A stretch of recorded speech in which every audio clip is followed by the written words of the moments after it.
Fly like an eagle. Our club has always been about the people. And the impact we have. We create opportunities. We dare to dream. About what we can achieve together. We aim to entertain. And we deliver results. Our teams inspire our community. And our community inspires us.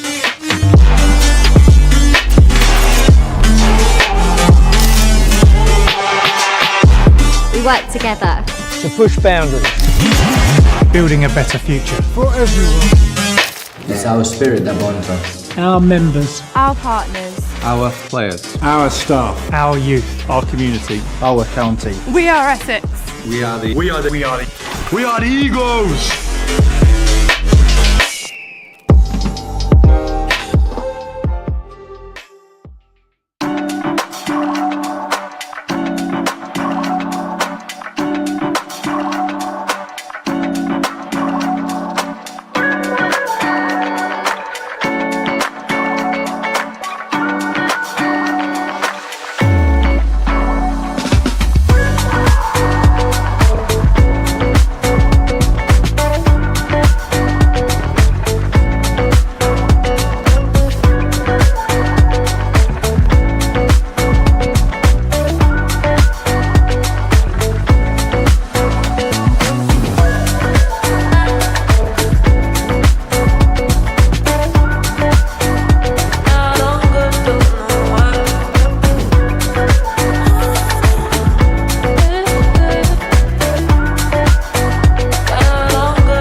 Barker again, round the wicket ball. That's hit uppishly but safe between third slip and backward point for 4.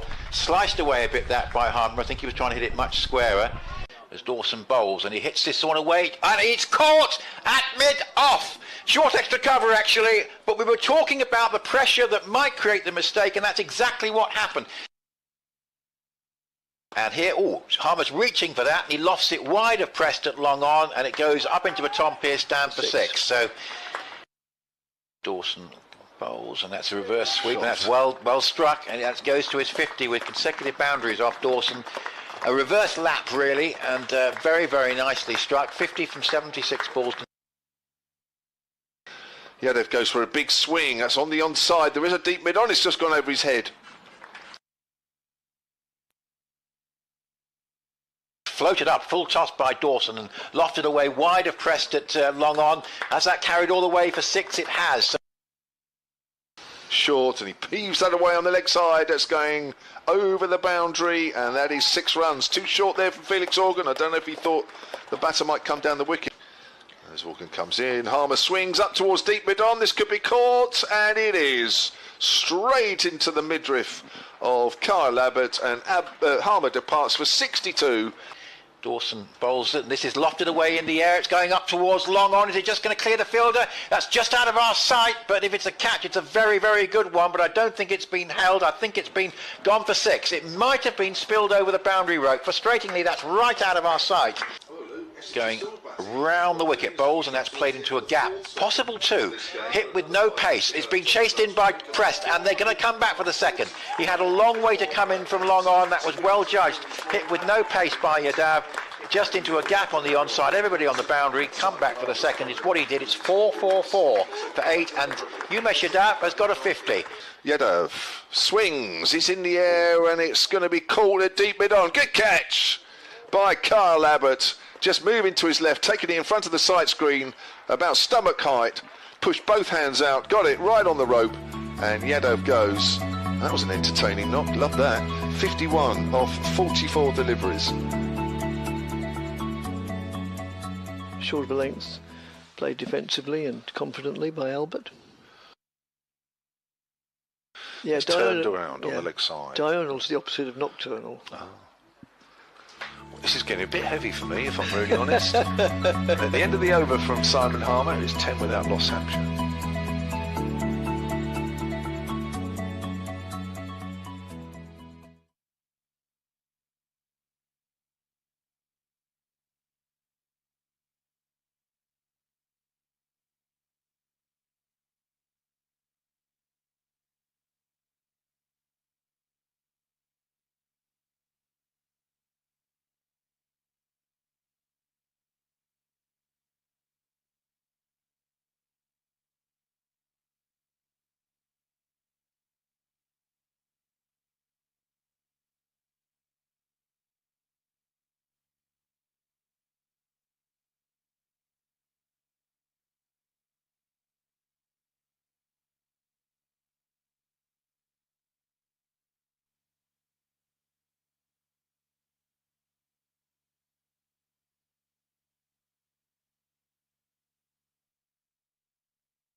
High scoring draw against Morgan.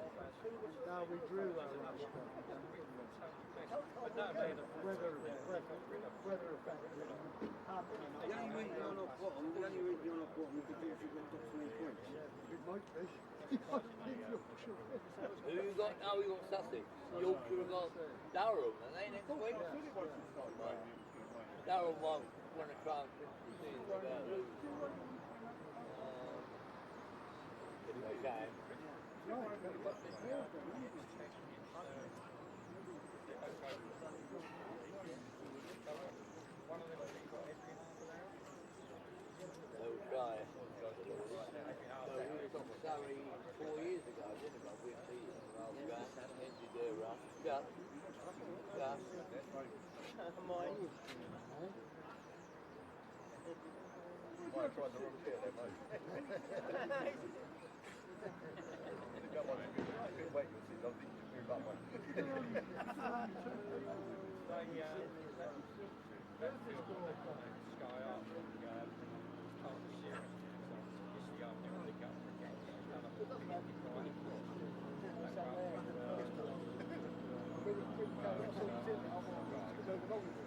Best place for football, best place for football will be in the factory.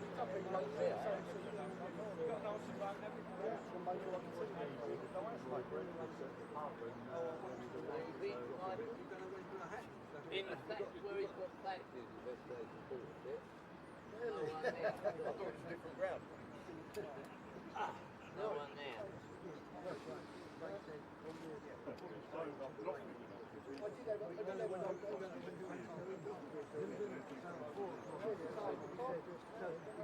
No wind today.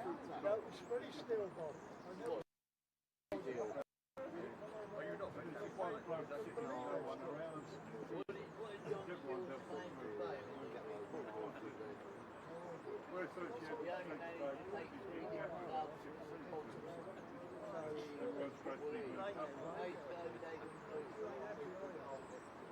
Ringing the 5-minute bell today, we are pleased to welcome Colin Perkins as our guest at the County Ground. Who are you? Colin has had a long association with Essex Cricket. He is a former Essex Cricket in the Community Board member, and he will kindly ring the bell to signal the beginning of state play at 10:25.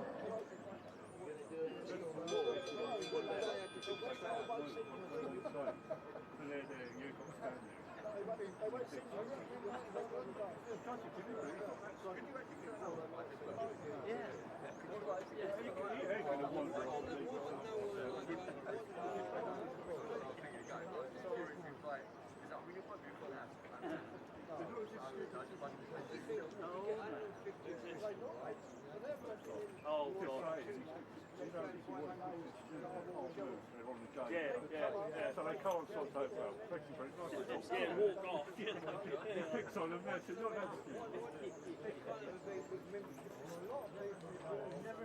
Yes.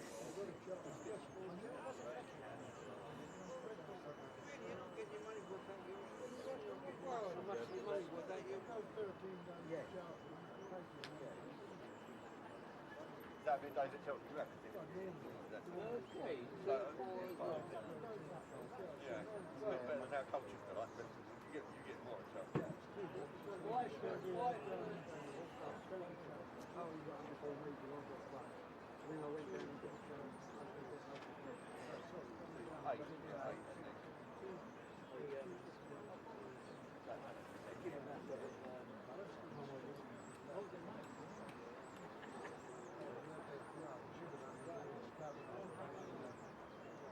Would you go those? Well, we were because we were going to the dinner. Alright.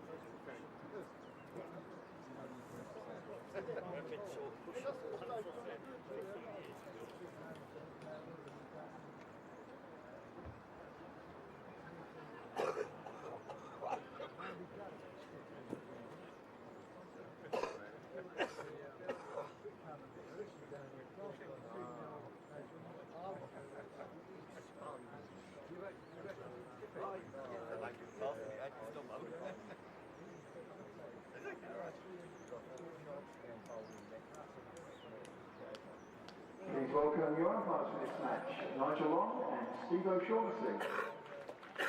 Your match referee is Simon Hinks, and in the scorebox, Paul Parkinson and Fiona Noonan.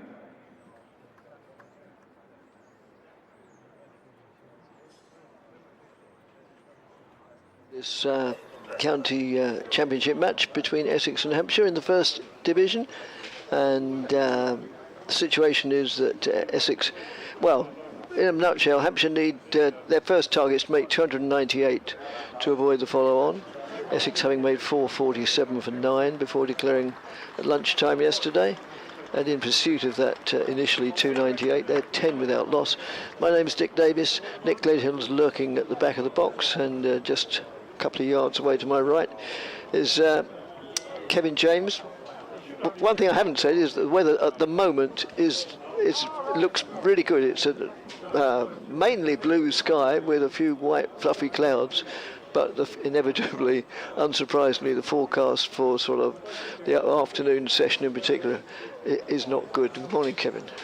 Yes, morning, Dick. Yeah, a tall order for Hampshire, that's for sure. When you're this far behind in a game, then it's always a real battle. And, well, the feeling in the Hampshire camp last night is that if they can bat well in the first innings, get to 300, say, which will just take them past the follow-on, they have a little sneaky suspicion that Essex might try and set up a game here and actually give Hampshire a bit of a chance. So we'll have to wait and see.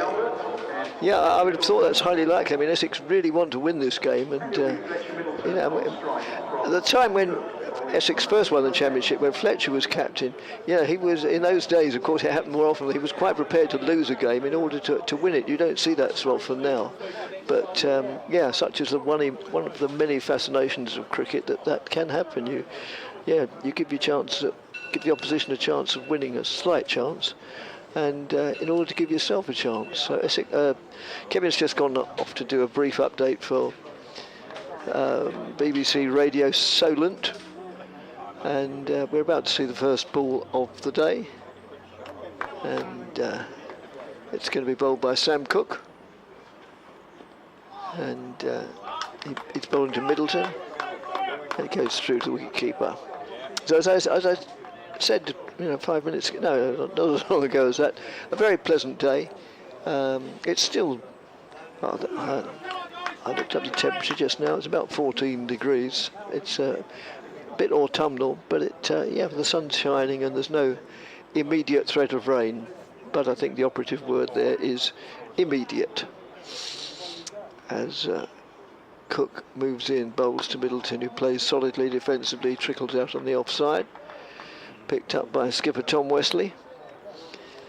So, Essex, clearly their main chance of winning this game, as Anthony McGrath said last night, is to bowl Hampshire out twice. Make it nice and neat and do it once today and once tomorrow. And they'll be very happy, and at least they'll have done what they can. As pushed away on the offside, just backward of square, and fielded by Critchley, who made 99 yesterday, the first time he's made 99, and he really looked, with all due respect to the fellow, who's a lovely bloke and a very good player, he really did look as if he was struggling a bit when he was on 99 for a long time, and given the due, it was very good captaincy by Hampshire, and it brought the result of Critchley's wicket. That's just played defensively by Albert, trickles out on the onside. No addition to the score of 11 without loss, just 1 run added.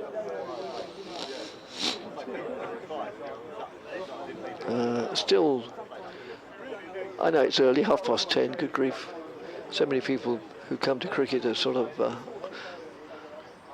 on holiday or retired. It's 10:30 on a little bit early. Maybe they'll walk in or come in a bit later. That's just played out on the onside, but in particular on the public side, on the east side of the ground. I always have to think about which is east and which is west. The east side of the ground, then it's, you can virtually count them, a couple of dozen people, literally.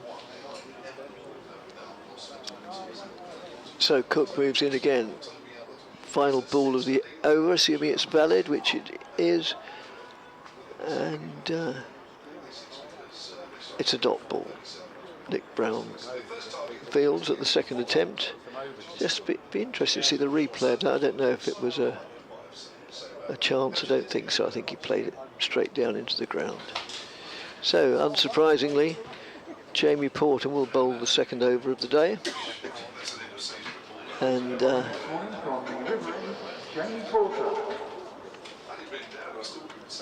Albert on 6, Middleton on 5, Porter so far no wicket for 10.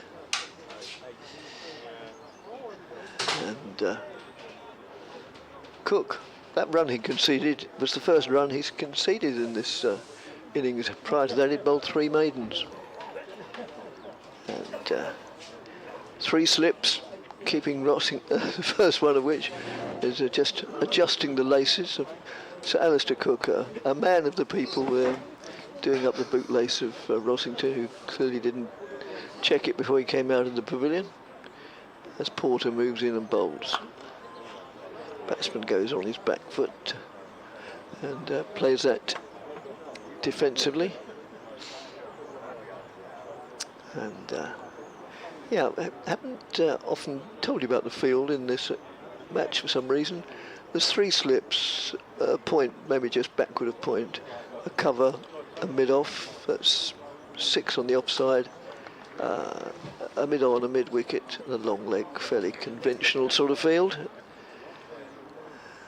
As that's played out in the offside. Fielded by the unmistakable figure of Paul Walter, taller than most. In fact, taller than probably any other player on the county circuit, at a lot nearer 7 feet tall than 6. Unmistakable around these parts, I guess, Dick. Well, yeah, yes, oh yes, he's not sort of a world acclaim. just pushed out. Well, there again, around these parts, only in these cricketing circles, we have to bear in mind that, you know, much as we'd like it otherwise, cricket is still a relatively minority interest. Was he Trent Rockets as well? So he might be a legend up there as well, mightn't he? Oh, hello. Hello, my wife's ringing. It might be important. Oh, that is Dick's phone. Wow, what a ring that is. Here's Porter, runs away from us, bowls to Fletcher Middleton, length ball, Middleton punches that out into the covers. Fielded with by the said Paul Walter. I had to look him up actually. Unmistakable, as Dick said a few minutes ago, but even then I still had to look twice just to make sure. So 11 without loss, Hampshire trail by 4-3-6. A mammoth deficit at this stage. Lost virtually 2/3 of the day yesterday. He played just 7 overs of the afternoon session, and that was that. As Porter comes in, bowls forward is Middleton. Pushes that up towards mid-on. And that's fielded by Sam Cook. The fielders have actually got some shadows following them around today, and it's not because of the floodlights, it's because we have a bit of sunshine. Which is very welcome indeed, Dick. Yes, indeed. Now, according to my wife, who acts as quality control, we're not going out on the BBC app. Well, we're still on the live picture feed, which is the main thing, and Middleton punches that out into the covers, takes the bottom hand off the bat as he does so, and again it's that unmistakable figure around the locality, Paul Walter, that does the fielding. End of the over, Hampshire 11 without loss, they've added 1. Yeah, I'm not one to take issue with anybody, but you know, you say the main thing is the live stream. I wonder. I expect the statistics to show whether more people watch on the stream or. Well, that's the beauty now with the counties that are lucky enough to be joined up, BBC and live picture feed, that when the BBC line goes down, we could still commentate. Indeed. Which, of course, wouldn't have happened a few years back. We could have sat back, gone and got a cup of coffee and waited for somebody to sort it out. But you cannot do that now. No, you can't. You've got to keep going. I'll just go on to the emails and see if anybody else is having trouble with the... Being the total professionals that we are, we'll do it seamlessly. Well, relatively seamlessly. Might drop a stitch here and there. Well, do you want to sort that out? Because I will sort it out while you carry on. As Cook comes in, right arm over, bowls, Albert leaves alone, nips back a fraction. as Rossington takes that to his left. You can see the shadows if you're looking at the live picture feed. There they are. Sun. Wow. It was the rain arrived a little bit later yesterday than we actually thought. We were all thinking, yeah, about 1 o'clock, which basically at the end of the lunch break, the rain will come, but it didn't actually. 7 overs of afternoon play we had, and then they went off for mainly bad light before there was a bit of light rain in the air, and even then it wasn't always raining, as that's pushed up towards mid-off by Albert. But the real hard stuff wasn't too far behind, and it was the sort of rain that when it came you just knew that was that, and we were just waiting for play to be called off for the day, which I think was sometime around 4:30 yesterday, maybe a fraction before. In Hampshire, it would have been, of course, the more pleased of the two sides that there was very little played after lunch, because they are the ones that are massively behind, as forward is Cook. Forward is Albert, back to Cook. And there is no run. So predominantly blue sky. There's a bit of cloud hanging around away to our left. So nothing to worry about there. Where the rain or the weather comes from, which is about 1 o'clock as we look, over the Hayes Close end and to the right. So over Cook's right shoulder as he's walking back to his mark. And sort of out that way. It's all blue sky, which is good news as Cook comes in, bowls, and again it's a length ball and Albert's forward. This pitch still playing very well here. Not a lot of turn for Dawson yesterday or for Felix Organ. The seamers had to work hard to get much out of this pitch. So at the moment the pitch playing well. Now how it plays as we go through today and tomorrow, we shall have to wait and see. And as good a bowlers as Cook and Porter are, and they've got the wickets to back it up, not just this season but a few seasons back as well. I think it's Simon Harmer that really may hold the key to an Essex win here as Cook comes in and bowls. Albert's forward, comes off the top of the bat, goes out to backward a point. They run 2. Albert moves on to 8. Albert playing just his second match in the Championship this season for Hampshire, his 3rd overall. He went out on loan to Kent. And I think his top score, what he played there, I think it was against Notts they played, it was about 20 odd. But he played in the last game for Hampshire, opening up with Fletcher Middleton, got 26 and 31 against Somerset in the win for Hampshire at the Aegeus. Cook turns. Runs towards us once more and bowls a little bit shorter this time. Albert's on his toes, pushes that out into the covers, and that is the end of the over. So 13 without loss, just 3 runs added this morning, so Hampshire still behind in this game by 434 runs. Dick is back, hopefully with some good news. Well, the good news is that they're on the case, and it wasn't just my wife who was not, pressing the right buttons on her phone or wherever, but no, we're not going out on the live stream because several people live stream we are, but not on the web. So yeah, because a few people have emailed in at BBC Essex Cricket @gmail.com. As Porter moves in and bowls, and that's just played solidly, trickles out to mid-on. By the way, Kevin, before I forget it, when I was parking my car today in the car park over there, I always have a few words with John, the car parking attendant. Yes. At the end, he always says, make sure you've got your mobile phone, make sure you've got your mobile phone. And he said, your colleague from Hampshire's a nice fella, isn't he? I said, well, appearances can be deceptive. I was going to say, is there another one up from Hampshire? As Porter moves in and bowls. And that's just played out to mid-off. So wow, that's quite nice. Thank you for bringing that up. Well, I didn't know his name was John. I always say hello to him, and he says the same to me about the mobile phone. Yes, don't forget your phone. Yeah. And actually, on the first day, he did actually get me thinking: have I actually got it with me? So it's quite useful. Yes, he's been doing that job for many a year. He has. Yes, he has. I actually said to him, I said, gosh, you got home early yesterday, didn't you? Because of the rain. He said, no, I go at 11 o'clock no matter what. As that's just played defensively. Yes, I mean, he is a cricket fan. It's not just a way of supplementing his pension. He listens to us a bit at home or watches us. Yeah. No, nice guy. Because let's be honest, and we've all parked at many car parks around grounds around the country with various attendants, and they're not all as nice as that. No, they're not. No, certainly no names, but no. Some can be very officious. They can, can't they? Yeah, the power. As Porter moves in and bowls. And that's played back to the bowl. No, it's not. It's go through to the keeper. Temporarily lost sight of it. It's amazing what having the power of telling somebody where to park, what it can do to you. Yes. Yes, who said power corrupts? I'm not sure. Somebody did. Voltaire, probably, or somebody like that. I'm sure these people in real life are quite nice, but the minute they put the white coat on and they're told you can tell people where to park, they suddenly become this person that they shouldn't really be. I can remember Porter moves in, bowls, that's nudged down towards third man, the vacant third man, and will not get the better of Brown, chasing from backward point. Goes through for...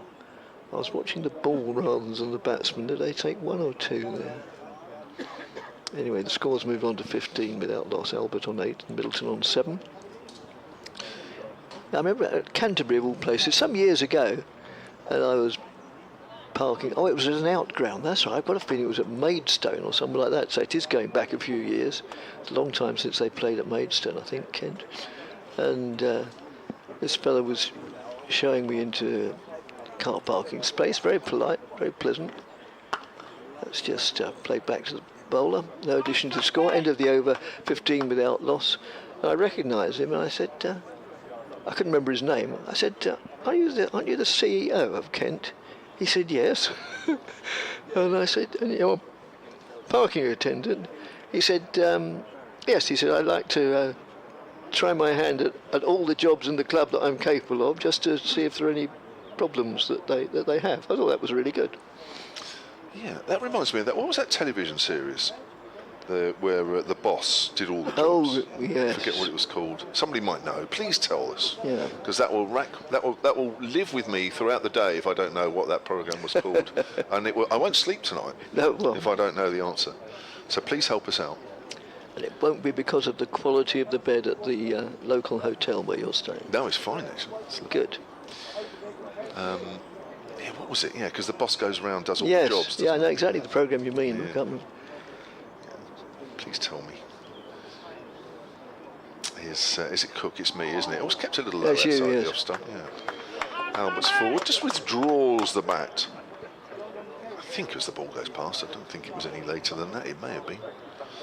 So 15 without loss, and Hampshire have added 5 this morning. And it is all about, as we were saying, and if you caught A.D. Birrell's interview last night, the full interview on the Hampshire Cricket website and the app, part of it on the Solent Sport Twitter feed, was that he's hoping that the players bat long today. Well, gets a short one there, good short one, and Albert does well. Actually drops the hands and just sways inside the line. That's the way to play. Good bouncer nevertheless.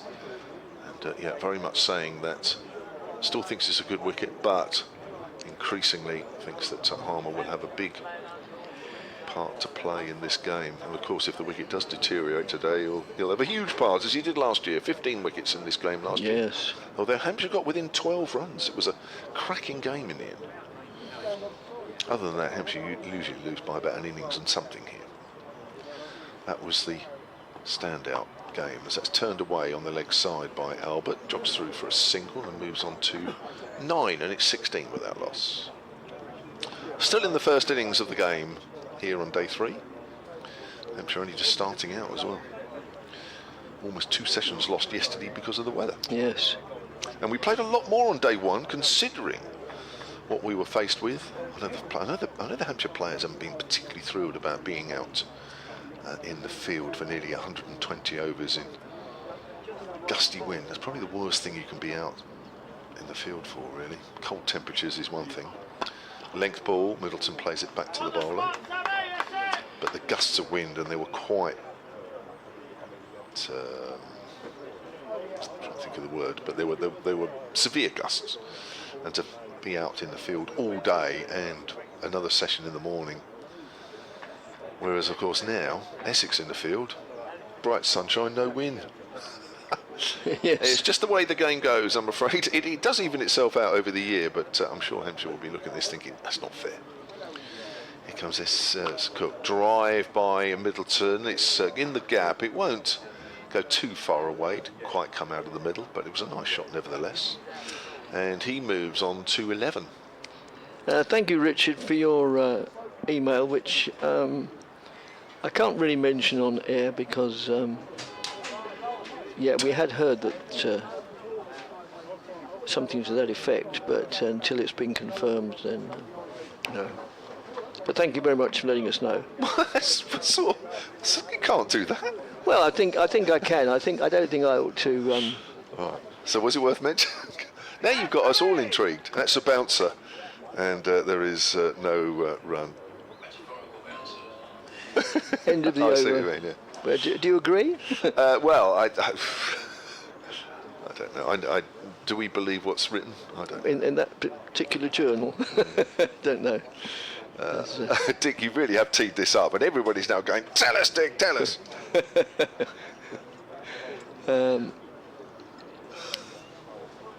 Is it actually written down and it's out? It's out. Is it out in the public domain, that particular article? I don't know. Because if it is, anybody could read it.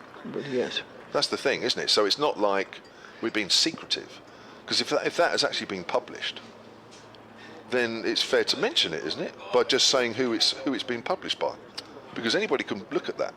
I've just been asked not to. Okay. So there, if that doesn't have the listeners logging on in droves, although they do anyway. Name of programme, says Lorna Piper. Are you thinking of Undercover Boss? Undercover Boss, yes, that's the one. But who was the boss? No, it was a series of several companies. Oh, right. Yeah. Right, now this is the moment that, this is sort of the Alfred Hitchcock moment, we all knew it was going to come, and suddenly the potential shark has put his head above the water, and we're going to see Harmer. So this will be distinctly interesting. Yeah, this is where the fun and games begin. Moves in now, bowls. And his first delivery concedes 4 through a splendid shot through extra cover. It was slightly over-pitched. And, so you've always, however good the reputation of a bowler is, or any player, you've got to play it as you see it.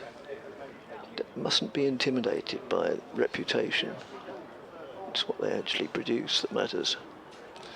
Do you know, leg slip is a position you don't often see in games. It's there and it's used, yes, sparingly, I think it is. But when you come here at Chelmsford and Harmer's on, leg slip is almost a must. Oh, it is, yes. It's almost, that's the first position we're going to have. And then everything else is placed around that. Yes. So Harmer again to Albert. And nudges that down on the onside, picked up by Nick Brown. He is presumably called Albert. It's not sort of the French sort of Albert. I've not heard anybody call him Toby Albert. No, it doesn't sound quite right, does it? So, a reverse sweep, which is effective. Produced 4 more runs. Like it. So, first 3 deliveries go 4.4. Well, you may remember, Dick, I don't know if you were at the game between these two sides last year, where he was getting outrageous bounce, Simon Harmer, and of course the leg slip and the short leg were very much in play. And the second innings, Hampshire just went out and just absolutely attacked him. And of course it didn't always come off because he picked up 15 wickets in the game, but there was slog sweeping him, smacking over mid-wicket. Yes. It was quite exciting stuff. And that's just played defensively. Again, it's Brown that picks it up. It being the ball. Harmer again, right arm over the wicket from the River Can end. Pushes that through slightly, and again it's just turned with the spin. to Brown at short leg. He's not quite getting the same bounce at the moment. He's 7 for 161 he got in the second innings here against Hampshire. Yeah. Was it again and bowls? And again it's played down to Nick Brown. End of the over, and quite productive for Hampshire. 2 boundaries. They moved on to 26 without loss. Yeah, 8 for 46 in the first innings, and that's when Hampshire decided that they would go on the charge in the second innings. Yeah, just to repeat a stat that I think I mentioned on the first day, that in the last 2 games here, Simon Harmer has taken 27 wickets against Hampshire. Not an inconsiderable total. No, quite. But I just detect, in that, even if you just take that over as an example, not quite the same bounce that he got from last year. But there's still time, I guess. There are 3 helmets out there behind Rossington. A line of helmets. Yes, 3 helmets. Yes, yeah. Sounds like the name of a pub. Yes, there are 3 helmets. Do you think there is a pub called that? Could be. I think so. Here's Cook on the back foot is Middleton. Doesn't time that one. I'm going to look up to see if I can find a pub called the 3 Helmets. That'd be quite happy, wouldn't it? I can't believe there is. If I had to stick my neck out, I don't think there is. Oh, there's a 2 Helmets. Is there? No. Really? No, hang on. Maybe I'm looking at the wrong. I'm sure they don't refer to cricket helmets. Well, that's going to say. Probably refer to medieval days or something. There's a couple of variations of that which I can't mention. Here comes Cook, bowls, and which I don't think are real. That's played late. It's going down to 3rd. There is no 3rd. So there will be at least 2. Albert's looking as he turns for 3. He's running to the danger end. It's a comfortable 3. That's good running. Good attacking running. There's Alistair Cook, of all people, was running down to 3rd to pick that up. Nice to see him stretching his legs. Yes. Thanks, Ron, who describes himself as an exiled eagle in Yorkshire. I think there are a few eagles in Yorkshire up on the moors.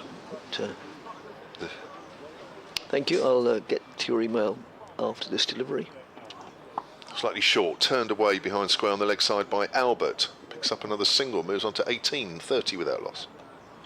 He says if Northants prevent Surrey winning at the Oval in the next few days, and Essex go on to win the county championship, will Karun Nair be a leading contender for Essex Player of the Season?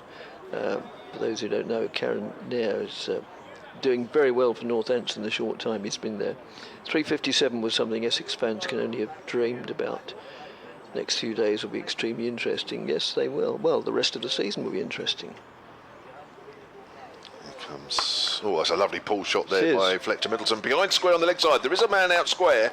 It's gone well to his right. Beautiful shot. Kept it down well. And Middleton moves on to 16, 34 without loss. So few alarms at the moment. Rob Barnes has emailed me. Thanks for terrific coverage this season. It's now coming to an end. Are there any rumours of any players joining Hampshire for next season? I must admit, I'm sort of trying to find out, but I can't. I don't think. I think they're working on some things, but whether they come to fruition or not, I don't know. But I must admit, I don't know anything specific because that's turned away square on the leg side. I thought I knew 1 or 2 specifics, but I have checked with the club and they were no goes. So.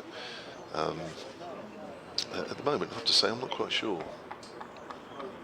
Undercover boss, says Daniel Leavesley. Thank you. Yeah, we got that one. So that's good. That was quite a good show. Thank you also, Liam Williamson, who says that as well. Clearly, there's a lot of undercover boss fans out Yes, there. clearly. Yeah. Undercover themselves. Yes. Thanks, Andy, who also emailed on the same subject. Here's Cook again from that Hayes close end. That's to Albert. It's turned that away. There is a deep leg slip for exactly that shot, but they're not quite getting the bounce out of this wicket at the moment, neither the seamers or Simon Harmer to warrant those close in positions, but you never know as this wicket starts to wear that things may change. But at the moment it's been a fairly safe 35 without loss for Hampshire. It has indeed. Well, Nick has to come on air now too, so amongst other things, so he can do his 11 o'clock update for BBC Essex listeners, so I'll make way and have a break for half an hour. Simon Harmer then to continue from the River Can end, our commentary end, here at a fairly sunny Chelmsford. Haven't been able to say that for 2 days. Here he is then, still got those close infielders. Off the back foot there is Middleton, probably just came back at him a fraction. But I distinctly remember balls like that were just bouncing a little bit more, making it very awkward for the batters. So I think Hampshire will be fairly relieved at this moment that bounce is not quite there for Harmer. Well forward there, Middleton. Good stride as that goes out on the offside. Welcome, Nick. Yeah, morning, Kevin. Nice secure start here from Hampshire, and I'll be hoping to get through these early overs from Simon Harmer. Unscathed. Yeah. Flighted. Oh, there was a mis-stumping there from Rossington. They're asking for the court round the corner. Not out, says umpire Nigel Long. Now, that did bounce a little bit. That probably did for Rossington. Middleton just come down the wicket a fraction, overbalanced. And that was a stumping chance. If you're watching the live picture feed, have a look at this. There's the replay. Middleton's forward, couple of paces out. Oh, and it's hit him on the shoulder, left shoulder. There's the bounce. Difficult for Rossington to pick that up cleanly, as that's a bit more conventional bounce as Middleton's on the back foot. Well, that'll get everybody excited out there in the middle. They like to see Harmer get bounce here. Yeah, Middleton, I think, at this stage, 35 for no wicket, just to be a bit cautious in trying that sort of shot. Comes in again, and Middleton's playing a missing outside the off stump, trying to drive through extra cover. I think that's probably an arm ball there from Harmer. So Harmer in his third over is just starting to cause one or two problems. Quite a couple of overs, or that may just have turned actually out the rough. Looking at that on the replay, yeah, I think it's gone past the inside edge. Bowles, Middleton on the back foot, hits it into the ground. Good stop from Nick Brown, although it probably hit him rather than he had time to deflect. Good over. We'll hear that reflected by the response from the crowd near us. 35 without loss. If I was one of the waiting batters, that would not have been an over I would have wanted to have seen.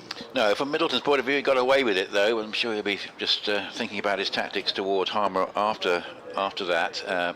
Rossington, well, yes, it was a mis-stumping, but it bounced very awkwardly, and it hit him on the shoulder almost before he knew it. Karen there out for 150 at the Oval, and Northants 357 all out, and Surrey 8 for no wicket in that one. It's partly cloudy. The forecast is pretty good until tea time, the one I've seen, and then the shower threat is later in the day. So I think it's going to be a much better day than yesterday, whatever happens, which is probably a fairly easy prediction to make, because the weather forecast was spot on yesterday, really.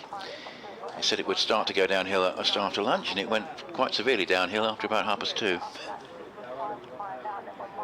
35 without loss. So we're going to see a mix of Harmer being rotated at the moment with the seamers, the most recent to come in being Umesh Yadav, which is interesting. I'm just looking around for a scorecard, which seemed to be rather elusive this morning. See if I can pick one up in a short while. But he comes into bowl. That's just played defensively from the crease by Albert up into the onside, and there's no run. He's clearly got experience, hasn't he? He had 35 years old. Recently played in the World Test Championship final at the Oval against Australia. Yes, that's a good quiz question. Which player in this match has played in a test in England this summer? I'm pretty sure he'll be the only one on either side. Unless I've got that wrong. Umesh Yadav bowls, and that's outside the off stump, and left alone by Albert, and on its way through to Rossington. So he had a little spell for Middlesex, didn't he? Yeah, well, yes, and he's year. sort of obviously like a few players, and we've got a couple of examples of Indian players coming to do short stints with counties at the back end of this season. But made a good impression, good pace, and of course batted nicely yesterday. 2 slips waiting, and Also a leg gully, that's outside the off stump and left alone by Albert. So the sun's shining at the moment, and I say a decent forecast today, decent forecast tomorrow. Forecast for next week still reasonable, not quite as good as it was yesterday. They've just downgraded it slightly, but anyone thinking of going to Northampton or the Ageas Bowl next week, it still should be plenty of decent weather around for the last week of September. You're down from the Hayes Close end. Straight approach up to the wicket bowls, and Albert, who started well here, just comes forward and plays defensively back down the pitch, and there's no run. So 18 to Albert and 17 to Middleton.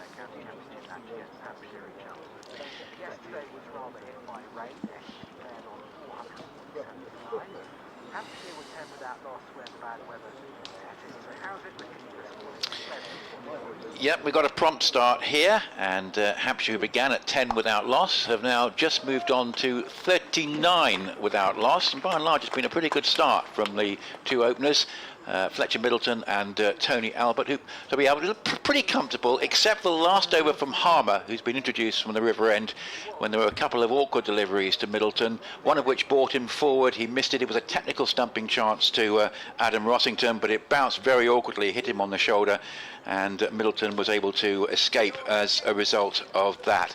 At the Oval, Northants bowled out for 357. Surrey have just started in reply, and here in reply to the Essex 447 for 9 declared, Hampshire 39 for no wicket.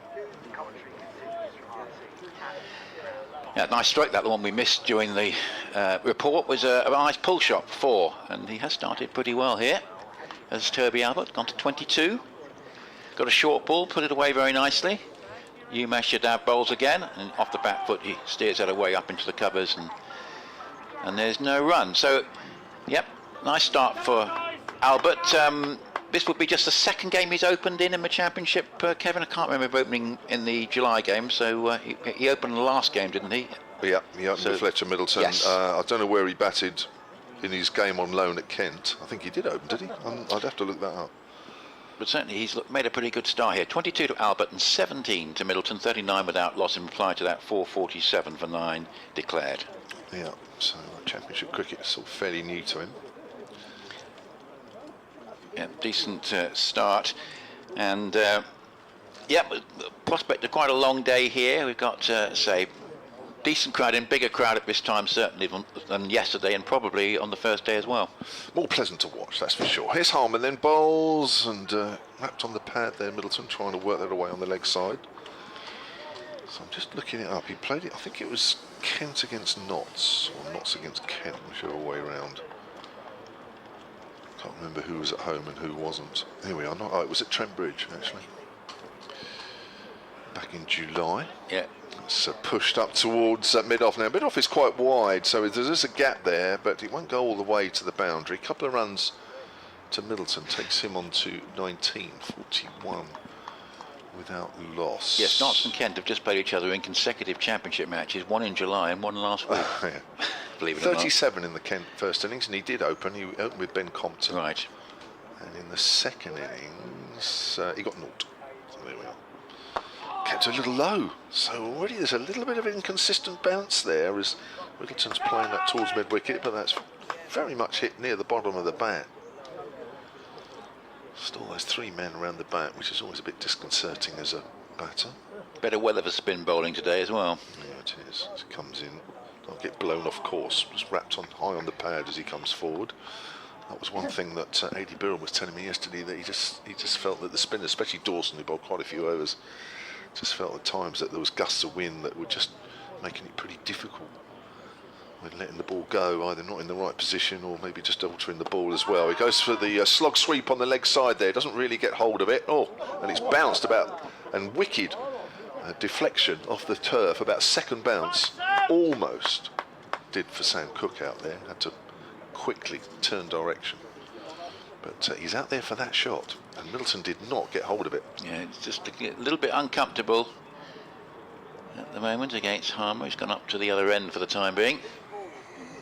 20 he moves on to, 42 without loss. Here's Harmer again over the wicket, and there's the sweep shot. Is it off the top edge, or it just goes over leg slip? Harmer kicks the ground in frustration. The umpire does not signal anything, so there was a top edge there that just ballooned over the leg slip. So again, for the second over running here, Harmer starting to cause some problems, and Hampshire 43 without loss. So a lot more play going on elsewhere today after, of course, all the rain problems, particularly yesterday, but also on day one many at the Division 2 venues that had an awful lot of problems with the weather. Started between Lancashire and Nottinghamshire at Old Trafford. That's now a 2-day game. Lancashire 27 without loss in that one. Warwickshire 244 for 7. I've lost a wicket this morning. They're 123 ahead of Middlesex. And Somerset's third wicket pair still going well, 247 for 2.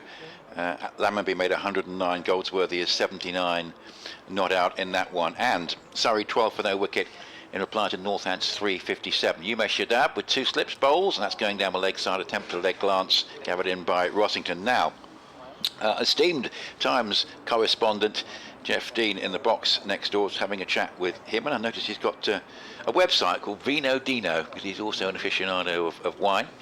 And I was talking to him about what the prospects for the day might be at this game, and also the Oval, and floated the idea that although on the face of it, Surrey's tactic will be to get as many runs as possible and then put Northants under pressure in the last 2 sessions of that game, there is another scenario whereby Surrey could consider pulling out at 300, and I'll explain why after this ball from Umesh Yadav.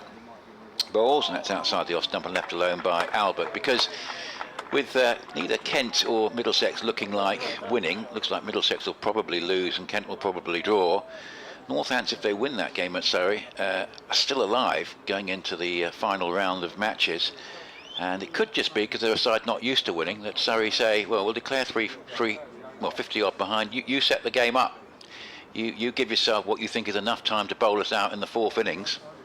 And I wonder if that might be like luring Northants into a bit of a trap. So it's going to be a question of whether Surrey take the conservative approach if they go well, or take that bit of a gamble. This is driven away. Nice looking stroke by Albert going up towards the mid-wicket boundary. That's very well timed. He has started extremely well here this morning. And that's gone all the way for 4. He's looked the more comfortable actually of the 2. And 27 to him. I think he's faced less of Harmer, which probably helps. But Middleton 20 and 47 for no wicket. Yeah, it was 2 straight 2 full there from Yadav. He looked up at the sky when he let that ball go as well. He realised that was not in the right area. I think he just tried to angle it in. The ball before was just sliding away from the outside edge, and he just tried one that just came in just 2 straight. Clearly the ball is getting a little damp going over this outfield because it's been wiped as it makes its way back to the bowler.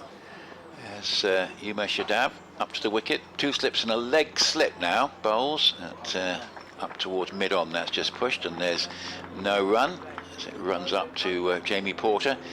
Yes, talking of dampness, no play at all, of course, in the one-day international at Headingley yesterday. In fact, it didn't really rain after 2 o'clock there, but one end of the ground, bowlers run-ups unfit, and it reminded us of the opening round of championship matches a few years ago when Yorkshire were due to play Essex at Headingley, and the game never got started, with similar prolonged issues with dampness following rain in the outfield, as that's played off the back foot by Albert and goes out to Walter at backward point, and there's no run. So nothing new there for Headingley at the extremes of the season when the rain comes, but obviously a disappointment for those spectators who wanted to see some cricket there yesterday. And I note that Jason Roy has exited the squad. He doesn't, according on a Cricinfo report this morning, Tom Kohler-Cadmore has been drafted in, and Jason Roy isn't going to play the one-day internationals against Ireland because, of course, he's not in the World Cup squad. 47 for no wicket, as that's played defensively, head over the ball by Albert, back to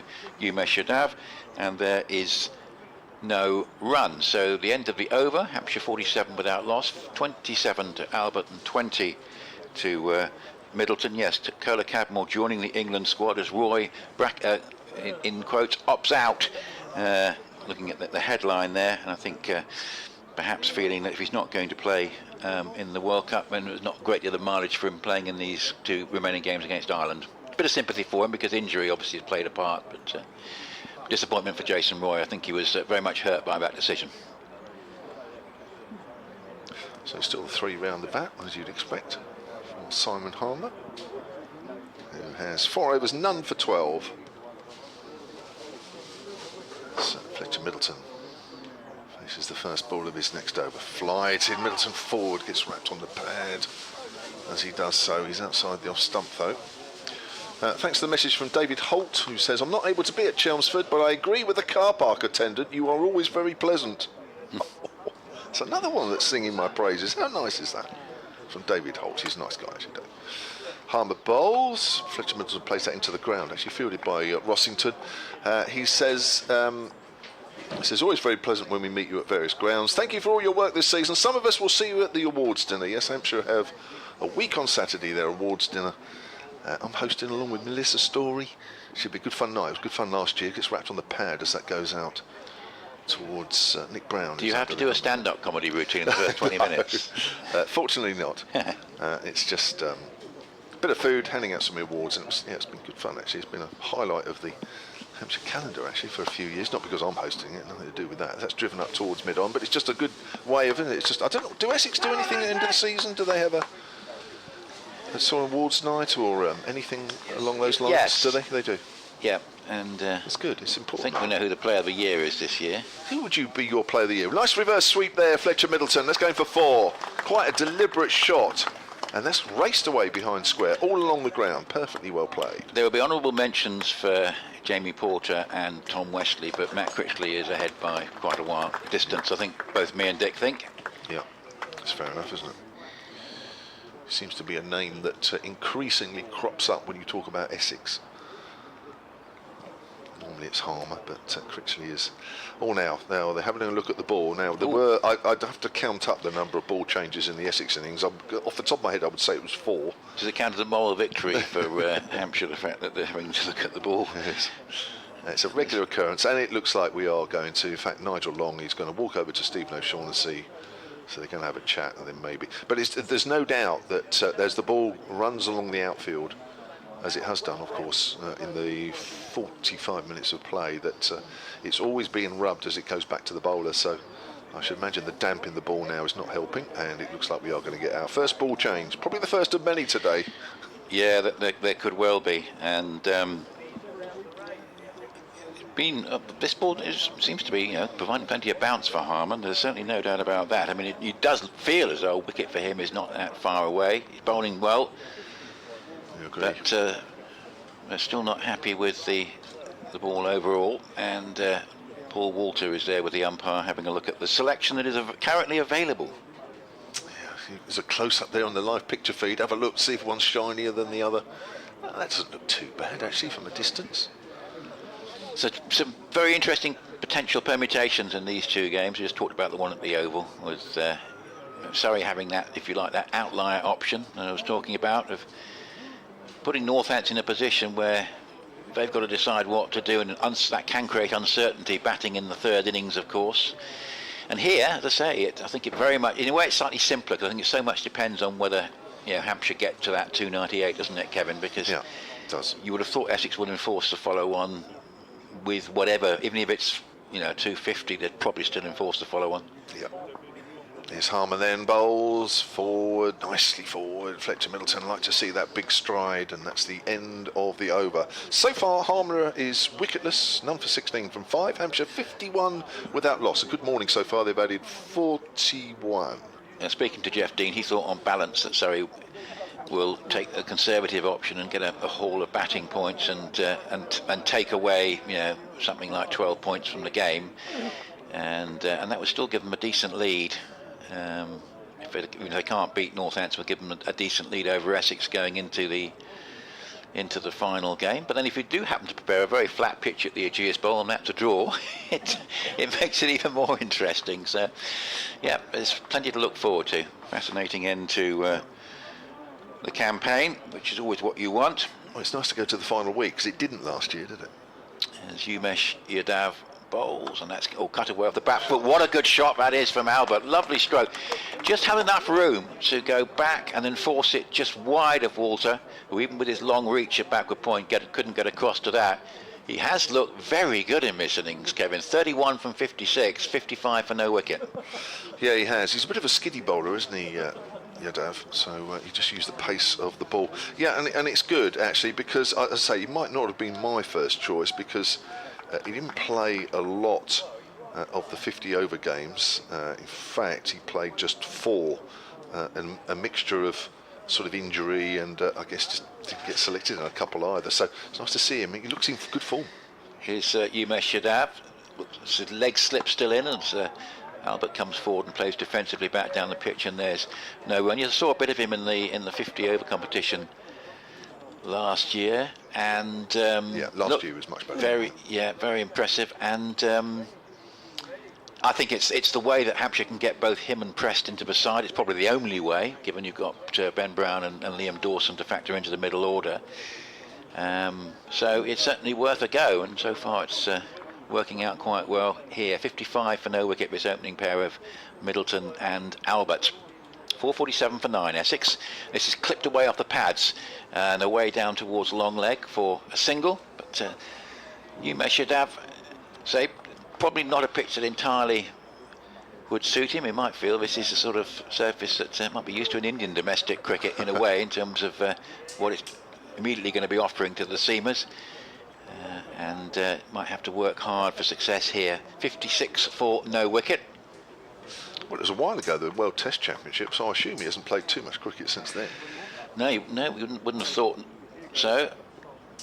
As he comes in from the Hayes close end up to the wicket, good pace, and that's good carry as well through to Rossington. And wide though, signal judged too wide of the off stump, and it'll be one more to the Hampshire score, which goes to 57 without loss. I mean, I've never seen the guy bowl before in my life, but he just, to me, just looks like he's a little bit short of match practice. He looks, I know he played your last game, didn't he? He signed for the final 3 games. And he looks like the sort of bowler that actually it would just take him a couple of games or so to sort of get back into the swing of it. I don't know how well he bowled in the last game here. 56 for no wicket. That one is just appeal for LBW. It might have been an inside edge there. Wait for the umpire's signal. It's a single down to third man, just cut into the right-hander, and there was. And that probably very much helped Middleton on that occasion. The inside edge, 25 to him, 32 to Albert, 58 for no wicket. Looked like it was going down a bit and a bit high anyway. Right, just been sent something from the Daily Mail this morning, which I want to have a little look at before I read it on air. We've been told not to mention that. Yes. Even though it's in the Daily Mail? Yes, that's a point. So it's out on the public? 58 for no wicket. Here's Umesh Yadav bowls, and it's outside the off stump, and there's no shot offered by Albert. Goes through to Rossington. Well, it's just starting to cloud over a little bit. The sun is still peeking through the clouds. Still pretty pleasant morning. But the key difference really is the wind. There's very little of it. Just a very light breeze. Whereas of course we had gusty wind for much of Tuesday and all of Wednesday. And so it's much more pleasant for the spectators that are here today. And sun's shining at the moment as Yadav bowls, and Albert just comes half forward and steers down towards backward point. But nice batting conditions as well, and probably better for the spin bowlers than certainly it was in the first couple of days of the game. But Hampshire will be delighted. They had one very difficult over that Middleton faced against Harmer. But by and large, not too many other problems, Kevin. 58 for no wicket, 32 to Albert and 25 to Middleton. Yeah, I think the Hampshire will be fairly happy with what's been happening this morning. Got a message here from Alan Groves. Morning, chaps. I think the future looks good for Hampshire with the young guns now making their mark. The likes of Toby Albert, Scott Curry, who's on loan at Leicester currently, Eddie Jack, Don Kelly, Middleton, Tom Prest, and John Turner, who's currently injured. Here comes Harmer again. It's full. It's driven up to mid-on. It's gone too quickly to pick up a single, and there's no run. Well, certainly, I mean, you mentioned all those names. They've all made good contributions this year in the first team, and certainly John Turner. Wow, what a whirlwind season he's had. So you're right. It does look good. There's one that bounces, and Middleton allows that to hit him on the thigh pad. Middleton facing most of Harmer at the moment, which Albert probably won't be too disappointed about, but. It's a sign of a good player. Yes, play Harmer for the non-striker's end. Here comes Harmer again. Middleton sweeps pleasantly. He's gone out on the 45 where there is a man there. That's Jamie Porter.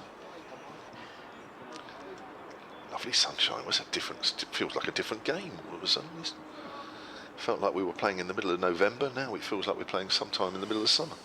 Here comes Harmer. Bowls, that's flighted, but it's a little full. Middleton's able to come forward and play that into the ground.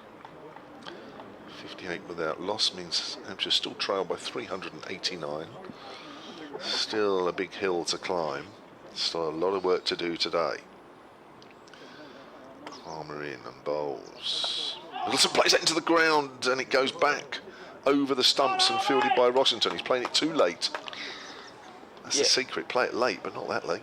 Averaging 27.5 Middleton from 21 innings this season. The ball's quicker ball. Oh, and he's beaten on the outside edge there. Rossington's asking for an LBW, so is Harmer. Quicker ball. Middleton trying to drive that one and missed. End of the over. Well, there's always something happening for Harmer here. There is. Middleton's probably looked a bit better than those figures suggest. Would that be a fair Oh, fair God, comment? 100%. Yeah, so 100%. he's probably underachieving in terms of what he's actually delivering at the moment, but he has looked good at the crease, and obviously he's something he can work on, getting that average up by maybe 10 points next year. I think that, I mean, for me, and it might be a harsh comparison, but when you look at somebody like James Rue down at Somerset, who's only 19, Fletcher's a couple of years older than that, but you know, Rue's getting the hundreds, and Fletcher isn't getting those hundreds. And yet, from what I've seen, both players have a great technique, no problems there. I think they've both got good temperaments as well. But, you know, when you're looking at the cold, hard facts, you know, for me, Fletcher's that good that somewhere along this season, he should have picked up 3 figures somewhere. Well, there's still a chance in these last 2 rounds, I guess, as Umesh Yadav bowls at one that keeps slightly low, and Albert plays it pretty well from the crease up into the offside. So down at the bottom of the table, Middlesex and Kent separated by 2 points. Northampton, of course, still in contention, but 30 points adrift of Kent at the start of proceedings. Middlesex are going to do well to get anything out of their game against Warwickshire, who are 265 for 7. Will Rhodes was out today for 102, but Danny Briggs is 84 not out. Ooh.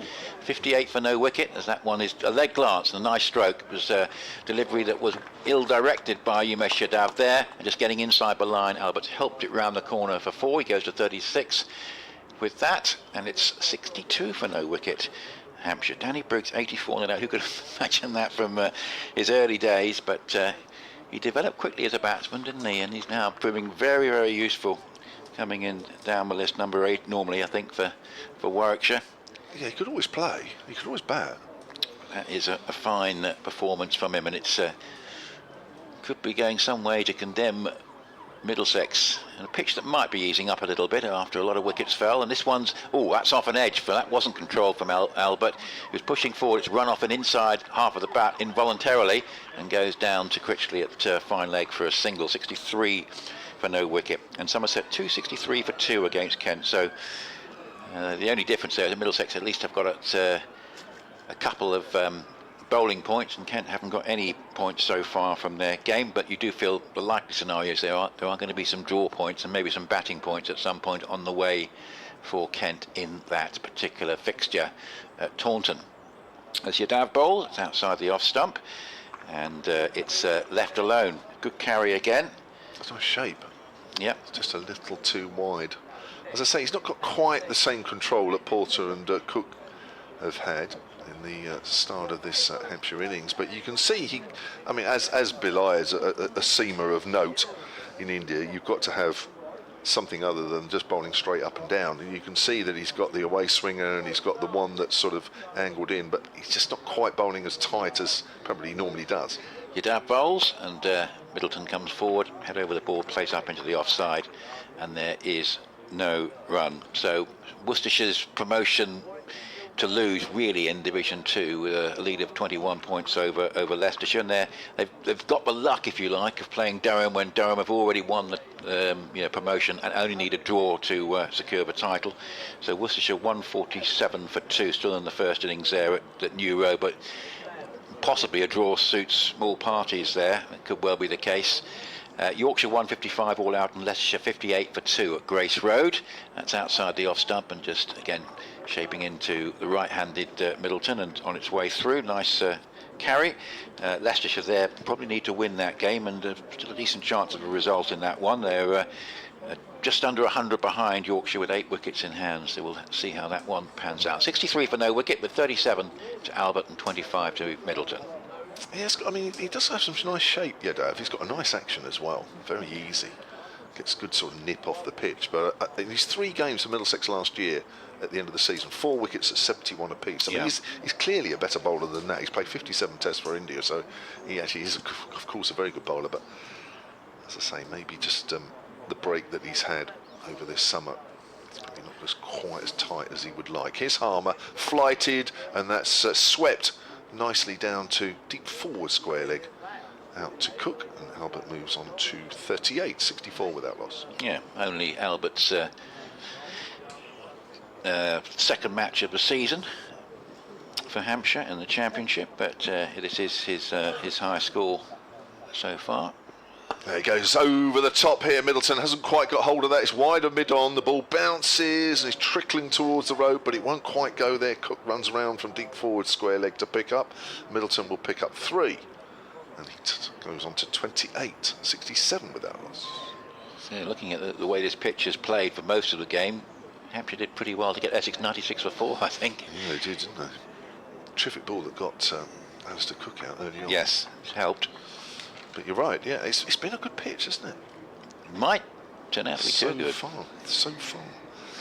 Now, down the wicket, slug sweep this time from Albert, and that's along the ground, goes out to Cook.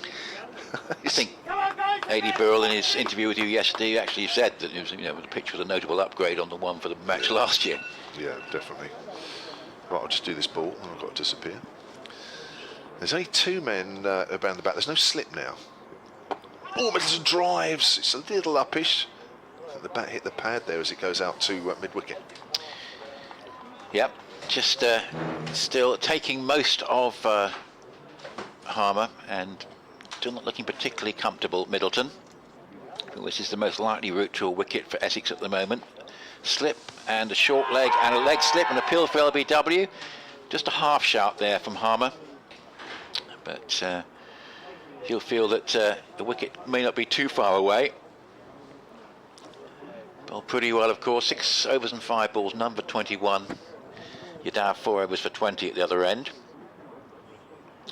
Here's Harmer again. More cloud cover now. Never attempted sweep. He's still not looking comfortable, it has to be said, Middleton. But yes, he is probably taking more of Harmer than he would ideally like, but that's just the way of the world. But the key thing from Hampshire's point of view, 298, this very important figure to avoid the follow-on. 68 for no wicket, with 39 to Albert and 28 to Middleton. And Surrey 16 for no wicket at the Oval in reply to Northants 357 all out. So we'll keep an eye on how that one goes. Weather, as I say, is okay at the moment, okay for much of the afternoon, and the forecast is we'll get a little bit of deterioration and some showers around in the final session, which might actually again bring a premature close to the day.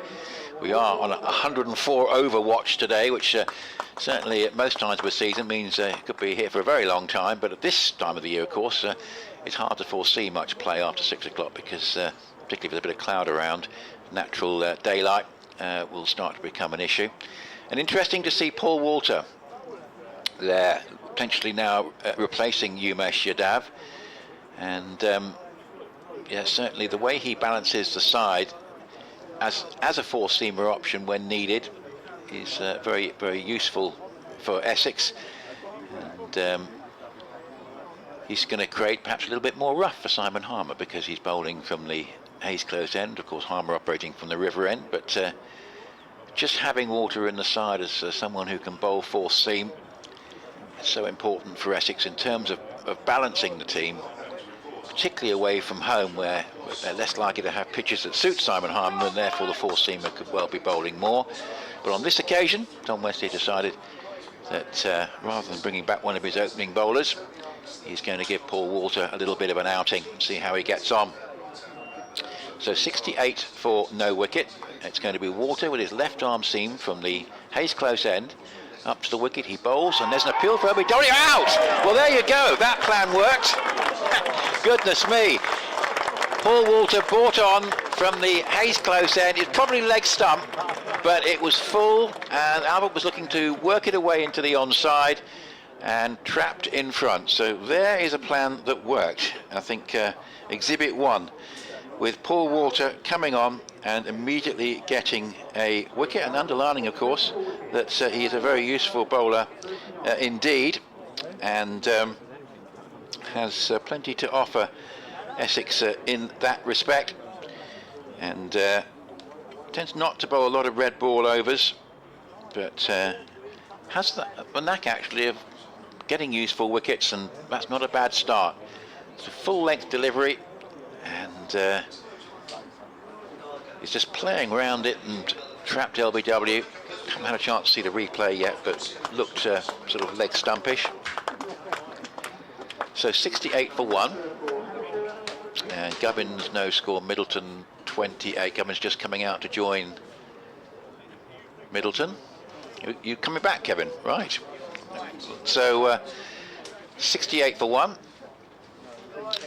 28 to Middleton, and Gubbins to join him. So not a bad move, because we don't see a lot of Walter bowling at Chelmsford in particular, Kevin, and he's got a wicket with his first ball. Yeah, no, good move. Just mix it up a little bit, really. I didn't actually see it on the picture feed. It looked very full, though, when I looked up. I don't know if it swung in a fraction. Probably did. Yeah. But yeah, I mean, listen, you know, when things aren't quite going your way that you expect, just mix the bowlers up, you know, short spells, and then something usually happens. Not all the time, but I think Harmer's going to occupy one end and just rotate the seamers at the far end. You know, Yadav didn't really look like he was going to take a wicket. He's a good bowler, there's no doubt about it, but just some spells, bowlers don't look like taking a wicket, and he didn't. So here is Walter. It's outside the off stump, and Gubbins, who's just come to the crease, leaves that one alone. But as I say, having him in the side just makes a big difference. Say normally at Chelmsford, sometimes Essex find they don't need the four-seamer, particularly because they can rotate three-seamers at one end, and Simon Harmer, and then you've got, of course, Matt Critchley. But particularly away from home, he's a useful member of the side in terms of providing that extra bowling option, and here doing the job at Chelmsford as he bowls to Gubbins, and that's just played defensively up into the onside, and there's no run as it runs out towards mid-wicket. So yes, Paul Walter has got I think that's his 9th wicket, so it's not a bad return, because he hasn't bowled that many overs. 36 actually. This is 37th and of the season, and this is played off the back foot by Gubbins for a single out towards backwards square leg, and one goes to the total. So 69 for 1, Middleton 28 and Gubbins 1, and a good innings actually from Toby Albert, cut short. Maybe he was taken by surprise, wasn't banking on the introduction of Paul Walter, but the change of angle did the trick. Yeah, that innings rather cut off in its prime, because he was threatening rather more than the 39 from 66 balls that he finally got. Yeah, played well, played very nicely. So Walter, at the end of his run-up, is going to bowl now to Middleton.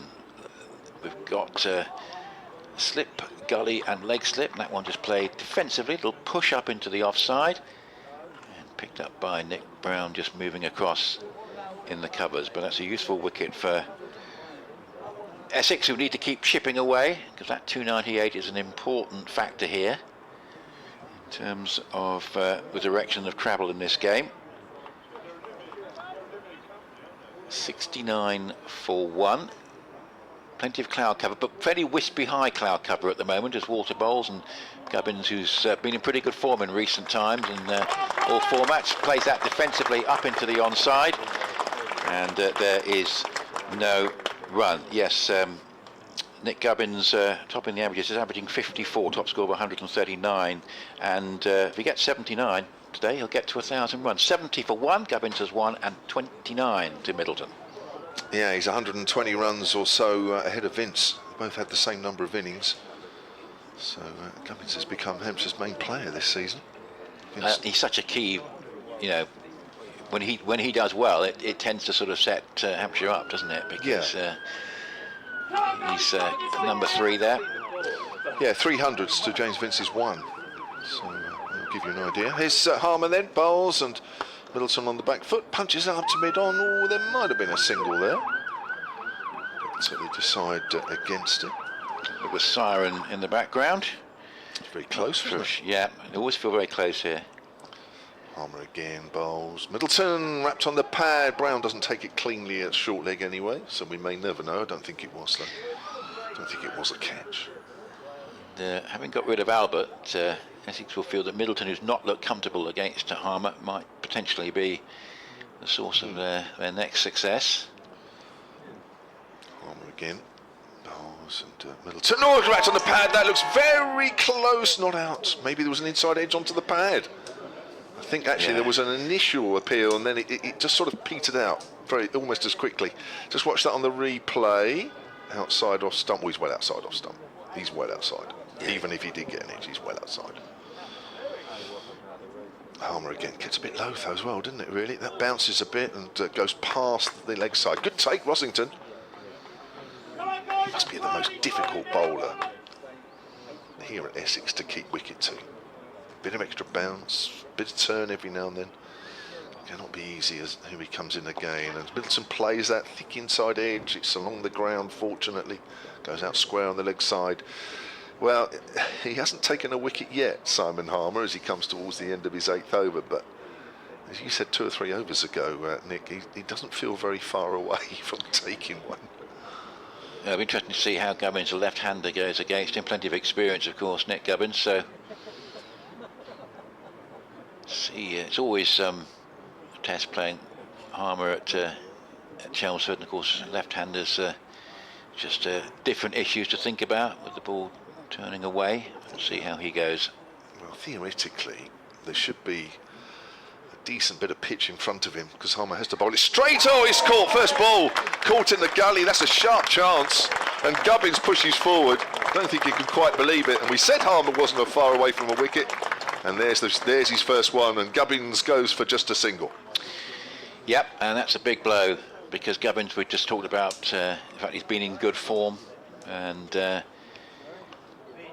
first ball for the left-hander against Harmer was a perfectly executed delivery from Harmer, just getting him to push forward and caught in the close field in the offside. So absolutely ideal, really, from the perspective of Essex to get that double breakthrough, which has certainly put Hampshire on the back foot after they'd made maybe a deceptively comfortable start. But I mean, that really was just a classic delivery to a left-hander new to the crease. And Simon Harmer, I say, didn't think it'd be too long before he was in the wickets column. Thought Middleton was perhaps his most likely victim, the way that Middleton had just been struggling to play him. But it turned out that it was Nick Gubbins facing the first delivery that he'd faced from Harmer, who was the man to go. But yeah, it was a lovely piece of bowling, and in fact it came off the last ball of his 8th over. So he's got 1 for 22, and that's just put a slightly different complexion on things as James Vince comes out to join Toby Middleton. 71 for 2 the score now. Dave Allen actually messaged me a little earlier, just before the first wicket. Hampshire's 18th opening partnership in the 2023 Championship and the 3rd of 50 plus. So that was Hampshire's only 3rd 50 plus opening partnership, 68. And 107 against Kent has been the best, and 57 against Northants than the other one. Matt Critchley took the catch. Here's Walter bowling to Middleton. That's played just wide of mid-on and stopped by Jamie Porter. So Essex will have a bit of a spring in their step now because those 2 openers were looking good, save for the fact that Middleton was struggling a little bit against Harmer. But James Vince now coming in, and clearly this is a key phase in proceedings. 298 the follow-on target, 71 for 2 the score as Walter bowls, and a bit of bounce there, and has played off the back foot and rolls up towards mid-off. And there is no run. BBC Essex and BBC Radio Solent, and we're online via the BBC Sport website and app here on day 3 at Chelmsford. This penultimate round of championship matches where Essex made 447 for 9 declared. recovering from 96 for 4 and 132 for 5. And Hampshire have just lost 2 quick wickets, 71 for 2 and 298 is the critical follow-on target. Slip, gully and leg slip as Walter bowls outside the off stump and left alone by Middleton, who remains there on 30.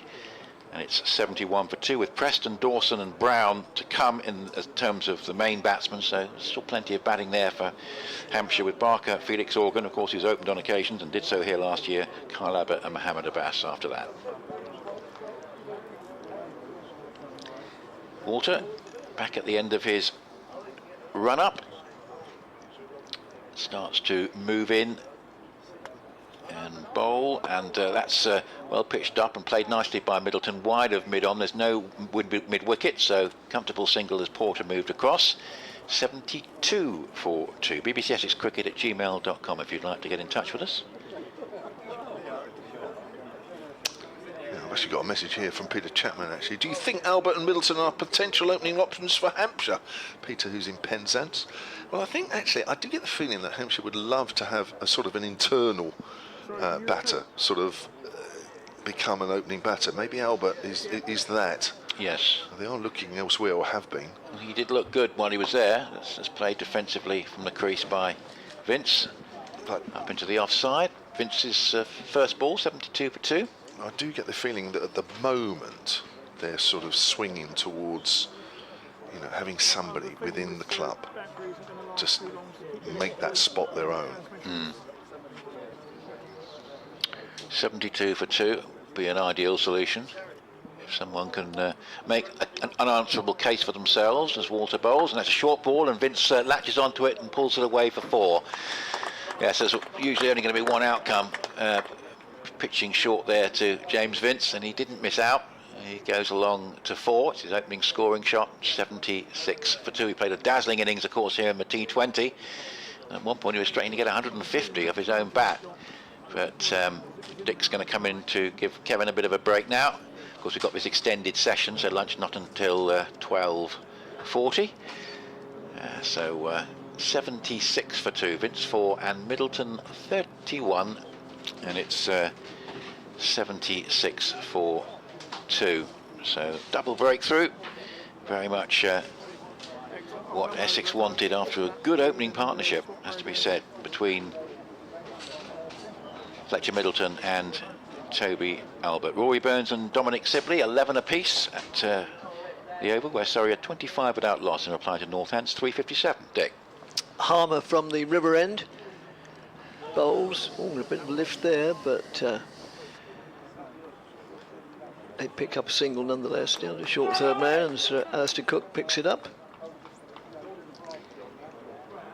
bringing James Vince down to the business end. Vince just has that 4 to his name off 2 deliveries. Middleton on 32.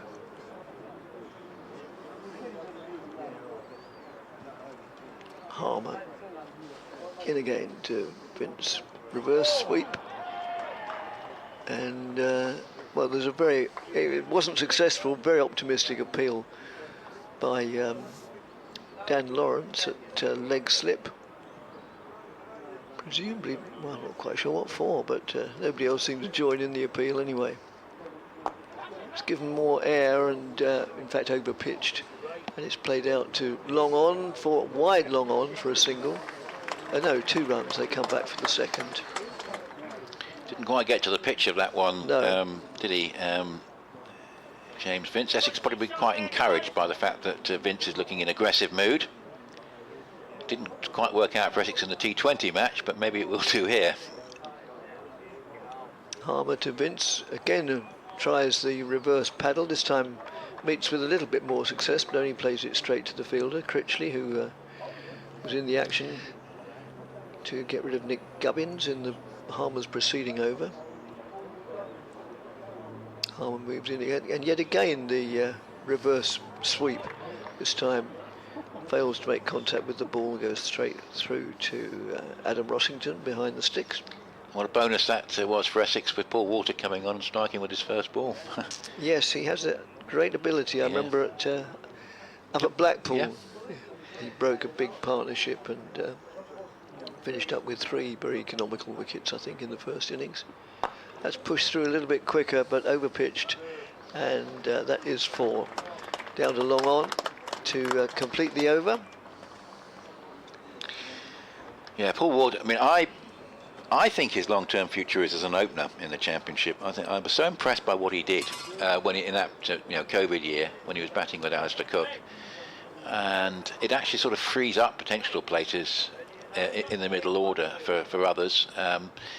But he just looked the part. If you've got someone that looks the part as an opener, it might well be worth pursuing that, and he certainly did. And that, him playing as an opener and four-seamer, that's very, very useful in terms of the balance of a side. He's more or less reinvented himself, or the club have reinvented him, because when he first came and joined the club, he was mainly a one-day cricketer, and also mainly, he was used as a pinch hitter. Yes, he was, and his bowling is sort of, we've seen less and less of it in time in the 4-day format, but seeing it today as he comes in from the Hayes close end and bowls on the pads of Middleton, who plays that one away out for a single towards deep mid wicket. And then a real bonus for Essex, Nick Gubbins topping the averages for Hampshire this season, out to a classic Simon Harmer delivery to the left-hander. It's just done by the turn and pushing up to Matt Critchley in the close field. And that's just changed the complexion a little bit. Still 84 for 2. Hampshire probably would have settled for that at the start of the day. As Walter again bowls, and this time Vince gets a delivery that's quite a long way wide of the off stump, and he just leaves it alone. And there's no run. Sun is sort of forcing its way at the moment through some high wispy cloud cover, which is quite grey, but there's little areas of blue sky, particularly over the pavilion. And general forecast is okay for the rest of the morning, for the early part of the afternoon, and then it might well go downhill a little bit with some showers in the evening session, or the post-tea session. I think we call something after 3:30 rather than the evening.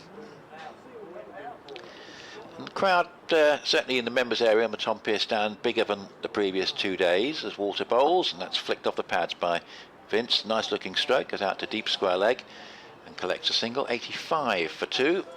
And Vince moves along to 11. With that, Essex 447 for 9 declared in their first innings, which took most of the, first sort of 4 sessions. They declared just on the stroke of lunch yesterday.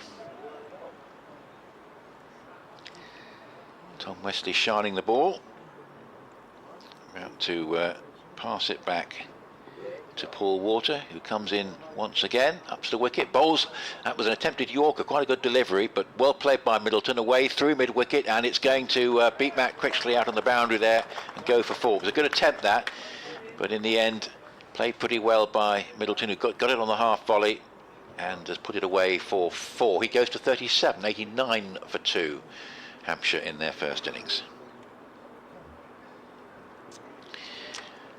So we might get a couple of interruptions later on today, but we're not expecting anything of the scale of yesterday, which is a relief. And certainly weather forecast pretty much spot on yesterday. The leg slip has gone as Walter bowls, and that's an attempted forcing shot off the back foot by Middleton. But an extra carry there as it went through to Rossington. But good piece of bowling. 9 wickets now for Paul Walter. Bowling average, getting his wickets at an average of 13 a time, Dick, which suggests that he's worth a few more overs. Yes, quite. Yes, Thank you, Ken, for your email. I'll come back to that at the end of the over. Sun shining, and by far the most pleasant of the 3 days for watching the game.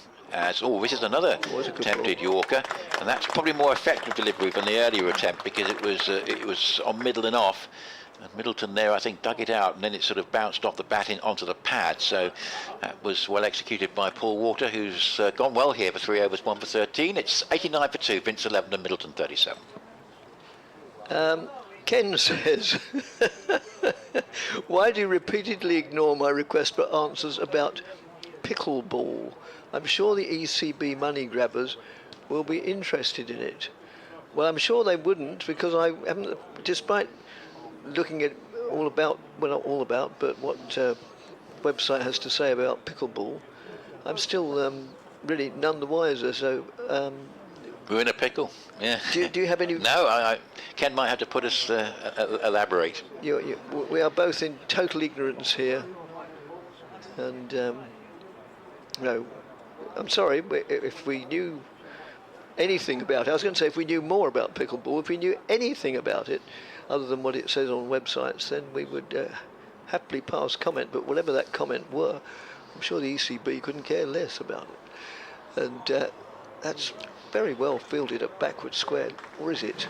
Well, it was a sweep shot from Vince, which bounced really awkwardly for Jamie Porter at backward square leg, and bounced over his shoulder. That could easily have just smacked him on the head. That's in a way a narrow escape for him. It just bounced really awkwardly. Yes. Went sort of head high through him and away for 4. But the main thing there is it didn't hit him. Yes, quite. Yeah, that could have done Jamie Porter a lot of mischief. As Harmer moves in again. Right arm over the wicket. Again the reverse paddle employed by Vince, which has met with mixed results. And that was one of the less successful attempts. Harmer in again.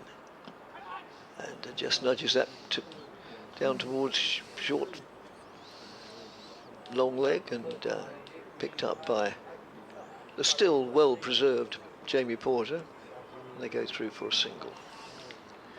I remember Vince in the T20 here, sort of winning that match off his own bat in about 45 minutes. It was a sensational display. So that's outside the off stump. Don't think he'll be doing that sort of innings today, but he has looked in fairly aggressive mood. He's going to take on Harmer, it seems, so that is going to be quite a good battle. Harmer in again, bowls, gives it a bit more air, and it's gone hard, high, and crosses the boundary, having bounced once just in front of us at long on for 4 runs. Moves Middleton on to 41. They've obviously got a policy they're not going to let Harmer dictate terms. He's going at 4 and over, which is an interesting sign. This has frequently been the policy of batsmen, not just from Hampshire, but generally seeing to be around the circuit, almost as if they said the winter. You know, they got together during the winter and said conference. Yeah, had a conference call with Zoom and other bits of software available, saying, you know, we're not going to let this fella intimidate us. We'll take the game to him. But that doesn't nullify his effectiveness. He's still a very good bowler. 98 for 2 is the visitors' score. Yep, no run off the last ball of Harmer's over, and it's been a pretty even session. Entertaining cricket. 98 for 2. Hampshire batted at a decent pace. The little introduction of Walter has been an inspired move from Tom Wesley, and he's bowled very well. And mentioned Scott Curry actually on loan from Hampshire to Leicestershire. Just worth mentioning, he got 2 for 32 in the Yorkshire 155 all out. Leicester are 90 behind in that game, but they're 3 down, 65 for 3. That's outside the off stump from Walter. On its way through to Rossington, but there's a decent chance of a result in that game, and if Leicestershire can win it, and Worcestershire do no better than a draw, then it could be a bit of a head-to-head between the two for that final promotion place in the last round of games, but we shall wait and see on that. Still got this sort of cloud cover which is becoming slightly heavier over the ground, but again it's higher than it was for most of yesterday. As Walter up to the wicket from the Hayes close end with a slip and a gully, bowls, and Vince tries to crash that one over the short mid wicket, and it thuds into his pad. It's aggressive intent from the Hampshire skipper, who I think rightly, Dick, sat out of the 50 over final on Saturday. And, would have been a bit odd for him to suddenly be parachuted into that match, having played no part in the competition. But he's back for the championship. Or was it within the rules? It was. He was it. I think he. Well, yes. I mean, I think he possibly could have played one of the knockout rounds and didn't. Yes. Once he didn't play any of them, he couldn't play the final. I think that was the case of it. But anyway, has played defensively up into the offside, and there's no run. 98 for 2. But as you mentioned, you never quite know what the rules are with Essex having on one occasion signed a player for a T20 finals day. No, I'm pretty sure. Wasn't successful. I'm pretty sure that caused a change in the regulations. Yes. 98 for 2. I mean, it's really not on, is it? No. What does it prove if you win a game with somebody you've just flown in the other side of the world? As Vince comes forward, it plays a nice looking stroke out towards short mid wicket, but goes out to Dan Lawrence, who's just shining the ball. And of course, Dan Lawrence, we may have already seen his last innings for Essex at Chelmsford. Probably the Essex game plan is that we have, because they probably wouldn't want him to have another one. But maybe he can make a final impression at Northampton in a head-to-head with Karen Nair. That's one to look forward to. Well, as this is played off the back foot by Vince out towards deep backward point for a single. Northants might just be regretting not getting his signature in April, having to wait till September. 98 for 2 and single to Vince. 99 for 2 now, so 99 for 2. Another 199 needed to avoid the follow-on. Which is a very important landmark of the day. As Walter bowls, that's up in the block hole and steered away into the offside. So we've got an email about Jordan Cox, which I'm going to have a look at in a moment, Dick. 99 for 2, that one just steered up into the offside. Middleton stays on 41, Vince is on 17, and we've seen a couple of wickets this morning after a very good opening partnership between Albert and Middleton. Before the wickets fell in very quick succession, Albert bowled LBW to Walter's first delivery for 39 when the score was 68, and it was 71 when Gubbins, to the first ball he'd faced from Harmer, his 5th overall, was picked up by Critchley in the offside close field for 1. It seems to me of equal interest as to who's going to win the championship and who's going to get promoted from Division 2, or interest to me anyway, is who's going to get relegated along with Northants from Division 1. And well, Kent aren't going at all well in this match. Just goes through to the keeper. It's still unsurprisingly Simon Harmer bowling. It's going to be either Kent or Middlesex, according to the Kent so-called supporters media group, social media group, and it's a bit of a I don't know enough about Vince to say it's an out of character shot, but he's certainly trying to, at best it could be said, he's trying to take the attack to Harmer, and Harmer moves in and bowls. And there again, it looked as if he was going to go for the reverse sweep and then changed his mind. Yeah, according to the social media Kent so-called supporters group, then they're already resigned to Division 2. And some of them are saying, which is fair enough, Kent are a Division 2 side and maybe a good opportunity to rebuild. Yeah, sometimes it's a very moot point. Either promotion or preservation at a high level isn't always the best option.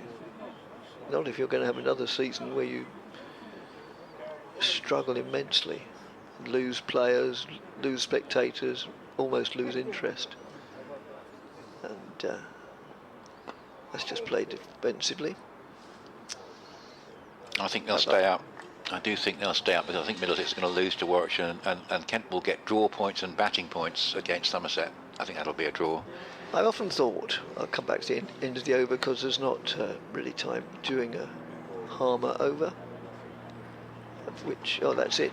Yeah, it seems to me that whatever the sport, whether it's cricket, whether it's football, whether it's rugby, any team sport, spectators will go and watch their side win.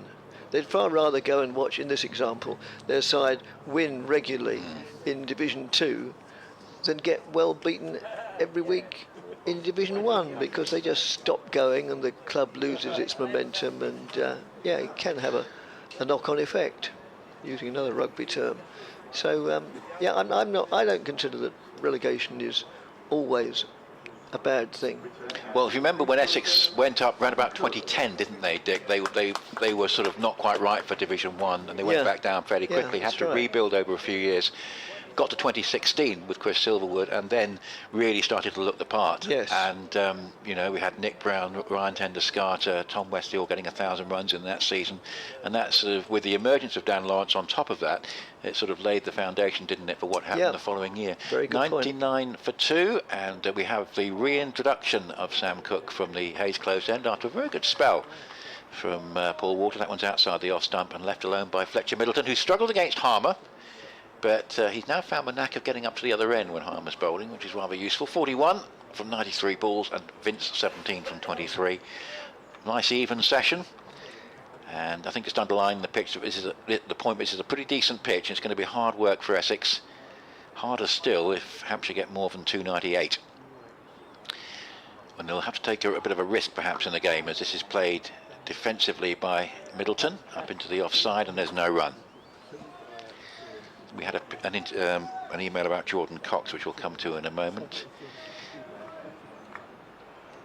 Yes, had one from Michael about pickleball. Pickle is a bit like paddle, using a plastic ball, cross between tennis and squash. Well, yeah, that's what the website suggested, but I'm still none the wiser as to why the ECB would be interested. As here, this one from Cook is run down by Middleton. They think of a run, it's not there. It's never really a run, because Walter at backward point was looking to pick up, swoop and throw there, but he didn't need to because they stayed at their respective ends. 99 for 2.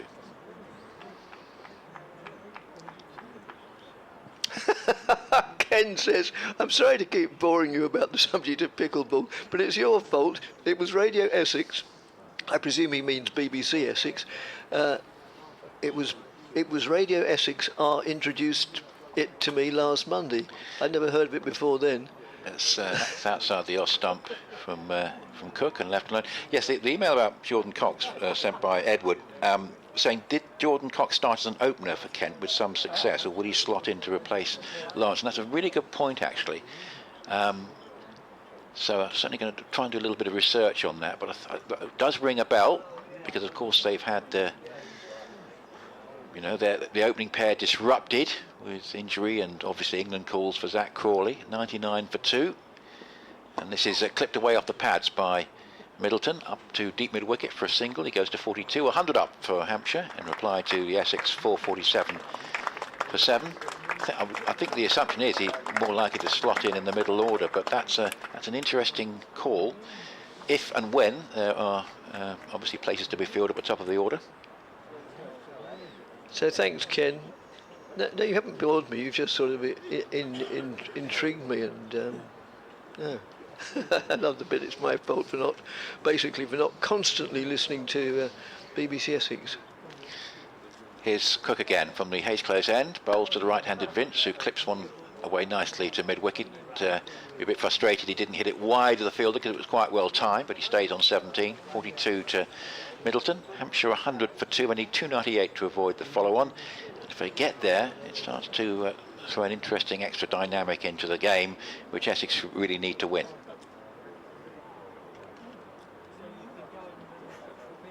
Yes, Jordan Cox, him opening does ring a bell. I'd have to look at some Kent scorecards and on that, but it maybe would give an option to Essex to be a pretty aggressive opener as well.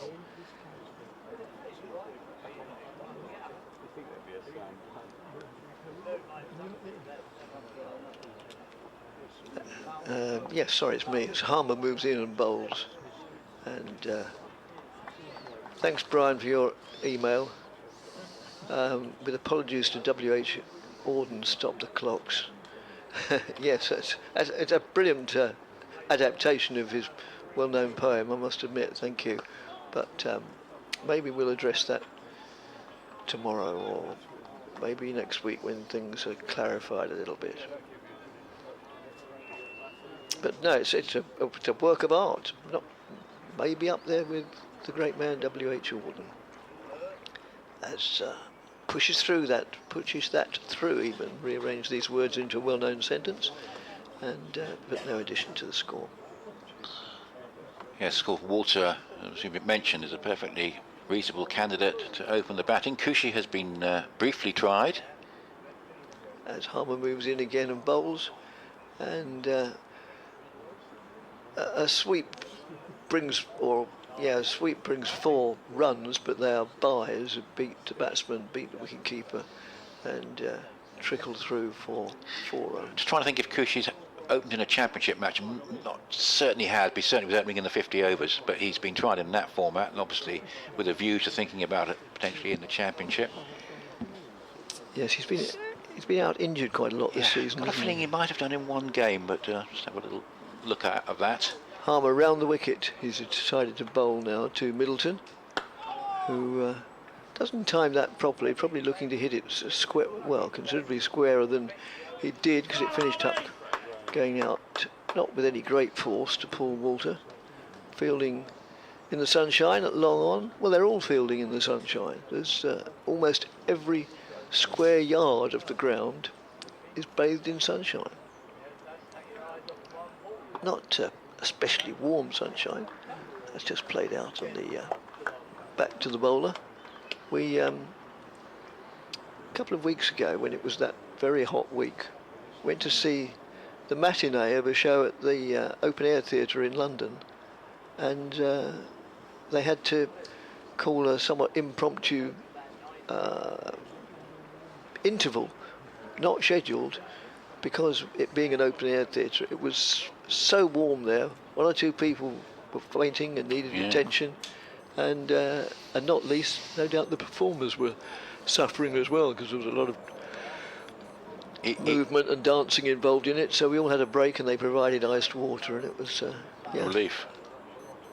Yes, he opened against Warwickshire, did Kushi. Just trying to look at the Notts game to see if he did the same there, but he opened against Warwickshire in the game at Chelmsford in late June. That's Cook bowls, and that's pulled away, and it just eludes. Fielded. Well, nicely fielded, as you say, in the end, because initially it looked like it was going to get past Lawrence there at mid-wicket. It was an awkward bounce, and he actually did well to recover it. Scampered through for a single, 106 for 2. Yeah, that issue on Kushi opened against Warwickshire at Chelmsford, and I don't think he was opening back at Trent Bridge. No, I think that might be the one, and that might be the only time. But yes, we were talking about having a bit of an audition as opener in that game, I seem to remember, as Cook bowls, and that's it's played defensively from the crease and runs up into the onside, and there is no run. Rossington standing up to the stumps to deter Vince from... She'll bring Kevin back on at the end of this over. From moving too much out of his crease. Yeah, I think that was the only match he opened in the Middlesex game here at the back end of June. Here's Cook again, bowls to Vince, who just gets inside the line, looks to work it away into the onside, makes no contact with it. 106 for 2. It's 10 past 12 now. We've got another half an hour to go before lunch, and then I think the official playing time will be probably 1:20 to 3:30 for the afternoon session. 104 over day, but with the forecast for after tea, it might be that we do get the day terminated by the weather, either by bad light or rain at some point. Washington standing up as Cook bowls to Vince, and Vince plays it away just past the bowler, runs up toward mid-on, no chance of a run. Yeah, so Jordan Cox, interesting to see where he slots in. One suspects the middle order, but certainly be interesting to see how he goes. Obviously someone identified by Essex, someone they would very much like to have around on the side. That's played by Vince quite comfortably back down the pitch to Cook, and there's no run. Rory Burns is out for 11. We mentioned he was on 11. He's now out for 11 at the Oval. Dominic Sibley 23 and 42 for 1. Ryan Patel has come in 42 for 1, sorry, in 20 overs actually, so no hint of going particularly quickly against Northants, who made 357 all out, and Karen Nair was actually the last man out. Caught and bowled Tom Laws 150. That's played by Vince between first and slip and gully for 4 along the ground. looked fairly deliberate, that. I mean, it's always a bit of a risk when you're aiming the ball in that direction with guys behind the stumps to take the catches, but actually if you could play a shot deliberately in that area, Vince did just then, and he's got 4 runs, he's gone to 21. It's 110 for 2, and Kevin James is going to come back in to join Dick for that half hour before lunch. Thanks, Mike, for your email. He says from North London, I reckon the credibility or authenticity of the divisional system depends now on pressure from the minor counties to affect the lower reaches of the second. That's very interesting. I find that very interesting comment, because it's a long time. The step up from minor counties to first-class counties is enormous. That's just to play defensively, and not just from the cricketing ability, but financially in particular, which is why in recent years, comparatively recent, Durham are the only side to have done it, and they were knocking on the door for appeal for stumping from Rossington. Doesn't meet with the approval of the umpire, and Durham were knocking on the door for a long time. So there are a lot of implications other than whether a certain minor county plays cricket better than one of those in the lower reaches of the Division 2 of the first class. Let's just play back with a square on the onside. First of all, certainly not least as the finances. Yeah, it's expensive business to run a county club. Far less expensive business to run a minor counties club, because they're not a club as such, they're a collection of players, and that's worked away to mid-wicket for a single. And also most of the minor counties players, well, I put it another way, I don't think any of the minor counties players are full-time pros, so they've got, probably decent proper jobs, which, maybe they don't want to forego to get into the somewhat hazardous business of playing professional sport. That's nudged down to third man, and it will cross the boundary now for 4 runs. So that moves visitors on to 111. No, they hadn't clicked it up. 115 for 2, of which Middleton has 45. Vince on strike has 25. But it's very interesting. Thanks, Mike, very much indeed. Yeah, I can't remember when Durham joined, but it's probably 25 years ago, something like that. Prior to that, that's just a nudge round the corner of a dot ball. Prior to that, the most recent county was, soon after the war, was Glamorgan. So, getting into first class, becoming a first class county is not easy for all sorts of reasons, only one of which is the ability to play cricket. 116 for 2. 1989, Durham became first class county. Oh, 1989, longer than I thought. Thank you. 34 years. And I mean, there's no minor counties seriously knocking on the door now, I don't think. As I say, they're a collection of players who come together from time to time to represent the minor counties, all of whom have other ways of life, jobs, families, children, all the normal sort of accoutrements that go with life nowadays, responsibilities, debts, mortgages. It's a big move. Critchley. Change of bowling from that Hayes close end with a bit of leg spin, comes in and bowls, bounces forward into the ground and fielded at short leg. Now Matt Critchley's got a decent return, 16 wickets at 21 apiece. This is pretty handy. Yeah. Short run up, comes in again and bowls. Vince is on the back foot, steers that into the gap in the covers and will pick up a single and moves on to 27, 117 for 2. Hampshire trail by 330. Yeah, there seems to be very little doubt that when the gongs are handed out at the end of the season, very little doubt that Critchley will be the player of the season. Doesn't really have any serious contenders apart, possibly from Westley. Oh, bounce, and he's trying to play that away. Fletcher Middleton on the offside and misses. That is huge bounce from a leg. It is.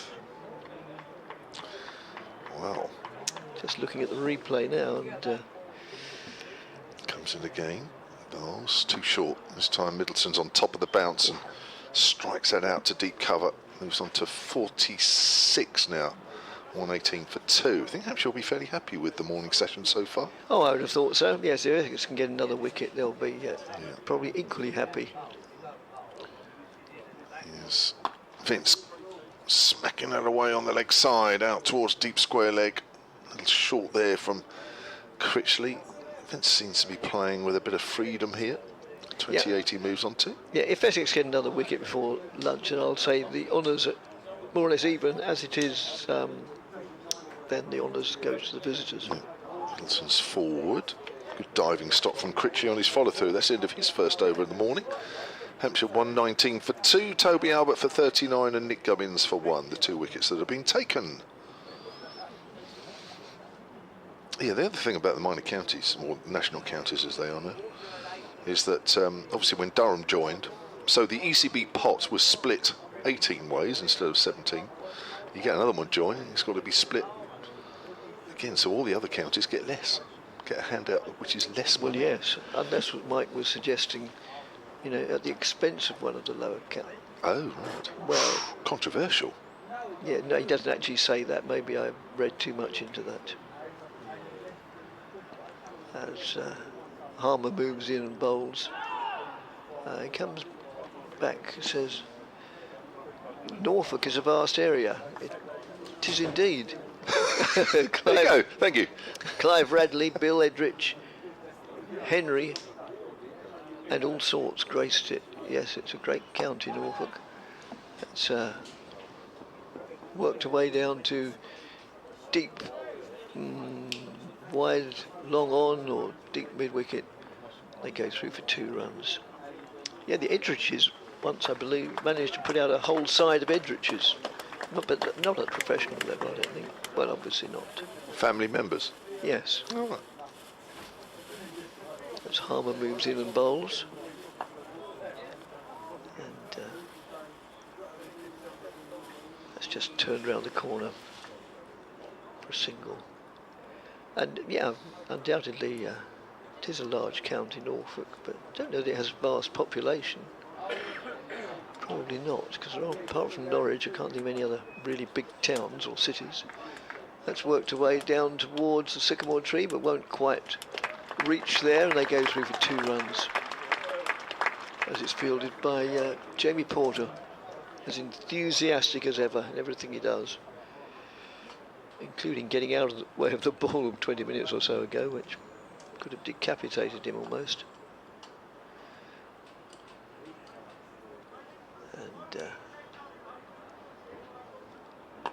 That's just worked away on the onside. Picked up by skipper Tom Wesley,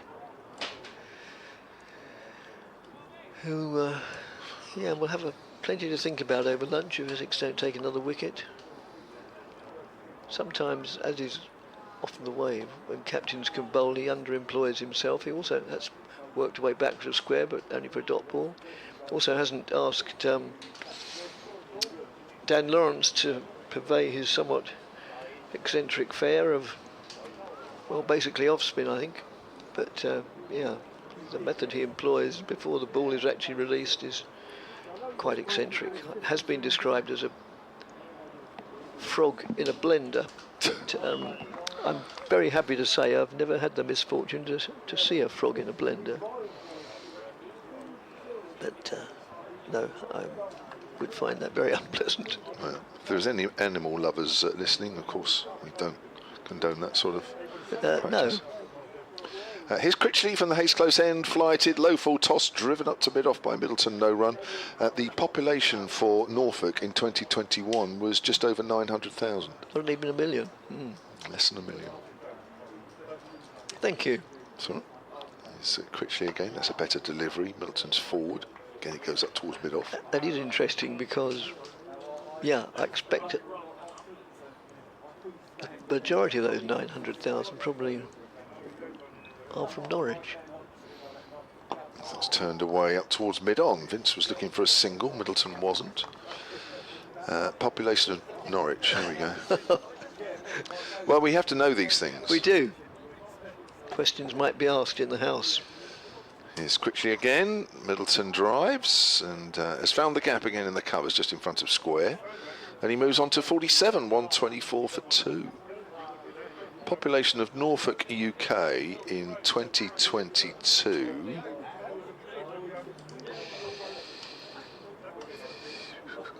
Oh, that's the wrong one. Hang on. Yes, we've had Norfolk. Yeah. Oh, sorry, yeah, no, I want Norwich, don't I? Lovely shot over mid on James Vince. That was a good shot. That is gone for 6. In the slot. Brilliantly executed. Just pinged off the middle of the bat, that one. Just looking at the replay, that came out of the bat. Look at that super shot. Oh, that's a lovely shot. Line of the bat straight through, mid on. Just turned away. Knew that was 6 from the moment he left his bat. Total moves on to 130 for 2. Vince on to 38. Here's Critchley again, short and edged. Tried to thrash that away through the offside. It's going to be 4. Goes quickly down to 3rd, below us. Not a great ball either, really. I think the surprising thing was that Vince didn't actually hit it where he was aiming. At 42, he moves on to 134 for 2. And I'll just, I put in the wrong thing there. Population of Norwich. I've never been to Norwich. You've never been to Norwich? No. Fine city. Is it? Yes. Population of Norwich 2023, 203,000. Oh, only about a quarter of it. Yeah. Oh, where are they all? Yarmouth? Yeah. Kings Lynn? It was only 170 odd in 2001, so it grew very quickly. When that beats a batsman outside the off stump, goes through the wicketkeeper. Unsurprisingly, it's still Harmer bowling, his 15th consecutive over. So he's been bowling for a couple of hours. Well, not quite, no. Bowled him now. And Essex do have their 3rd wicket before lunch. Middleton is bowled for 47 by Harmer. And Hampshire 134 for 3.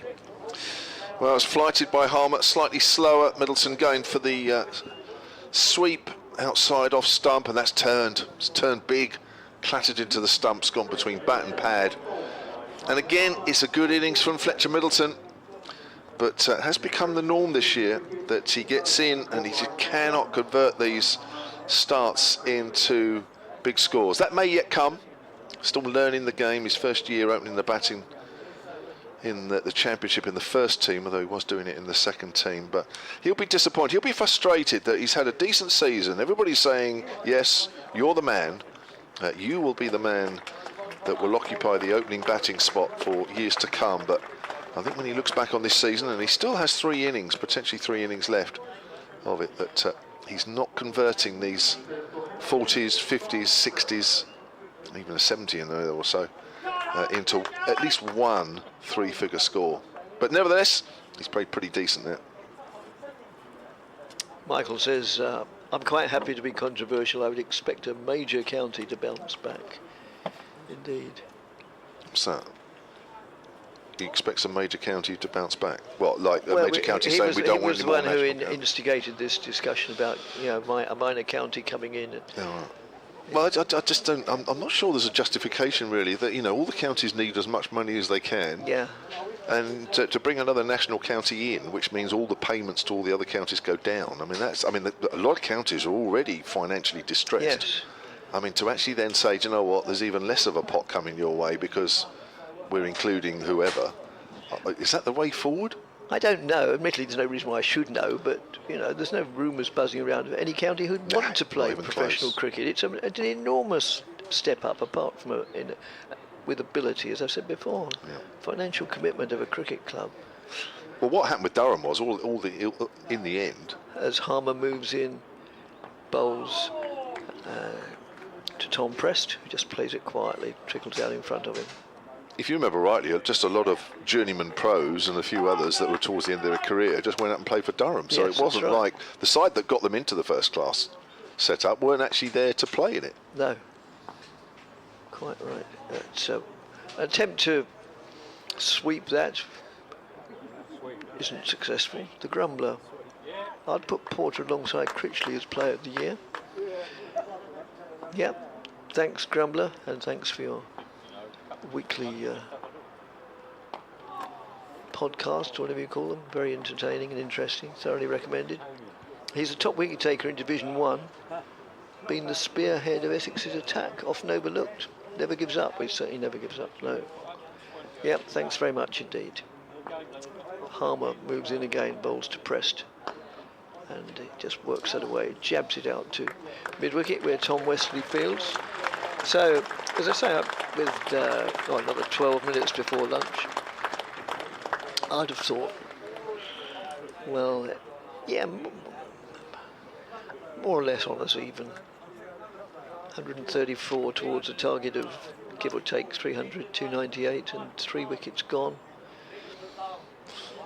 Still another 150 odd needed for the follow one. Yep. Which is...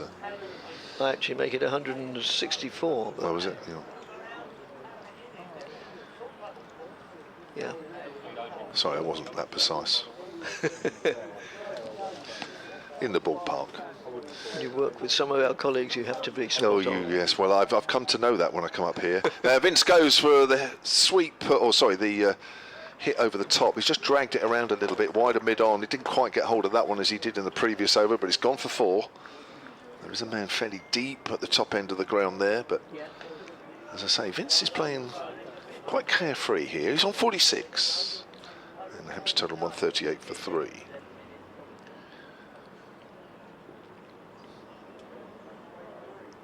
Critchley's been expensive a little bit. There's Vince gone again. Now he's got underneath that. This could be out caught somewhere around mid-off. 2 players are converging on it, and it's caught at mid-off. At the top end of the ground, he got right underneath that, James Vince. And Critchley picks up his man, and Vince goes for 46. And Hampshire are 138 for 4. Well, now I would say it's probably Essex's morning, those 2 wickets in quick succession. Especially since one of them is James Vince. And for a moment it looked as if the 2 fielders were going to be in contention. I don't mean physically contention to take the catch, but eventually it was Tom Wesley who probably shouted out, mine, and took it comfortably in the end. But so Vince is out, caught by Wesley off the bowling of Critchley. For 46.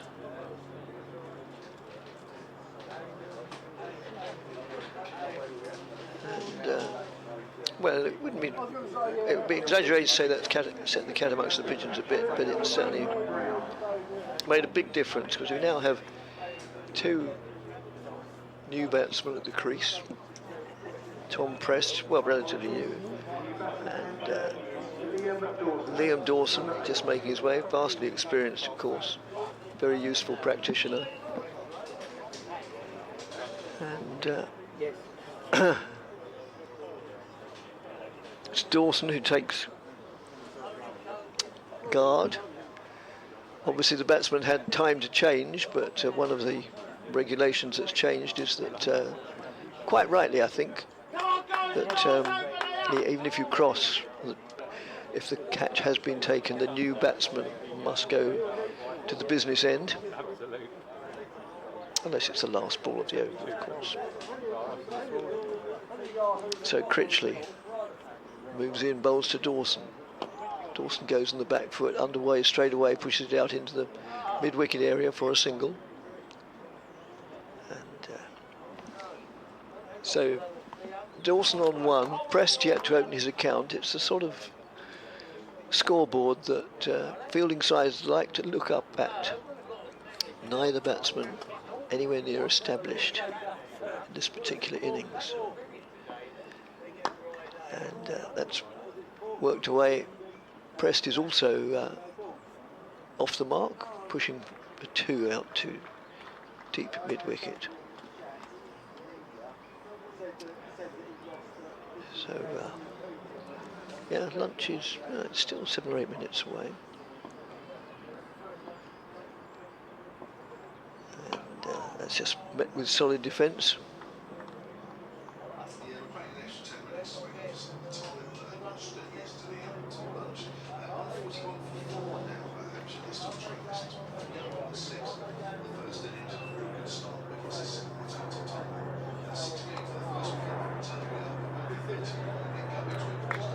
that's the end of the over with dot ball. And Hampshire 141 for 4. Thanks, Paul, for your email. I just wanted to email and say thanks for all your wonderful commentary all season. Well, it's our pleasure.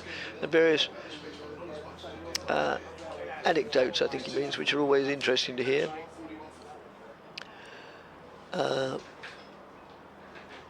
I'd like to thank your erstwhile guest from Hampshire, Kevin James by name, former player of great repute, who is a great commentator and impartial, which is so refreshing to hear. Thank you. Thanks to all. Have a great rest of 2023, and I'll email again next season. I'm off on holiday abroad till October from now. Well, have a great time, Paul from Grays. I used to work in Grays. Did you? Thanks, Paul. That's very nice of you. Thank you for saying. How was Grays? There's a sweep shot there. It's in the air and it's caught at backward of square leg, and Dawson succumbs. Harmer picks up his 3rd wicket. Dawson sweeping gets a top edge. The ball hung in the air and it's 141 for 5, and Hampshire are having a pretty miserable last half an hour or 45 minutes or so. Yes, they certainly are. They're losing wickets at 134, 138 and now 141 with Dawson out for just a single. Just looking at the replay, it goes hard, high, and fairly straightforward catch to the ever enthusiastic Jamie Porter. So 134 for 2 is now 141 for 5. Yes. So Essex will be cock-a-hoop now.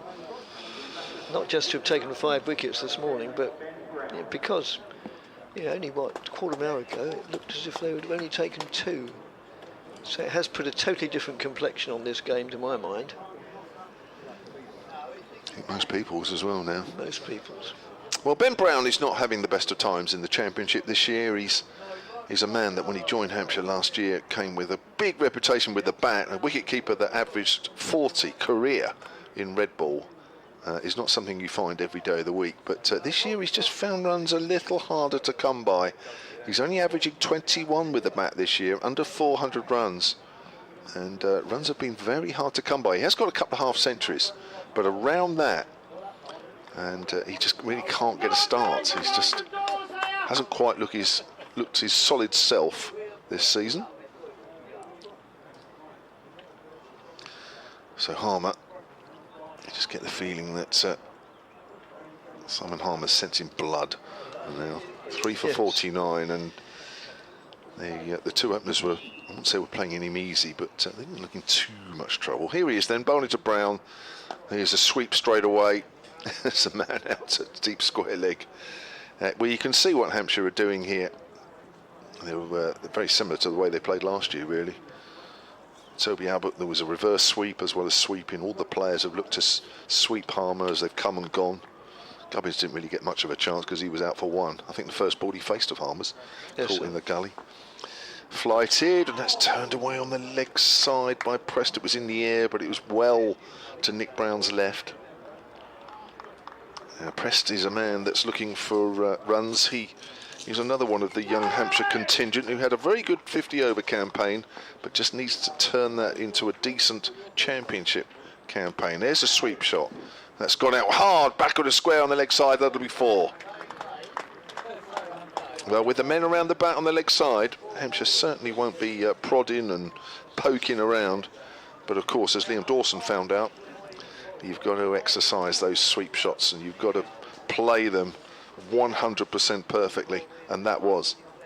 Press moves on to 6, 146 for 5. Yeah, had a sticky time for a couple of games early on in the Championship. Tom Prest, as he's forward, plays that nicely along the ground to mid-wicket, and didn't really have any scores of note in the first 2 games against Northampton and Warwickshire, and then he had to wait a long time. Played in the last game against Somerset, not in the first innings, but 33 not out in the second showed, as we all know down south, that he can play. This is a difficult situation for him. He slaps it away on the offside. 4 runs through extra cover. Well, that's a nice looking shot. He plays it in a way that, I don't know if you've noticed, Dick, there's a lot of batters now, they're sort of flapping at these off drives. Yeah, they sort of slap it, don't they? They do, with a bit of bottom hand. No sort of full flow of the hands through the ball, keep the elbow up high. The elbow breaks, doesn't it really? Yes. It bends, and the bottom hand sort of flicks through the line of the ball with the bat and sort of slapped away, and you see a lot of players starting to do that now. Press moves on to 10, 150 for 5. So, Critchley about to bowl what will undoubtedly be the last over before lunch from the Hayes close end. He'll be bowling to Ben Brown, who's just taking guard now from the umpire. And surveys the scene, the field,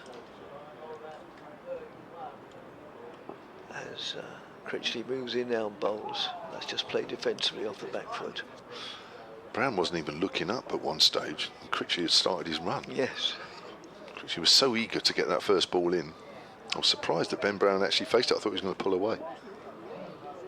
As Critchley moves in again and bowls, and Brown just pushes forward, trickles out into covers where Harmer picks up the ball and feigns to throw it at the bowler's end, but there would have been no need. Critchley in again, a busy cricketer. Everything he does, he goes about in a busy manner. Just played totally defensively again, trickles back to the former Derbyshire all-rounder, and now thankfully with Essex. I don't think anybody in Derbyshire is thinking that. Quite. And oh, it's outside the off stump, and some oohs and ahs that may not have missed the off stump by too much. I don't know, might see the replay. I think it just bounced and straightened a bit. Sometimes there's a bit of kidology, sowing seeds of doubt in batsman's mind. Again, pushed forward. He's only got to do that on one more occasion, and then Ben Brown, along with everybody else, can go off to lunch, including us. Well, not literally we don't lunch with the players. They wouldn't want that. I don't think we would either. The scoreboard's showing 12:39. That's why Ben Brown's just taking a few seconds more. Yes. Critchley moves in and bowls. That's outside the off stump. Goes through to the wicketkeeper. Still 12:39. Still 12:39. So my comment about this will undoubtedly be the last over before lunch was, like many comments I've made in the last 28 years, erroneous. But not very many. No, you do yourself an injustice, Dick. There have been very few. Otherwise you wouldn't still be doing it, would you? Oh, and they're off to lunch. They're off to lunch. Hallelujah. What is going on? I thought once the umpires got in position, I thought so, that maybe just as they did, it turned 12:40. I'll tell you what, there was seconds in that, if that. Yes. Yeah. So that's it for the morning. I'll just run through quickly what happened and then hear the Hampshire point of view in the morning. Fletcher Middleton, bowled by Harmer for 47. Toby Albert, LBW to Walter for 39. Nick Gubbins caught Critchley, bowled Harmer for a single. James Vince caught Wesley, bowled Critchley 46. Liam Dawson caught Porter, bowled Harmer for a single. 3 wickets to Harmer and 1 each to Walter and Critchley. And the wickets fell at 68, 71. And then the next 3 quite significantly on the space of 7 runs at 134, 138, 141. So the players lunch with Hampshire 150 for 1. Yeah, well, it started all right, didn't it? For an hour this morning. For 5, I beg your pardon, 150 for 5. Well, for an hour it was all right, wasn't it, really? There was a couple of alarms with Harmer, but generally for an hour it was okay, where Hampshire added 58 to their overnight total, but as Toby Albert went LBW to Walter, good full delivery. Then it sparked a bit of a collapse. 68 for 1 became 71 for 2, and then there was a bit of a stand between Middleton and Vince. Middleton went, and then Vince, who looked as though he was sort of out there to enjoy himself a little bit as much as anything. Yes. I think he was quite happy to take the bowling on, and in the end that was his downfall. Caught in the deep off Match Critchley at deep mid-off, and then Dawson sweeping top edge off Harmer. So I think Simon Harmer has picked up 3 wickets in the morning session. I think we can expect more from him.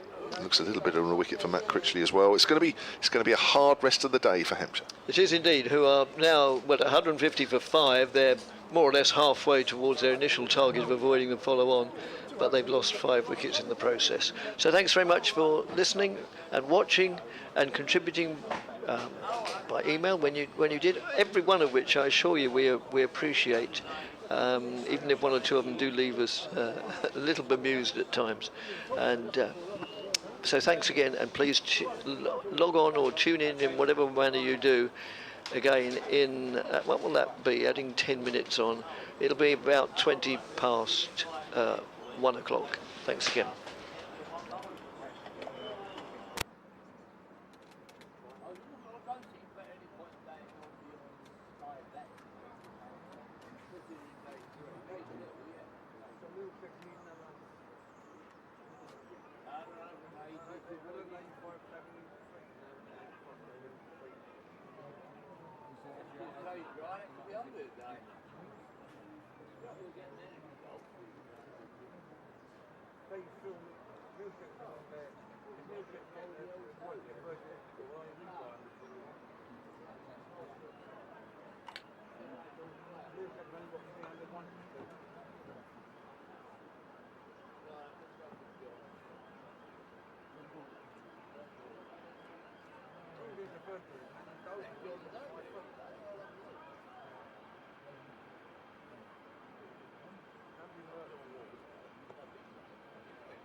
Yeah, I'll come around and meet you.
security cage, you get stuck on your bag. Oh, yeah. He's got one stuck on his bag.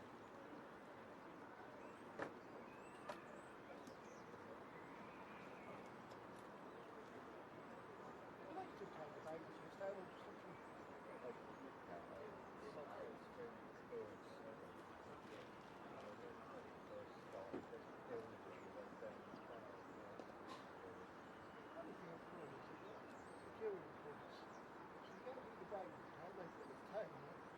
put anything in it before you go in the ground.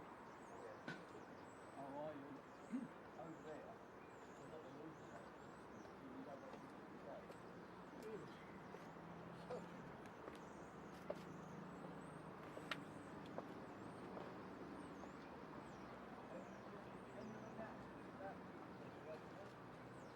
Remain the same. Remain the same. No change.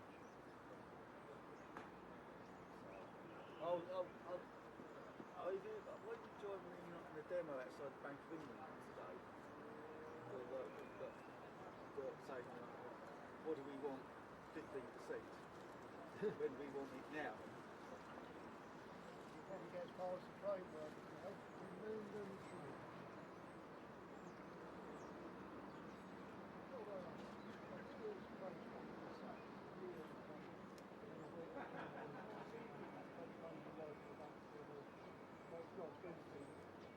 Ask the woman to that.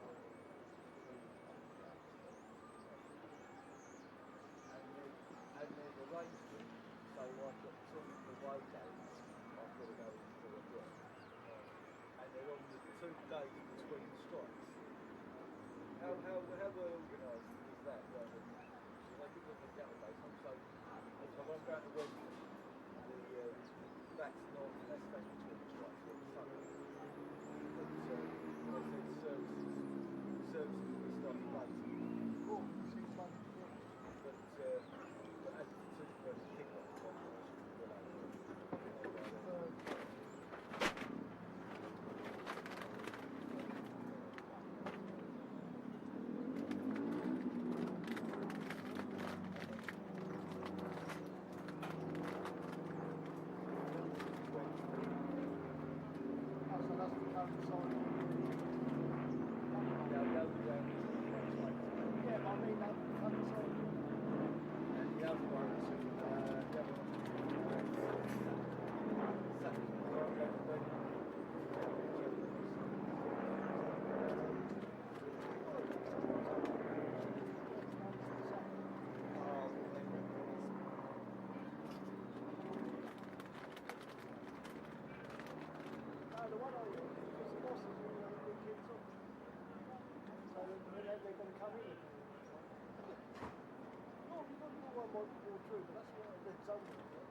Why's that? Oh, we just going long because they would manage to do it.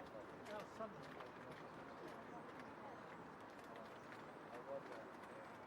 Well, that's probably a similar reason. It's like the old days.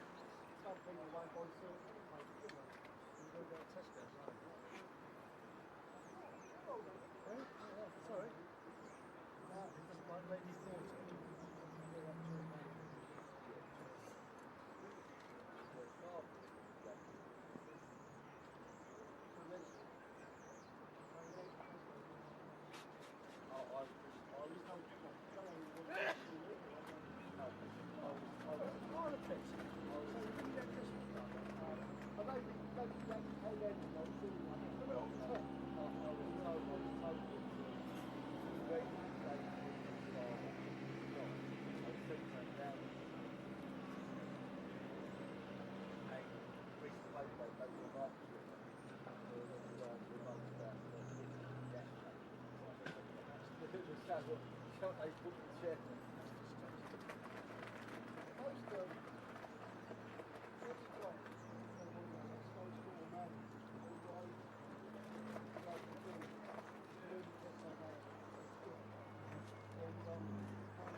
My hotel even was like that.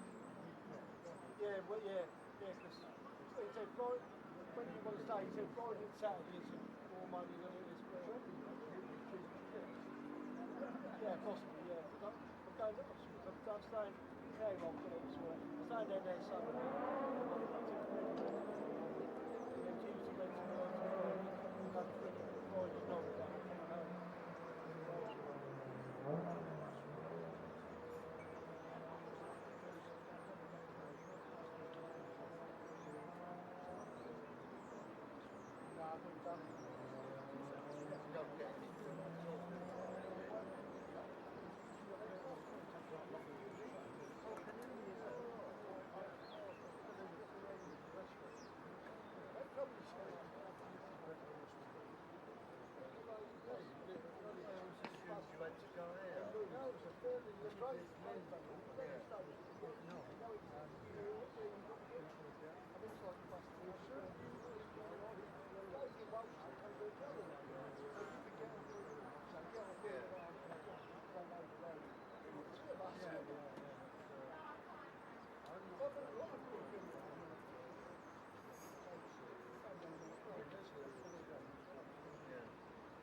ringing the bell with 5 minutes to go before the end of the lunch interval today is Cliff Greenhill from Mountain.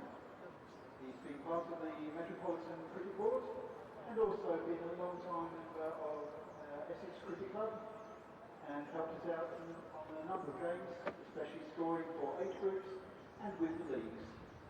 So take it away, Cliff.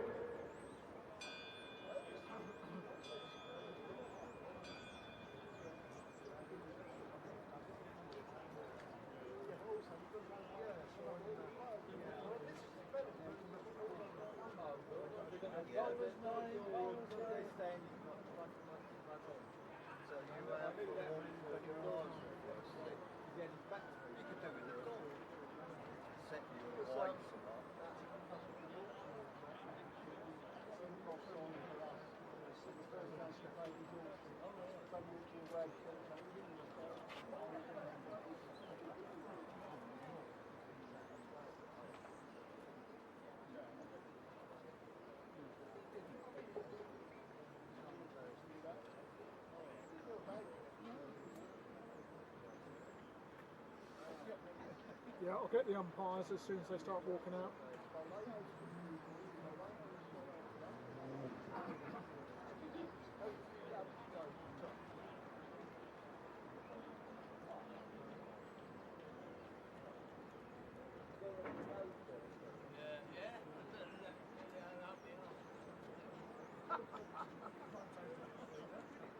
DJFG was talking to GAG lunch ago. Who's JSG? JFG, John Farragut. Oh, is he here? Talking to the GAG.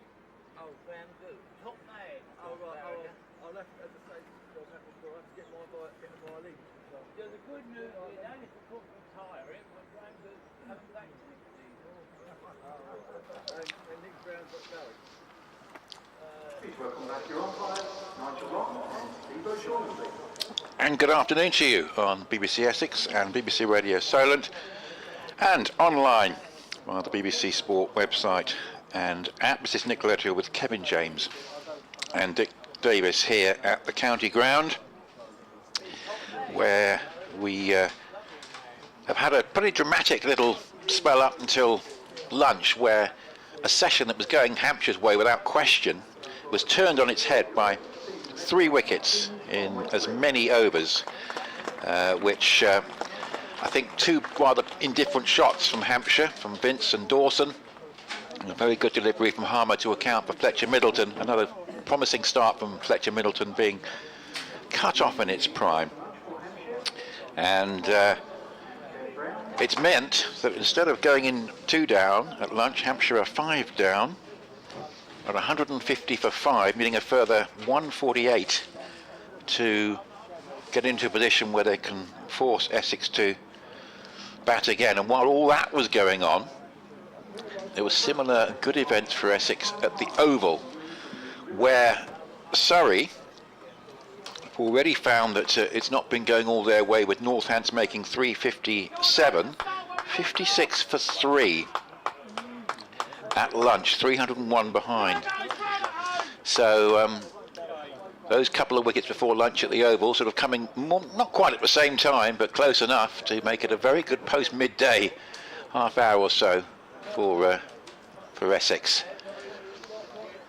Kevin just about to join us. I'll just do the first delivery from Harmer, who is coming in to bowl from the river end, and that's an attempted pull shot round the corner from Prest, which doesn't go too far, but I wonder what Hampshire's approach will be now. They've got to get this 148 to avoid the follow-on, or if they don't get that, get as close to it as they possibly can, and occupying time might be an important issue as well, as here it's a better shot from Prest, past short leg up towards deep mid-wicket, and it's 1 run. And good afternoon, Kevin. Yeah, good afternoon, Nick. Yeah, I mean, that was a tough, what, sort of half hour, 40 minutes up until lunch. But it's, it's pressure that's scoreboard pressure, and it's also pressure brought about by Harmer. They've seen the ball turn and bounce a bit. Seems to be increasingly going that way, and you've got to be careful. I mean, yeah, you've got to be occupying the crease, but you can't just sit there. No. it's getting the balance, isn't it? And here's another sweep shot, and it goes straight to short leg. There's a shout from Harms, it just off the pad. But half shout there as Ben Brown was looking for the lap. He's just bounced up into the hands of Brown at short leg. But Harmer again looking dangerous. His figures tell the story. 3 for 59 in 16.5 overs. So Essex have tried to get after him. And here is an attempted reverse sweep. And the ball turns and beats the attempted shot from Ben Brown. Big partnership this for Hampshire, you feel. The weather just closing in a little bit, and the forecast is not great for the latter part of the afternoon. It's much cloudier now, and this is a sweep, and it goes straight to Porter at backward square leg, and I think it carried to him directly. And if it did, that's a drop he'll be disappointed with. A sweep shot which was miscued from Brown, and I think it's gone all the way to him on the full, and he's just not been able to get through with a catch. He's just misjudged it, and that's just pushed defensively up into the onside, and there's no run. What did you see of that, Kevin? Well, I think if it did, there's had to be quick camera work, but I think it was come out the middle of the bat, and I think it's got on him so quick. Yeah. I don't think he's had time to get his hands in the right place. It was, it could have been another catch to a sweep shot, because Dawson went in that vein before lunch, so 151 for 5. At the end of Harmer's over. I just want to read for you a club statement that we've got during the lunch interval. Essex Cricket would like to clarify that contrary to news articles published today, Alistair Cook will be discussing his playing future with the club at the end of the current season. Cook and the first team squad are fully focused on the last 2 LV Insurance County Championship matches and on being involved in a close fought race for further honours. That's a statement from Essex County Cricket Club that we received about 10 minutes ago, just to bring you up to date on that. 151 for 5, 11 to Prest and 1 to Brown. Essex made 447 for 9 declared. Yeah, that's quite understandable, isn't it, really? Essex want to focus on what's going on in the Championship. Here's Yadev to bowl his second spell off the back foot. Lovely bunch shot by Tom Prest that's gone through the covers. Now, that's making its way towards the boundary, and it may just go all the way. And yes, it has. In fact, it may just not have gone over the rope, but I think the fielder was over the rope by the time he touched it. So that's a beautiful looking shot from the youngster. I mean, Prest is really someone that's being identified for the long term, isn't he? As an integral, potential future member of Hampshire's top 5, and a good time to make a major contribution here. Yeah, well, Hampshire have given sort of him, I guess, and Toby Albert 3 games at the end of the season where, let's be honest, Hampshire are probably playing for about 3rd place at best. Prest gets a length ball, pushes that into the covers. So, there's 3 games for them to really show what they can do. Tom Prest had a couple of games earlier on in the season, didn't really impress at all, but he is a good player. Had a good 50-over competition, and this hopefully, these 3 games, including last week, the week before last, because Hampshire didn't play last week. What I will say is that Hampshire in the last couple of seasons, the way they've been able to use the 50-over competition as a way of developing players has been very impressive. Yeah.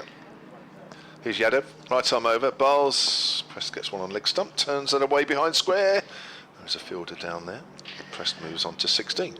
Essex have had some success in that respect. Perhaps the success sort of wasn't followed through or consolidated this season in the way they might have hoped. For example, we didn't see that much of Jamal Richards until just towards the end of the competition, where he had a little bit of a cameo and he had an appearance on the side. But certainly Hampshire, their success in the competition in the last couple of years, particularly this year reaching the final, I think testament to the success of their approach. Here's Yadev and the Hayes close end. Brown works that to mid-wicket. And there is no run. So we mentioned Surrey 56 for 3, 301 behind, and Middlesex are batting again with a big first innings deficit. Warwickshire made 315, Will Rhodes 102, Danny Briggs 99. Has Danny Briggs ever got 100, I wonder? I'll have to look that up, but that's disappointing if he hasn't. And 315 all out. Tim Murtagh 6 for 82, but Middlesex batting again 13 for no wicket. Yadev to Brown, length ball, Brown pushes down up to mid-on. Answer to the question about Jordan Cox opening for Kent. Yes, he certainly has. In fact, he was involved in Kent's all-time record wicket stand in the Bob Willis Trophy year. I think they made 530 for 1 against Sussex. Sussex had a very depleted bowling attack, as of course many attacks were in that Bob Willis Trophy COVID year. I think he put on 423 with Jack leading, and he opened the batting, so he was opening the batting for Kent. Head over to Brown. Brown on the back foot. It's gone back to the bowler end of the over. 156 for 5. Hampshire trail by 291. But he has more recently been batting in the middle order, and that's where I think we'll see him for Essex. But let's say he has made his mark as an opener, although of course it's very difficult to judge because the nature of that Bob Willis Trophy competition in August 2020 was, of course, there were some seam attacks that were very, very seriously depleted, and Kent certainly cashed in against Sussex on that occasion. But yes, so Jordan Cox has opened. We think, though, more likely to see him batting in the middle order, but we shall wait and see. Anything is possible. Here's Harmer bowls, and that's a sweep shot, which is very well played, actually. Reverse sweep. That's about as good an execution of that shot as you could see, actually, there from Tom Prest. He just sort of lined up where that ball was pitching, fairly full of length, ran about off stump, got in line with the reverse sweep, hit it past short third man, and got 4. 160 for 5. A few reverse sweeps, a few sweeps off Harmer. It's almost as if they can't play conventionally and just hit down the ground. It's almost as if Harmer's too difficult to do that. Yes, it's an interesting approach.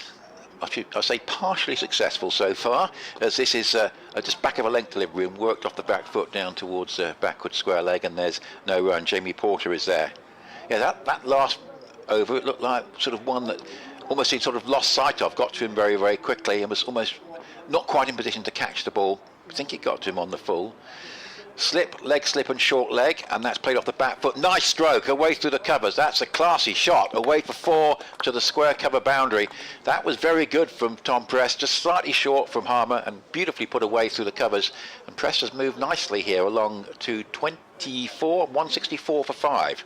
Yeah, a little bit wide initially. He's going for the footmarks there, Harmer. Ball just hasn't really exploded out of them. Turned, but didn't explode. No. So getting increasingly cloudy. The blue sky we had this morning is gone. There is a little bit of sun trying to poke through, but finding it increasingly difficult. That's outside the off stump, and it doesn't really turn left up, left alone by Prest. Very little breeze today. Forecast for maybe some rain post tea. Hampshire will definitely want to still be batting when that rain arrives. 164 for 5. Harmer bowls, another reverse sweep, and again pretty well played. This is going for another 4 out to the backward point boundary. Lovely execution, and I won't say I can't remember an over in which someone's played Harmer as well as this for a while, but let's say he's got a game plan here, Preston. It's working at the moment for him. He's gone to 28, 168 for 5. Well, it's certainly not dull when Harmer's bowling, for whatever reason. They are trying to take the attack to him. It's 3 for 71, but it would be typical of Harmer if he was to strike off the last ball of his 18th over. What will he do? Oh, he loses his run up, as if he was in 2 minds about the delivery he was going to bowl, which is very unusual for Simon Harmer, but I just got a feeling that might have been the case there. Here is Harmer again from the river end, blows a flatter one, just pops up a little bit at Prest, but he rides the bounce and plays it well. He did well in that over, did Tom Prest. 28 from 22. Brown has a single. It's 168 for 5. 298 is the crucial figure to avoid the follow-on for Hampshire. Raining, by the way, at Taunton, where someone said a 404 for 4, and Lewis Goldworthy made 122. Tom Kohler-Cadmore, 68 not out, but he'll be joining England for the 2 remaining one-day internationals against Ireland.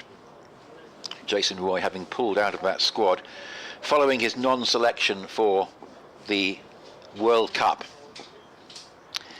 Umesh Yadav up to the wicket bowls and steered round the corner by Brown for a single. 169 for 5. Latest from Headingley, tight game. Yorkshire 155. Leicester, who need to win, 106 for 6. Harry Swindles 13 not out. Let's see if he can play another critical innings after the one he played on Saturday. But he's in there, and Leicester need runs from him. Yorkshire fighting back in that one. You'd have, again, slip and a wider second slip. That's outside the off stump. And there is no run. So Hampshire looking to be positive. I say it's been partially successful. Surrey have lost a 4th wicket. And it is Sibley, who's been there from the start. LBW White 32, 62 for 4 in reply to Northants 357. And you know, if Middlesex and Kent both fail to win, the Northants win that, they're still alive. As Press comes forward, going into the Essex match next week, Press plays that up into the covers, and there's no run. This really could be a most dramatic end to the season. It's working out the current points situation. Of course, Essex have got a bonus point for bowling in addition to the 3 they got for batting. Surrey at the moment just have the 3 bonus bowling points, so the gap at the moment is 17. You'd have from the Hayes close end under gloomy skies, bowls, and Press just gets into line and steers up towards mid-wicket, and there's no run. 169 for 5, and Hampshire have got there in the space of 45.5 overs. Tom Prest is there on 28, and Ben Brown single. So 3 wickets in as many overs to the spinners just before lunch, unsettling Hampshire after they were looking very comfortable at various points during the morning. Good opening stand and a good stand between Vince and Fletcher Middleton as well. Yeah, they've been playing a few shots, haven't they? Apart from the opening partnership, which put on 68. The players coming in later on to be playing a few. You'd have bowls, and this time that's on the pads of Prest, who looks to try and work his way into the onside. Just comes off the pad and rolls out towards Rossington, gathering behind the stumps. 169 for 5. Pretty threatening skies now. We've got some heavy, clumpy, low cloud, and the lights are not on. I suspect they may well be in the not too distant future. 447 for 9 Essex, 298 the follow-on target. Hampshire 5 wickets left. If they get there, it just starts to change the dynamic of the match, as you'd have bowls, and this is played away up into the onside, and there's no run. Obviously it's going to be very difficult for Surrey to win that game against Northants from here, but Essex will want to do everything they can to take advantage of any slip up by Surrey by making sure they win this game. 169 for 5. Dave Allen's messaged me, Hampshire historian and archivist, and probably a few other things as well, really. Hampshire are currently 3rd in the championship. Yeah, against the other 4 top 5 teams this year, they've played 4, lost 4. With these last 2 to go, against the bottom 5 teams, they've played 8, won 6, and drawn 2, which probably, well, it does tell a story. Not so good against the top teams, and cracking against the lower ones. So there's a reverse sweep, and he's missed, has Ben Brown, and that's not too far away from the stumps. So we're going to get the regular diet here of reverse sweeps and sweeps. I don't think Hampshire are going to play any differently, even though it's brought about the downfall of a couple of the batters. Very nearly came off the glove and spooned up in the air. In the end, it went to ground. There's a reverse sweep. It's in the air, but safe, and it's gone very quick on the 45 for 4 runs. Well, Harmer is throwing it out there outside the off stump. He's looking to catch the bowler's rough and looking for the ball to misbehave out of that. And of course, it's a perfectly legitimate shot when it's that far outside off stump. If you're watching the live picture feed, you'll see just how far outside the off stump is. The problem for the batters, of course, if it bounces and they're playing defensively and it explodes a bit, then they've got a problem trying to keep it down, and those men on the leg side are there waiting to catch. So that's why the batters have a bit of a dilemma here, and if they're not reverse sweeping, then they're looking to sweep. And as Liam Dawson found, that if you don't execute that properly and get a top edge, you've gone. So whilst Harmer's going for a few runs, I don't think he'll mind. 3 for 75. He is actually picking up wickets at the same time as he bowls, and there's a forward defensive there from Brown. That's well outside off stump. This time he's decided to defend. Yeah, but you mentioned that Ben Brown's been a bit short of runs in the championship this season, but this will be a good time for him to play a major innings. I will mention there's another game going on today. It's an eliminator in the women's regional competition, because it affects those of us down the south coast as a reverse sweep, which doesn't come off that time, because the winners of the Blaze against the South East Stars even though it's been played at Beckenham, they switched venues. We'll play the Southern Vipers in Sunday's Rachel Hayhoe Flint Trophy final, and the Stars were bowled out for 148 in the 44th over. Brown drives, doesn't time it, hits it into the ground, wants a single, no, says Prest. So one of those two sides, and if it's the Blaze, well, it will be a repeat of the Charlotte Edwards Cup final played earlier on in the season at Worcester. Which was won by... well, there's only one team. Yeah. Vipers. Yeah. So a potential double. Yeah. Well, that's right. Normally, if you just say whoever won that competition, if you said the Vipers, you're normally right. Yeah. Outside the off stump, and that's left alone. Not always, because they lost the Rachel Hayhoe Flint Trophy final last year at Lords against the Northern Diamonds. There was only a couple of runs in it. But otherwise, yeah, it's usually them. And I must admit, even with a neutral hat on, I was pleased that the Southern Brave women won the 100 for Anya Shrubsole going out of the game, and Charlotte Edwards, of course, another honour for her. So, yes, they just had to make sure they played to their potential, and they duly did on this occasion, which they weren't quite able to, I think, in the previous years. So, well done to them. Yeah. And I think, obviously, the Sunrisers represent this area. Yeah, I think a lot of people... coming force. The sun is rising. Well, it is. Exactly. That's exactly the right phrase. But I think a lot of people will say, hang on a minute, the Sunrisers beat the Vipers twice in this competition. Here's Umesh Yadav bowls, and it's played away by Prest, just wide of long on, and there's no run. Prest has played particularly well, and the problem for Hampshire in this innings, they've got a couple of 40s in there, haven't they? And a good knock from Toby Albert. In fact, 3 players out for very similar scores, and they just need someone to go past that 50 mark. 173 for 5, 125 to avoid the follow-on. Cloudy skies, very little blue sky at the moment. In fact, none actually. As Yadav bowls, and Prest just goes back into his crease and plays defensively up into the onside. And there's no run. One side who I think will be in Division 2 again next year is Sussex, 84 for 8 against Derbyshire. Hard to win that game from here. Of course, they had that 12-point deduction for sort of serial misdemeanors of some sort, with lots of small offences added together, I think it was. But Pujara, the captain, being suspended from this game. Looks like they could have done with him at 84 for 8. 173 for 5 as Yadav bowls, and that's going down the leg side, and it's just helped around the corner for a single down to fine leg by Prest, and 29 to him, 174 for 5. Yes, actually, that South Coast rivalry, obviously Hampshire and Sussex haven't played each other much in Division 1 of the Championship in recent years. All I can remember about the Sussex game against Hampshire in the T20 was that was the one that Ravi Bopara didn't get to, was it? That's right. Which I think might have counted against him in the final analysis in terms of what happened to him. 174 for 5. So it's played up into the offside. But the curious thing about Ravi, he's always got the habit of making his mark when he chooses to. And as I've mentioned a few times, but for an innings that he played for Sussex against Kent in the T20, Essex would not have qualified from their group. 174 for 5. Was there ever a game here where he didn't get here in time? Well, he didn't get here in time. There probably was, but Essex were probably batting and the openers were putting on runs, so it's probably hidden. Yes, a slip and a wider, really third slip harmer, as that's just played away down towards backward point, and there's no run. There's always a chance it might go between the two. Cook not far from Rossington at first slip, and then quite a big gap to Harmer. He's sort of occupying sort of a second and third slip combined, if you like.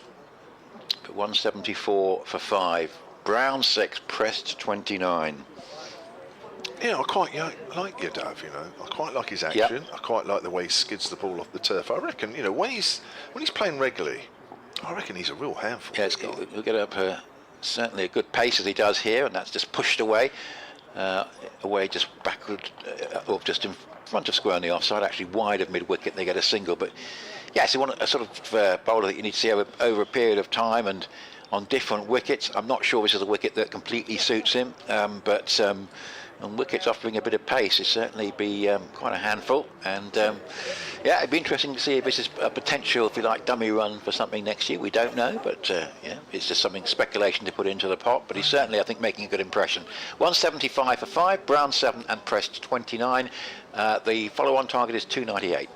170 test wickets in his 57 matches, averaging 30, which is not shabby. It's not shabby at that level. Not at But all. he's 35, isn't he? That's the thing. Oh, well, only 35, I suppose.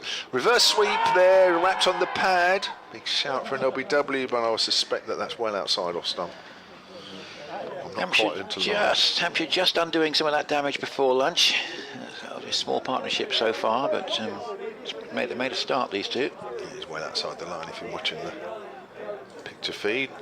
Bowls again, straighter, work to mid wicket. Brown, no run. But yeah, you can't keep your eyes off the game when Harmer's bowling. Yeah. You really can't. There's all sorts of weird and wonderful shots that the batters feel they need to play. Harmer, of course, is a magician with different balls, paces and lengths and line. Sweep there, Ben Brown, well executed, but there is a man out there for it. So it's just a single. Brown moves on to 8, 176 for 5. This is just incredible. I mean, Jack White 2 for 15, Surrey 67 for 5 in reply to Northants 357 all out. They're blowing up Surrey. They're giving you the title. They're handing it to you. Harmer flighted, pulled away by Prest. That's gone in front of square. That'll be 4. Too short there from Harmer. He just sort of hung the ball in the air and it just sort of stood up waiting to be hit. Well, I mean, it's going to. It's very hard to see how Surrey, because they've got to get close to Northants. There is still a way they can win the game by bowling Northants cheaply out in the third innings, but they've got to get a lot closer to this 357, 67 for 5 at the moment. 80 for 5 here as Harmer bowls. Reverse sweep, but it hits him on the arm. Quicker arm ball there from Harmer, and I think Prest realised that the minute it was into the shot, it wasn't going to be executed. It's almost like he let the ball hit his arm as much as anything. Northants have got one win this season. This Harmer again bowls, pressed on the back foot. That's turned a little bit out of the rough, but easily playable. End of the over. So Harmer, 20 overs, 3 for 80. Hampshire 180 for 5, trailed by 267. Yeah, so what we can say is it's very unlikely Surrey are going to get a batting point at the moment on that, or not many. But what we do know is they bat a long way down, and they've got Jamie Overton, Tom Laws, Kemar Roach, Daniel Worrell. Certainly the first 2 of those you'd expect potential contribution from. Ben Folkes is 8 not out, and of course he could yet play a role as well. But what we're not expecting is a big haul of batting points for Surrey by any stretch of the imagination. And 67 for 5 at the Oval. Here's Yadav bowls, and that's a delivery which is a useful one. Brown is looking to just work it away into the onside. It goes through to Rossington. 180 for 5. So here, Hampshire have added 30 since lunch. It's just calmed down a little bit for the visitors after a very frenetic little 20 minutes before lunch when they lost 3 wickets in as many overs. Again, Fletcher Middleton playing nicely without converting, 47. Mentioned all these scores of a similar vein. So that one sees Brown just popping forward and steering up into the offside to Cook, and there's no run. Albert 39, Fletcher 47, Vince 46 and 45 balls. 6 and 7 fours. There's no doubt about the approach that James Vince was taking out there. Was there? And I guess if he'd stayed out there for another hour, well, follow-on target would have been averted. It had a bit of an end-of-season feel to James Vince's innings. I mean, it was entertaining. It wasn't reckless, but there were some shots in there that I think had Hampshire been pushing for the title, we may not have seen. Here's Yadav bowling, and Brown just playing full face of the bat up to mid-off, and there's no run. So we've got a slip and a third slip, really, with a gap at second, a backward point, a shortish cover, a mid-off and mid-on, the shortish mid-wicket, and a fine leg in front of the scoreboard, just away to our left. There's one little area of blue sky which is fighting a lone cause. It is just over the top of the boxes away to the right. It's being crowded out by some heavyish looking cloud. The sun is trying to peek through, but finding it very difficult indeed. Here's Yadav again, bowls, and just again pushed up into the offside by Brown, and there is no run. So at the moment, so much, I think, going to depend on whether Essex can actually go on and win this game. It's looking as though, one way or another, they are likely to close the points gap on Surrey. Nothing certain yet, but Surrey have got to really find an escape route in that game at the Oval from where they are at the moment. As Yadav bowls, and that's just clipped round the corner by Brown for a single, and it goes up to 181 for 5. He weren't with us about 20 minutes ago. I'll just repeat that statement from Essex County Cricket Club. Essex Cricket would like to clarify that, contrary to news articles published today, Alistair Cook will be discussing his playing future with the club at the end of the current season. Cook and the first team squad are fully focused on the last 2 LV Insurance County Championship matches and on being involved in a close-fought race for further honours. As Yadav bowls, and well pitched up and pressed drives up into the offside, runs up to Sam Cook. Good tight over that from Umesh Yadav. 181 for 5. Brown has 9 and pressed 33 from 34 balls. Yeah, Yadav, it just looks as though when he sort of angles that one in, it just starts a little straight, and everything else looks pretty in good working order.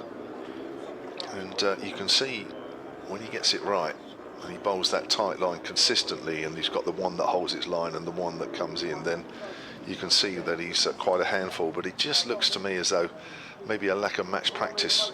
That one that angles in just is a little too straight, so he's bowling at least 1 ball, 2 balls and over, which are either leg stump or just outside, and it means that he's just not as consistent as maybe he would have liked. But otherwise, the action's perfect. I mean, it's a great action, and you can see him hitting the deck and the ball coming onto the bat. Here's Harmer, bowls. There's a sweep shot there off the glove, all past leg slip. Or was it off the glove, was it off the arm? It goes down towards the boundary, and that is 4 leg byes, so it's obviously off the arm. But again, the bounce, just to see Brown's sweep shot there. Yeah, I think right there. I think just misjudged the amount of bounce he was going to get there. For all the world, I thought it had come off the glove, all the arm, and, but it was the arm rather than the glove, a critical thing. It wasn't even the lower arm. It was nearer the shoulder than anything. Here's Harmer, bowls. Brown leaves that one alone. Where's that gone? That's gone down the leg side. Definitely tricky now. You get the feeling that Harmer into his 21st over is getting the wicket to help him a little bit more than it was in his first half a dozen. And that's a bit of a worry from a Hampshire point of view, being so far behind. Deteriorate a bit over the next couple of days. Harmer bowls. Brown's on the back foot, keeps that one down as it bounces. Hits the top part of the bat.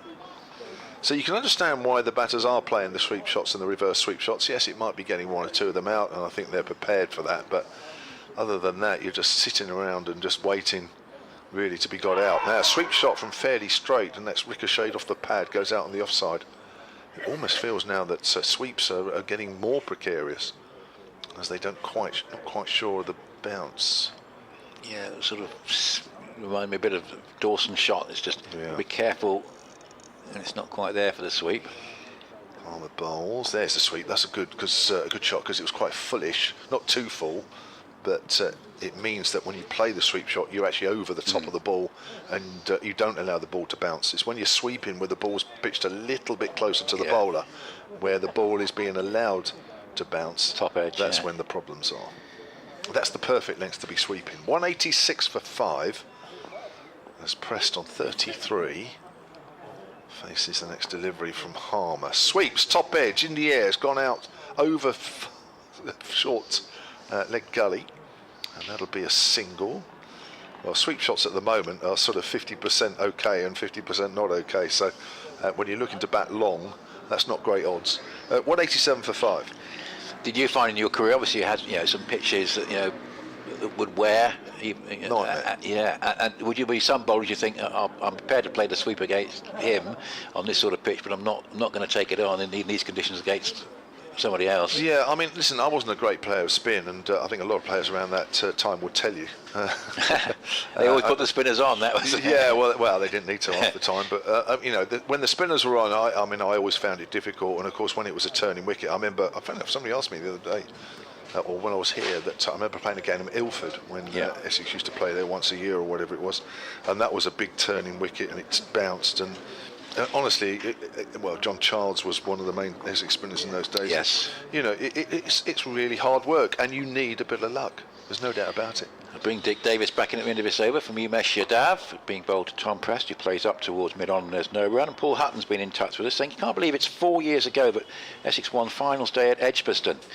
And can't believe it was T-shirt weather right the way up to the trophy presentation. Yes, it was the Saturday, round about the 20th of September, and then the weather completely fell apart the following day and stayed in a pretty wet state at Taunton. You can't imagine watching 120 overs of cricket into a night in this weather. Yes, certainly.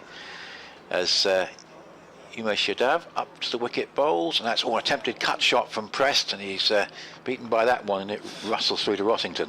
Can I say something about that? Sure. So it's 2019, that, wasn't yes. it? And wasn't that the same year that Essex won the championship? It was, yeah. Yes. Do you know why I know that? And I didn't know before, because when I went in, this is no lie, yesterday I went into the toilets in the members' pavilion bit, and on the back of the toilet door is this photo saying Essex, the only county to have ever done the double T20 and championship in the same year. It's on the back of the toilet door. Oh right, well proper there you are. Photo. It's informative, isn't it? As Yadav bowls, and Prest plays from the crease up into the offside. And Paul says it was a great day. My youngest and I ended up sitting beside a load of Paul Walter's teammates from his club. Not sure if it was Brentwood or Shenfield, somewhere along the river anyway. And they were going nuts seeing him on the winning team. Special word for Worcestershire fans too. We had good banter with them through the final, but they were extremely magnanimous in defeat and were a good bunch of people. If I remember rightly, Worcester in the semi-final, I think against Notts, who blew up from a winning position inexplicably. I think it was pretty sure it was Notts. Because they were sort of like the form team going into that finals day. That's a nice stroke by Prest, away past mid-wicket for at least one, and Porter gathers it in well, running across at long on, because that was nicely timed. Reacted quickly, just the one to the total, 188 for 5. And in 2019, Essex won the Blast and the Championship, hoping 2023 isn't a case of being runners-up in both. And Paul, of course, we can add that Lancashire sort of suffered that sort of fate last year of missing out on several fronts. And well, we'll wait and see, Paul. But the news from the Oval, I have to say, it couldn't hardly be more encouraging today. Thank you very much, Paul, for that one from Manningtree. 188 for 5, and that's a nice-looking drive. That's well timed, but goes straight to cover. You'll be slightly disappointed with that, Brian, because that's actually one of the best shots he's played, and it went straight to the fielder. 188 for 5. He stays marooned a little bit on 10, but patience is the key for him, I think. Yeah, well, from a Hampshire point of view, I just want some players to bat for a while, whether they stay on 10 for an hour or what have you. There's certainly plenty of players that will play a different way out there. Need one or two just to maybe just settle things down a bit. Here's Yadav, bowls, and that's nicely steered away into the offside, just wide of cover, and allows Brown to get through for a single. That was a good follow-up to the previous one, when he really timed. That one was just a little bit back of a length, and he just waited for it and just tucked it into a gap and got a single. Nice little partnership this to steady the Hampshire ship after those 3 quick wickets. 189 for 5. You need 109 to avoid the follow-on. Brown 11, Prest 35, and Kevin shortly to be joined by Dick Davis. So Harmer's bowled 21 overs out of the 52 so far bowled by Essex. Now, is he having a bit of a break? Or, as I speak, Darren Lawrence is having a chat with him? No. He's going to carry on. Maybe they're just having a chat about the field. Places, to me, the field looks pretty well placed, actually. You haven't got a man who's traditionally at deep backward square leg on the boundary. What you have got is a man at backward square leg saving one, roughly saving one if the sweep shot's reasonably well hit, and then you've got a sort of deep forward leg at square leg, and that actually has worked quite well for Essex. Clearly a field that works well here for Harmer. Welcome back, Dick.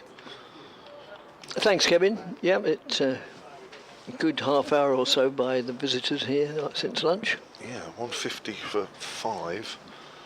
It was at the break as Harmer's round the wicket, and he's gone aerial, wide and mid-on. That's a good shot, and that is close to being 6 runs. The umpire's just hanging on, waiting to signal.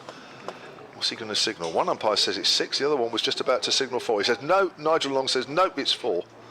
I'm sure Stephen O'Shaughnessy at square leg actually had both his hands up, or partly up anyway. Watch on the live picture feed. Can we see? Can we tell? Not quite.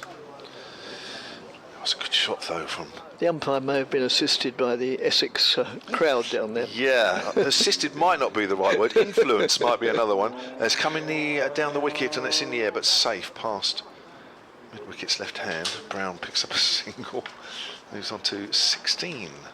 194 for 5 now, trailed by 253 Hampshire. Just had that tricky period before lunch where they were 134 for 2, they were 141 for 5. But since lunch they've gone on 44, unbroken. That's since lunch. So this partnership's worth over 50 now. What you lost there, Dick? Just lost my pen in the hope that I might need it for my scorecard. Switches to over the wicket for Prest. Prest whips that away along the ground out towards deep mid-wicket for a single. Moves on to 36. This will certainly be Prest's biggest challenge of his short championship career so far, and so far he's come through it well. He has. He has impressed. Yes. Needs to, actually, and for reasons I mentioned earlier, where his several championship innings to date haven't exactly impressed. But a chance today. Quicker ball, Brown's equal to it. Just plays that out watchfully on the onside. Well, it's intriguing watching, I have to say, when the batters are trying to find ways to score rather than just poke and prod. And you've got a bowler of Harmer's class. It's great to watch, it really is. There he is, Harmer again, flighted, and that's swept, and that's not going anywhere where he wanted to. It's almost gone behind the keeper. Fielder mops up behind him, and there is no run. As I say, these sweep shots are I don't know, 50% successful and 50% they could go anywhere. Yes. And actually the percentages might be going to go anywhere more. That's off the pad, caught short leg. No, he's not. He's got an inside edge, and Ben Brown just looks up in the air. Whether to say, oh, I shouldn't have done that, or maybe he's disappointed. I think it's more actually that he's disappointed that he's actually got out prodding. As I say, that's not ideal from a batting point of view. With batters around the crease, you do not want to be caught short leg. He probably feels he should have swept it. This time he decided to play defensively, and yeah, I have to say on the replay, it does look as though that's come off the inside edge. Brown goes for 16, Harmer's picked up his 4th wicket. Yes, 195 for 5. Or 6, I beg your pardon. So that was the breakthrough that Essex were really looking for after lunch. So now, number 8 on our menu is Keith Barker. Well, I know he won't be prodding around, I can tell you. He was caught in the deep when this game got close last year. 12 runs in it, and he was caught at deep mid-off. I think it might have been off Harmer, actually. But I'm pretty sure it was, because it was this end. It is indeed Barker making his way. Yeah, he will not. To the crease. He will not want to be caught close at the wicket. So that ends a partnership worth 54. Yes. So there's been several partnerships in this innings. The only partnership was worth 68 between Albert and Middleton. The 3rd wicket was worth 63 between Middleton and Vince. And now 54. So it shows that batting is possible. Well, we certainly know it's possible, because 447 suggests that it's more than possible, but yes. I don't know. I think when Simon Harmer gets on a wicket, it seems to instantly change nature. Certainly Liam Dawson couldn't find quite the same, but that was a day 1 and early day 2 pitch. Very difficult for Hampshire now. 252 behind, when the 298 is the follow-on target. That's another 103. That looks a very tall order indeed. Even if you bat out there for a length of time now, you'll need a bit of luck. Not as much luck as last year. That was a bit more carnival, or village, as James Vince puts it, actually, village cricket. It's not quite like that out there. That was the end of the over, so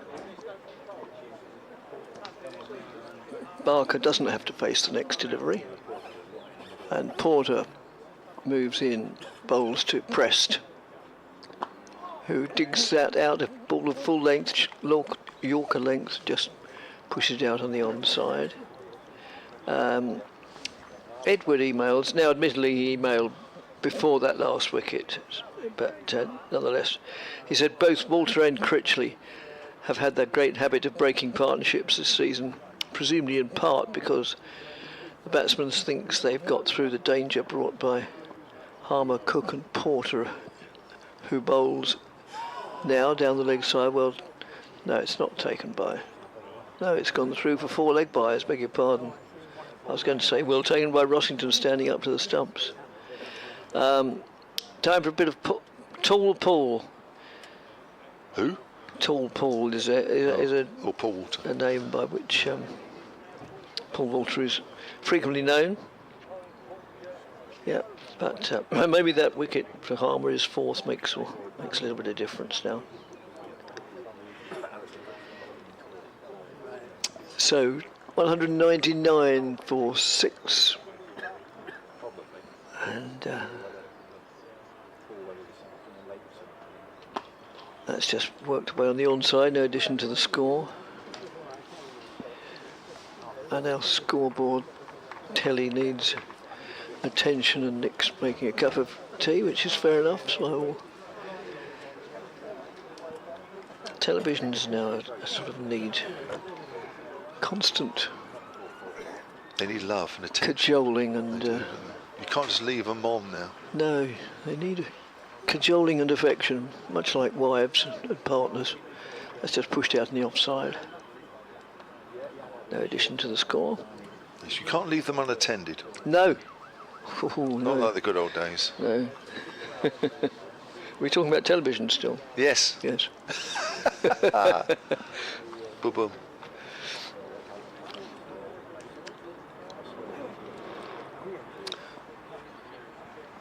Porter, his 5th ball of the over, moves in, bowls.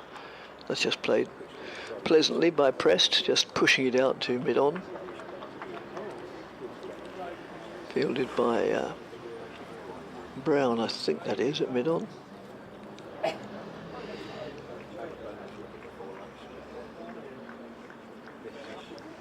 Porter moves in.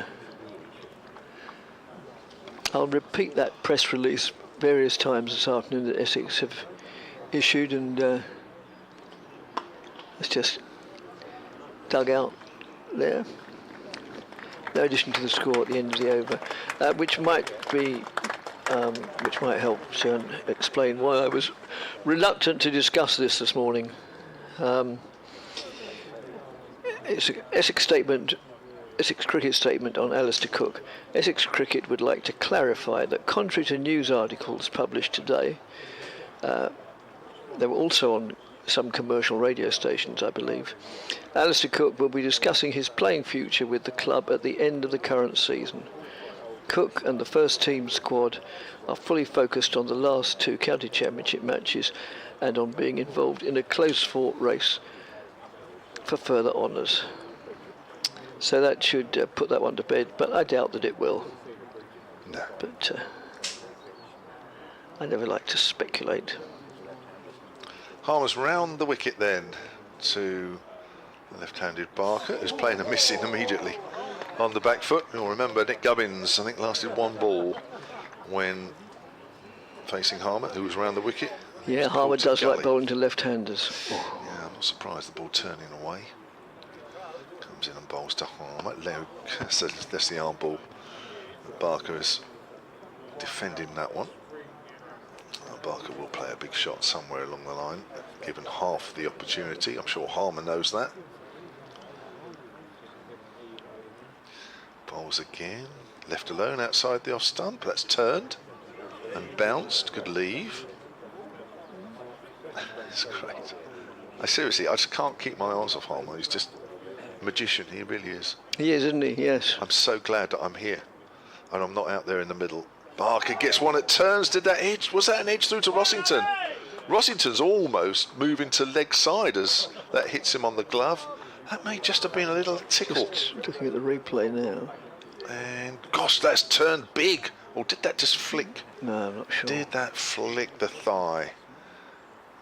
Harmer balls and Parker quietly pushes that out on the onside. That ball before turned big. Yes, it did. Yes, well, this wicket is starting now to break up a little, and it's playing right into Harmer's hands.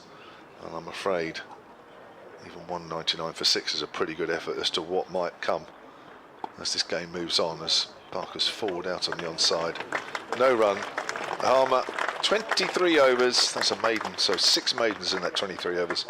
He has 4 for 88. I think it's difficult to imagine that. Actually, at one stage, I think he was about 0 for 20 odd at one stage, and he didn't look that particularly threatening, but slowly but surely that wicket has helped him, and a few balls that bounced have become a few more, and a few balls that turned have become a few more. Yes. And it's quite difficult out there for the batters. And as we've said many times before, it doesn't have to be every ball that you might say misbehaves slightly. Just the odd few now and again that sows seeds of doubt in the batsman's mind. And so much of this game, almost any game at the top level, is played in the mind. Well, that's just trickled out the onside. Now the trick here for the batters, of course, is that if one bowler at one end is particularly difficult, then where are you going to score your runs? So yes. You kind of look at Jamie Porter and you say, well, yes, he's a good bowler, but actually, if I'm going to score a few runs here, it might be slightly easier off him, but he hasn't taken 50 odd wickets this year for nothing. So difficult for both ends, although one end is more difficult than the other. That's just played out to mid-off, no addition to the score. This is why, of course, it's so important for bowlers to bowl in partnership, in tandem. Yeah. Well, it is, because if you're not scoring off Jamie Porter, and then so you think, right, okay, well, you can't just have no runs being scored at all. So, yes. Yeah, that's why as a batter you have to make all these decisions when you're out there in the middle. How much of a risk do you take against Porter? Who moves in and bowls now? Oh, and Prest comes down on that pretty late, but in time, so it's fair enough. Now goes down to prod what he considers maybe a little bit of the turf that misbehaved. Stephen O'Shaughnessy, the umpire, having a little smile with Porter that very nearly sneaked through. That kept low. It did, didn't it? Well, that's all you need now, isn't it, really? For the seamers now, it's a little bit up and down. Oh dear, don't want to sound too gloomy. Porter in again to Prest. Oh, and that gets the better of him, a bit of probably inside edge onto the pad. And it finishes up trickling out on the offside, picked up by... I ought to know these numbers by now, or ought to be able to recognise them. 14. Must be a 12th man on. I think there is, yeah, you're right, there is. We've got the numbers on the back of our card. 14 is Aaron Beard.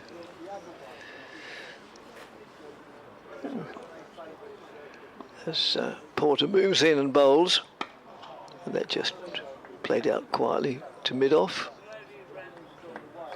It's clever bowling here from Porter, because he's predominantly angling the ball into the right-hander. That one just straightened a fraction.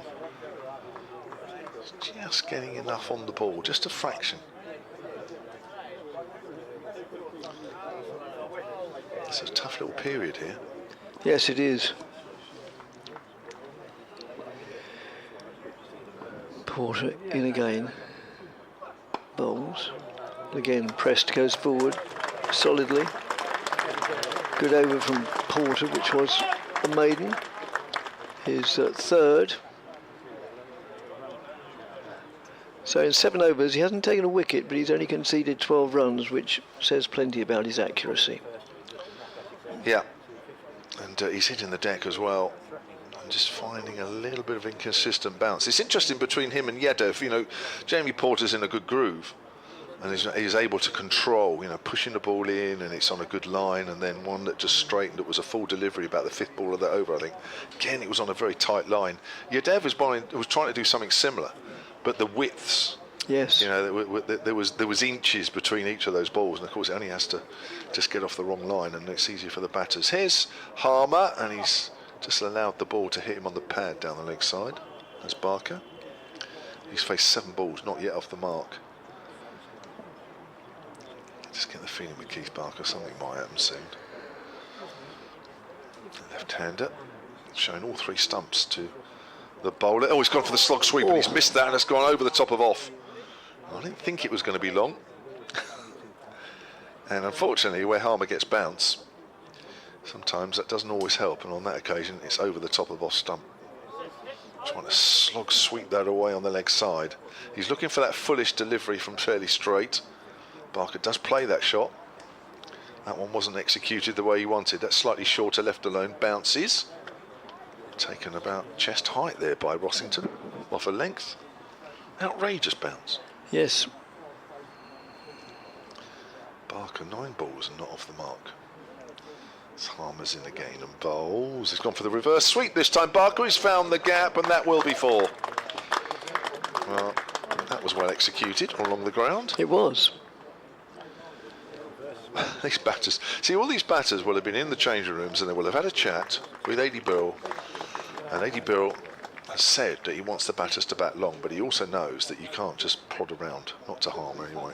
So they've all had a chat about their best ways of not only staying in, but scoring while they're in. And in some cases, sweeping and reverse sweeping is sometimes as good a way of helping you stay in as others. But as I say, as this wicket has started to just misbehave a little bit more, so those shots have become a little risky at times outside the off stump. And so it's proved for some of the batters, i.e. Fletcher Middleton, Liam Dawson, to name but 2. Here's Harmer again, round the wicket to Barker. Gets hit on the pad there. He wasn't quite sure what that ball was going to do. Hits him high on the pad. End of the over. Harmer has now bowled 24 overs, 4 for 92. And I feel like his workload is only just beginning. There's many more overs that he's going to have to bowl in this game. 244 behind Hampshire. Yes, Andy says, I was worried until after your mysterious comments this morning. Yes, I apologise for being mysterious, but now maybe you can see the reason. As I say, I don't like speculation. Graham Gooch once warned me off about that. Never let me forget. I did some research and found that the article was indeed one of today's daily papers. Not one of the heavies. As Porter moves in and bowls. And that's played solidly, defensively. Yeah, some years ago, I remember when Essex had an overseas player called Scott Brent. And there was a one-day game. And a reliable source, as is the quote often used, but said, yes, you see Scott Brandt's been dropped. I said, oh, has he? Oh, he said, oh, yes, Scott Brandt's been dropped. I said, oh, right, thank you. And that's just played out on the offside in front of square, and they go through for 1. They come back for a second. Sun just bravely trying to come out. And so I went on air, went through the side, and said, there's no Scott Brandt. We understand he's been, I don't think we ever used the word dropped, but we understand he's been rested. And Graham Gooch, as he often did, was listening, and he was, I think he may have been coach at the time. And as Porter moves in and bowls, oh, and that goes through Simon Harmer. I hasten to add along the ground, so it wasn't a chance, and it would have been a difficult stop, but it was, as I say, off the edge, along the ground. It went through for 4, taking the score to 209 for 6. Anyway, Graham Gooch, the great man, came out to the box and said, want to assure you that Scott Brandt has not been dropped or rested. He's injured. I said, oh, I'm sorry. And he said, well, you ought to know better. You're a professional. Oh, well, I thought, oh dear. And that's worked well on the onside. Anyway, about a fortnight later, Essex were playing at South Church Park, and I duly got there sort of 3/4 of an hour, maybe an hour before the start of the play, and was parking the car. Graham Gooch parked next to me. And I said, "Good morning, Graham." He said, "Good morning, Dick." I said, "How are you?" He said, "I'm still not happy about what you said about Scott Brent a few weeks ago. Wow. Must check your facts before you go on here." Wow. Great man, but doesn't forget. Well, I must admit, I'm sure we've all, I know I have made some mistakes over the years about reporting. I think it's yes. Which is why I was ultra cautious this morning. It was thanks to the great man. Admittedly, I'd have only said that it is reported that, but nevertheless, there's no point in sowing seeds of speculation when it hasn't been confirmed. Yeah, I must admit, for a long time now, that I've always double-checked anything that I hear. If I think it's worth hearing. I think sometimes you can filter out things you hear because you just have a sort of a sixth sense, don't you? Oh, yes. But generally anything that I hear, I will always check it out first before I'd ever say it. And that's stood me in fairly good stead for a while now. Better to err on the side of caution, which I've always done throughout my life. Final ball is a dot ball, and takes the score on to 211 for 6 with Barker not out 5. Prest, who's played really well, came in at a very difficult time. He's 43 off 57, and so the deficit is 236, so a further 87 are still needed to avoid the follow-on.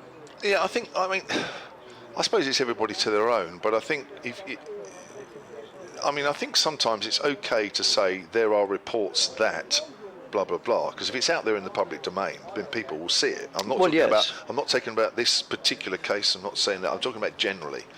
I think a lot of the times as Harmer bowls, there's a reverse sweep there from Barker. This time he can't find the gap in the field. That's a good bit of fielding there from Jamie Porter, and I think you'll find even a lot of BBC outlets will say, look, there are reports of this and reports of that, but we haven't substantiated that.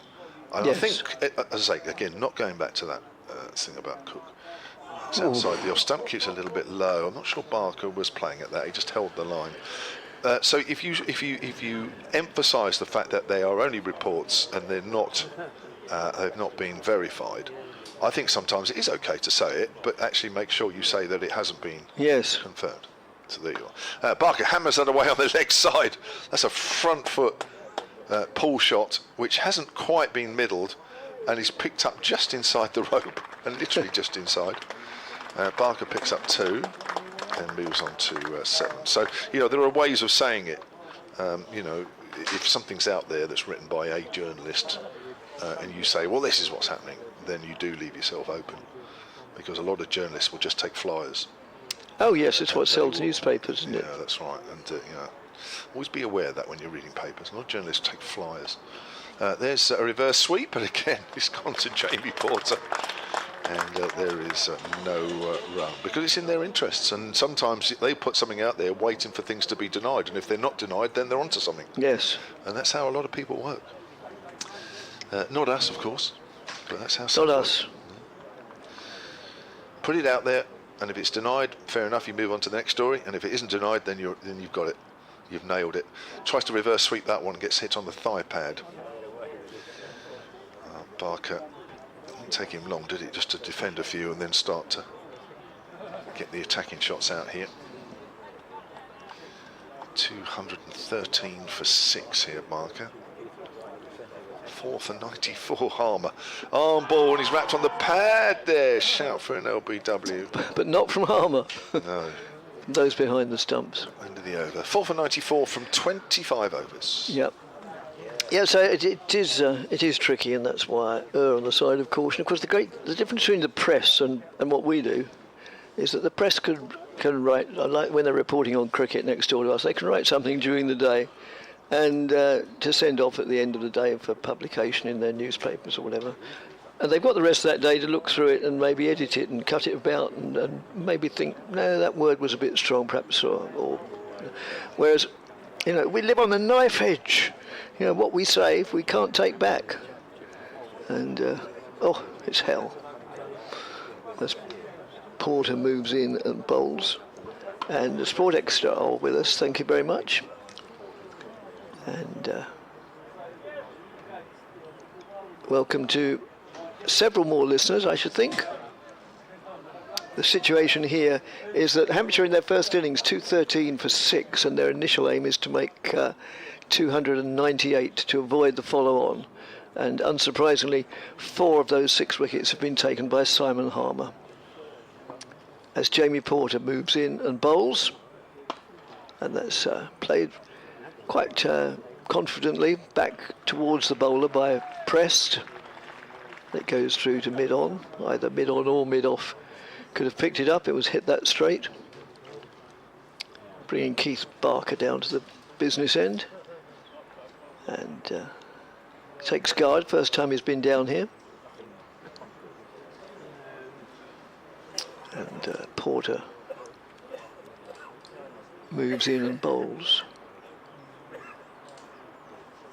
Ooh, a little bit of a sort of a dab, trying to push it down to third man, fails to make contact.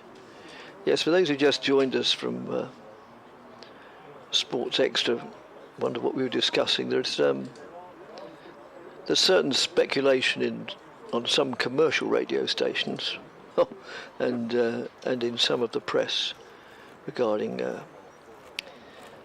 Essex player, and that has now been firmly denied by the Essex management, Essex Cricket Club management.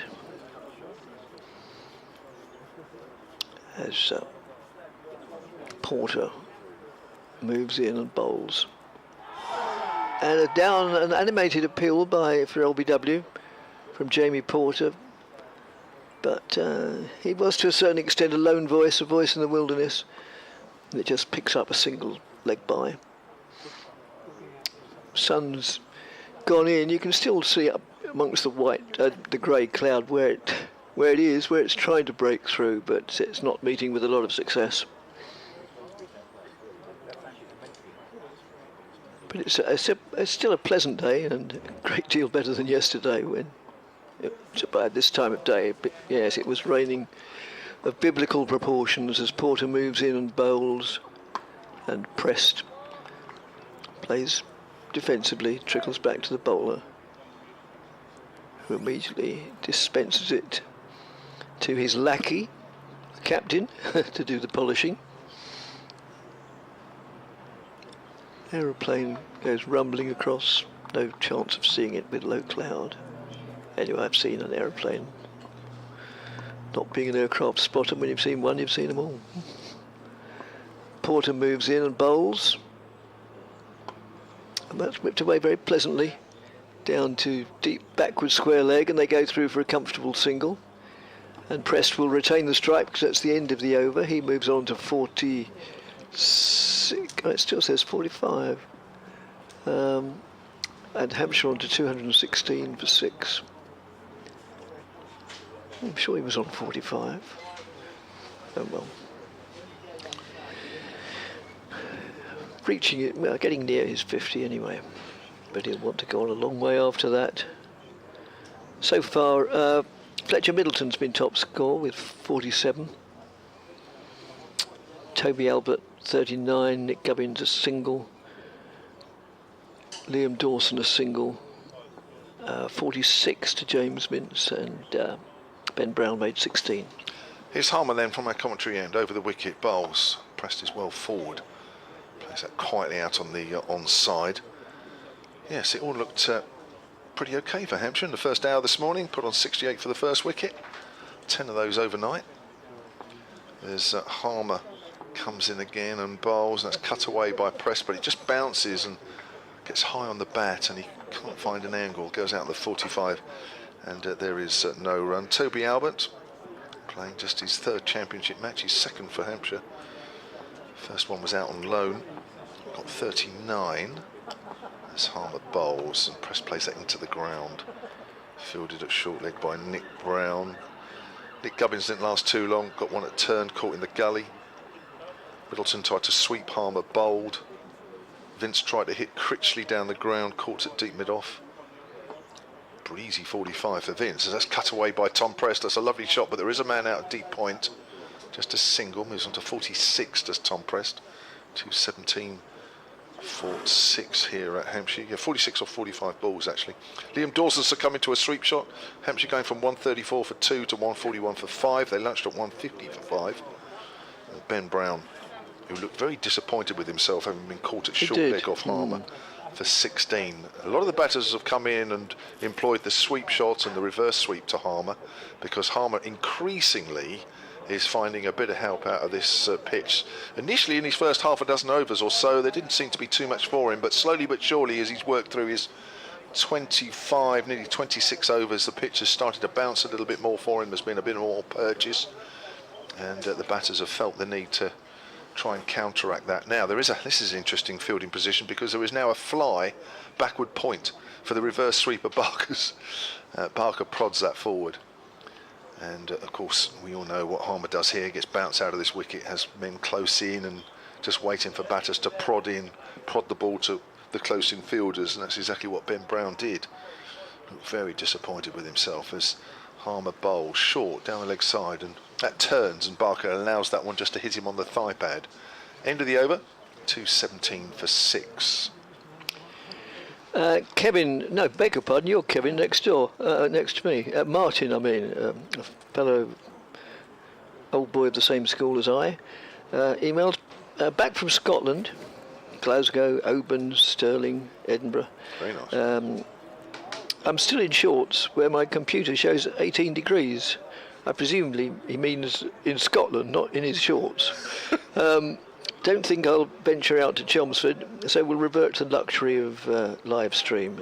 Dick, how was Regent's Park? He says. We found it delightful. Yes, so did I. Yes, I've touched upon that this morning as because of a reference to the weather. That's us pushed away on the onside, on the offside rather. Yes, we went to see La Cage aux Folles. First of all, in the middle of August. It's outdoor theatre in Regent's Park, and the performance was abandoned because of very torrential rain. And as Harmer moves in and bowls, just play defensively. We got offered free tickets. We chose to go in an afternoon, which would have been certainly a Thursday, because that's the only day, apart from Saturday, they have matinees. Must have been a fortnight ago. And there again, it wasn't abandoned altogether, but it was interrupted for an unplanned break because it was so very, very hot. Both the audience and the cast were visibly suffering, and all of us were having to have great quantities of iced water brought on. That's just played backward of square on the offside.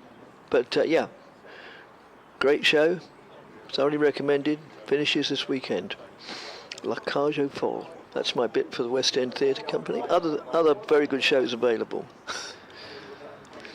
for some of which you need a second mortgage, but not all. As Porter moves in now, bowls, and that's worked away on the onside for 4 runs. Yes, it evades the backward square leg there by quite a long way, and that brings up Press 50 runs off 69 deliveries. At one stage early on in his innings he was going at better than a run of ball, but he's had to... That's his first half century in first class cricket. Is it? Ah, well, congratulations to him. As Kevin makes way for Nick Gledhill,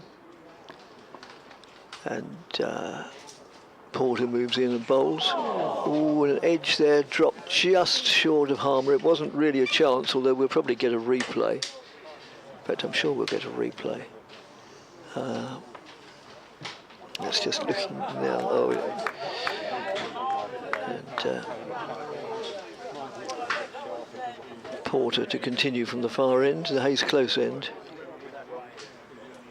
So almost a chance, but not. As Porter moves in now, bowls. And that's a sort of thick inside half of the bat playing defensively, and it goes down to long leg for a single. So thanks for these emails. We know we've just been joined by 5 Live Sports Extra, and although the email addresses suggest it's Essex, of course anybody who's got even the merest, vaguest inkling interest in cricket, then you're warmly welcome to email us. We'd be delighted to receive them. The email address is BBC Essex Cricket, all one string of letters, at gmail.com. BBC Essex Cricket at gmail.com. We've had one from Jeff in Gloucestershire, one of our enthusiastic listeners, as if they aren't all. Hi chaps, a wonderful moment. From Bob Hunt a few years ago. Sadly no longer part of the Gloucestershire commentary team. Right, here's Harmer coming in to bowl. This is played defensively up into the onside. So as 5 Sports Extra listeners will be aware, Surrey are 91 for 6. Ben Folkes is 17 not out. 2 wickets for White, 2 wickets for Proctor. And there's a heavy shower there, which we think is going to miss Chelmsford to the west, looking at the rain radar. Also raining at Lords. That's hits the pad this time of Prest as he comes forward. He's played wonderfully well, Tom Prest. 51 from 73 balls. Toby Albert, one of the players that Hampshire are investing in, played well as an opener earlier. So Hampshire getting something out of this game with the youngsters. And this is a nice little stroke, just tapped away into the onside, out towards deep mid wicket by Press for his 52nd run. It's 223 for 6. 298 is the follow-on figure.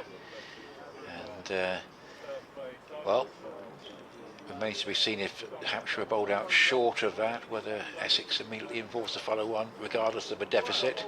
Short leg and a slip on a gully as Barker leaves alone outside the off stump. They don't really have an option, do they? Probably not with the weather forecast. No. If the weather forecast was fine for the rest of the game, they could contemplate maybe batting for a session, but I don't see it with the time lost yesterday. 3 round the bat, plus a short cover. That's hit in the air, but I think safe by Barker. He's miscued that, and it's going out towards, it's pitched and stuck, and they've got 2 runs.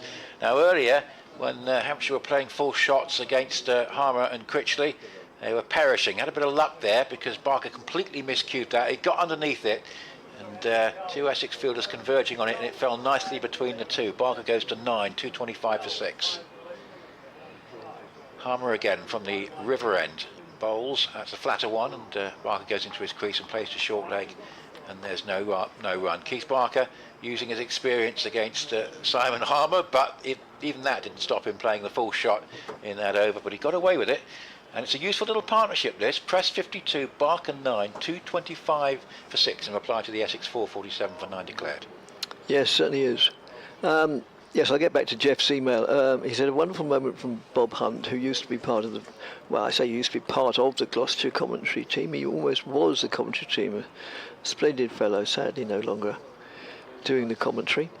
When he read out an official statement from Gloucestershire CCC, it's so typical of Bob. Oh, hang on, he said. Sorry, there's an embargo on that until 10 a.m. tomorrow. Just forget I said it. That's the way to treat an embargo. Just brilliant. Yes. Ignore what I've just said because I shouldn't have said it. Yes, that's it. So, Critchley back into the attack from the Hayes Close end. So far taken 1 for 21 in 4 overs. The one being well, they're all valuable, of course, but possibly the most cherished, that of James Vince, who holed out to Tom Wesley. So, leg break bowler, formerly with Derbyshire, Matt Critchley, short of a length, and not fielded cleanly at backward point. Parried would be the word, by Paul Walter, and they only go through for a single. Raining everywhere other than here, Old Trafford and Leicester at the moment, so the rain intervening once again on day 3. Oh, right. Well, we've done relatively well here at Chelmsford then, but of course this bottom right hand corner is generally the driest corner of the country. And thanks, Andy, for your email. I was going to wait to come on to that, but there's a bit of a discussion now between bowler and captain as regards field placing. But I still will have an opportunity, I'm sure. Oh yes, plenty of opportunity. So yeah, a significant adjustment to the field. Because the batsman's left-handed and Critchley should be bowling round the wicket. So yeah, every run is crucial now as they home in on that one 298. And as one of our emailers observed earlier, Critchley does have the knack of being a partnership breaker, and bowls to Barker, who, not with unfettered confidence, nags that down to fine leg. Leicestershire latest 183 for 9, 28 ahead of Yorkshire in that low-scoring game, and Harry Swindles 50 not out. Critchley in again, reverse sweep adopted, but straight to the fielder, backward of square by the time he'd reversed himself to play it, but really backward point originally. Critchley in again to Barker. An appeal for LBW from Nick Brown at short leg, which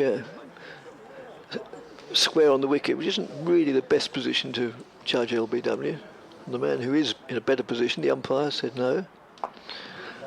Again, a reverse sweep, executed quite well, but straight to the fielder, so non-productive. And the next delivery, again, this time it goes through, it beats the batsman, it beats the keeper, and it goes through 4 byes, just 1 bye, as Paul Walter made good ground to retrieve it and stop it going over. End of the over, and Hampshire are 227 for 6. Back to this email from Andy. Being kind. Scott Brandt, I referred to a misdemeanour I made on air about Scott Brandt, one of many over 28 years. Scott Brandt was one of a long line of very poor, these are Andy's words, of very poor overseas pros that Essex had. Some good ones as well, mind you. Gooch was being rather pedantic. He would have been dropped by Springfield Force. He was that bad. Well, a little bit harsh, but yeah, he didn't make a significant contribution. Slip gully and short leg as Harmer bowls, and Barker lofts him down the ground, and that's the best shot he's played so far. Got to the pitch of it, and a straight 4 for Keith Barker. Goes along to 231 for 6. They're starting to close in on this 298. Essex would like a wicket reasonably soon. Here's Harmer again. As Walter comes back to his position at wideish mid-off, he bowls to Barker. There's a stifled shout for LBW as it rolls off the pad down towards short fine leg, but nothing doing there. Still, we think that rain we were talking about in London is going to miss Chelmsford to the west. The sun is still peeking through some fairly heavy cloud, and we do think we might get some rain here later this afternoon. Harmer bowls a flatter one, and that bounces, and Barker in the end says, I'm not having anything to do with that. No. And, he gets out of the way. 231 for 6. Hampshire at times today looking quite calm and comfortable. As Harmer bowls, and that's gone through Barker, and there's a shout for a stumping as he went for a hoik into the onside, back foot perhaps sliding out of his crease. Rossington whipped off the bails, but not out, says a square leg umpire. Who's reaching for that one was Keith Barker. He certainly was. And just about kept his bat foot in behind the crease. Here's Harmer again, and this time Barker just watches one bounce, and he just plays it comfortably enough, just into the onside, and there's no run. Harmer 4 for 102, 1 ball away from the end of his 28th over, which tells you that Hampshire have made a conscious effort to get after him with mixed results. Harmer bowls one, he goes on the reverse sweep again, but the ball is simply not there for the shot. It's sort of dying at his feet, and in the end he's quite relieved just to see it just basically go out of harm's way and be carried in by Rossington, but that was eventful to say the least. 231 for 6. 447 for 9. Essex, Barker 13, Press 53, and that follow-on target is 298. Yes. So thanks, Andy, for that email about Scott Brandt and Graham Gooch. He says, when he says at the end he would have been dropped by Springfield fourths because he wasn't good enough, he meant Scott Brandt, not Graham Gooch. Nobody in their right mind would drop Graham Gooch. But yeah, thanks from Springfield Cricket Club. They had a very good season. Certainly their first, if not their second team, both got promotion from what I remember. Great little club at in Coronation Park. And it's going to be Critchley to continue from the far end. We've had an email from Marcus. Another raging turner at Chelmsford. Harmer doing the bulk of the work again on wicket turning square, just as Taunton used to. You should have been here last year, I'd say. I'm not. I think it's not quite to that extent, would be my opinion, Dick. I think it's obviously brought Harmer into the game, but you look at the scores, 447 plays 231 for 6. You can bat on this. As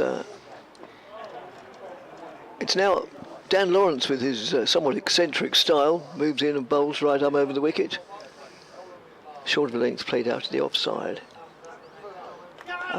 One of the many vastly overused words in the English language, both relating to sport and almost everything, is unique. But it's safe to say that Dan Lawrence's bowling style is unique. And if anybody says it's the main reason Surrey wanted to sign him, he'd probably be lying. But it's just a little extra bonus that they might have next year. Sun making an even braver attempt to come out as next livery comes in. Just played defensively and respectfully by Keith Barker. It's a pitch that's turning, Dick, but I think it's a reasonable contest between bat and ball. I wouldn't describe this as one where it's impossible to play spin. As next livery. Ooh, an edge down past the fielder, and they go through for 1. They come back for a second. Just defending the groundsman there, Dick, but I think it's a fair point. It's not. It wouldn't quite be in that category for me. As it's Yadav who does the fielding. I'll come back to Marcus's email, only got halfway through it.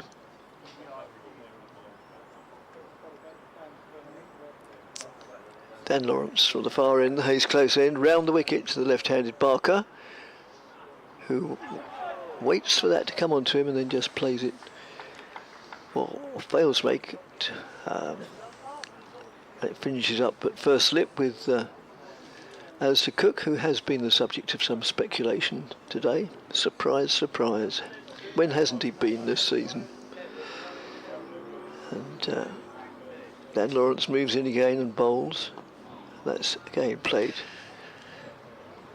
ultra cautiously and ultra respectfully. One point we should make, Essex, if Hampshire do make 298, there may be spectators here possibly seeing Essex's or Alistair Cook's last innings for Essex at Chelmsford this afternoon. Possibly, we don't know. Precisely, we don't know. As that's played out with confidence to mid-on. It's the end of the over, right, to get back to Marcus's. He said, I'll restart. Another raging turner at Chelmsford, Harmer doing the bulk of the work again on a wicket, turning square just as at Taunton used to. I anticipate this strip won't get nearly the criticism that Somerset's wicket did. Somerset were heavily criticised and got a points deduction. Can we expect the same for Essex? I have no idea, but thanks very much for your email, Marcus, at bbcessexcricket@gmail.com. Honestly, Marcus, I honestly think you got that wrong. Last year's pitch was very questionable here between Essex and Hampshire, but I think the groundsman's produced a surface which is a fair contest between bat and ball, to be absolutely frank with you. I think like, if you'd been here last year, yeah, you would have had a fair point. I think James Vince would have agreed with you as well. But I think this has been a reasonably fair contest, but you look at the scoreboard as much as anything else. Critchley going to turn his arm over from this end now, the River Can end. Hampshire will feel that's a moral victory, but of course Critchley did get a big wicket early on. 7 bowlers used, which we don't often get. For Essex, it's often 4, isn't it? Yes. 3 seamers and Harmer. So another 65 needed to avoid, 64 needed to avoid the follow-on. So Matt Critchley is going to have a bowl. And 5 overs, 1 for 22. Harmer 4 for 102 when he's taking a rest after 28 overs. Lawrence, the 7th bowler to be used. And here is Critchley to bowl to Press with a slip and a short leg. Oh, he backs away. Looks to cut that one, and it just maybe a little bit of turn there. Maybe even the googly, because that one was chasing him a little bit as he was trying to play the shot. And Inez gets it out to backward point. Nicely bowled that by Critchley. Bowls again, flatter one, and Pressed with real arm action there, and Press just gets into line and plays defensively up into the offside. What a, for the reasons you alluded to, Dick, the fact that you know, one of the chief run scorers of the season can come on as a genuine second spinner. Oh yes, like this is so important for Essex. That's floated up and hit away uppishly but safe, and it goes past cover. That'll be 4 to the extra cover boundary, and Pressed 58, 238 for 6. Hampshire just getting back into this after that flurry of wickets, particularly before lunch, really put them on the back foot. 238 for 6, and needs 60 to make Essex bat again. Cloud cover at Chelmsford, floated up by, and that's a beautiful piece of bowling. That's a lovely ball. It was, wasn't it? Because it pitched and turned, and it beat Pressed outside the off stump and gathered in by Rossington. Yeah, just mentioning at various points, Hampshire looking fairly comfortable. A good opening stand of 68 between Albert and Middleton. Middleton then shared 63 for the 3rd wicket. That's a bat pops. That's it bounces and turns, and Rossington can't gather it in initially because it's rearing up at him as it goes past Press. Lovely piece of bowling. And then it was Middleton's dismissal at 134 that sparked a mini collapse before lunch. 3 wickets in 3 overs of spin, 2 full shots, it has to be said, amongst those. 141 for 5 at one point, and this one is hit uppishly, safe. Wasn't controlled by Prest. Again, turn from that might again have been a googly, because it again was just chasing Prest as he tried to play the cut shot off the back foot, and in the end it bounced down to backward point. Interesting over, to put it mildly, from Critchley. 6 overs, 1 for 26, 238 for 6 Hampshire, with Barker 15 and Press 58. Yeah, generally speaking, Critchley got the better of that over, that round in boxing terms. Izzy, she describes herself as, at the bottom. Woohoo, let's go Tom Prest. Support coming from Glasgow. Loving the commentary. Thank you very much, Izzy. And up in Glasgow.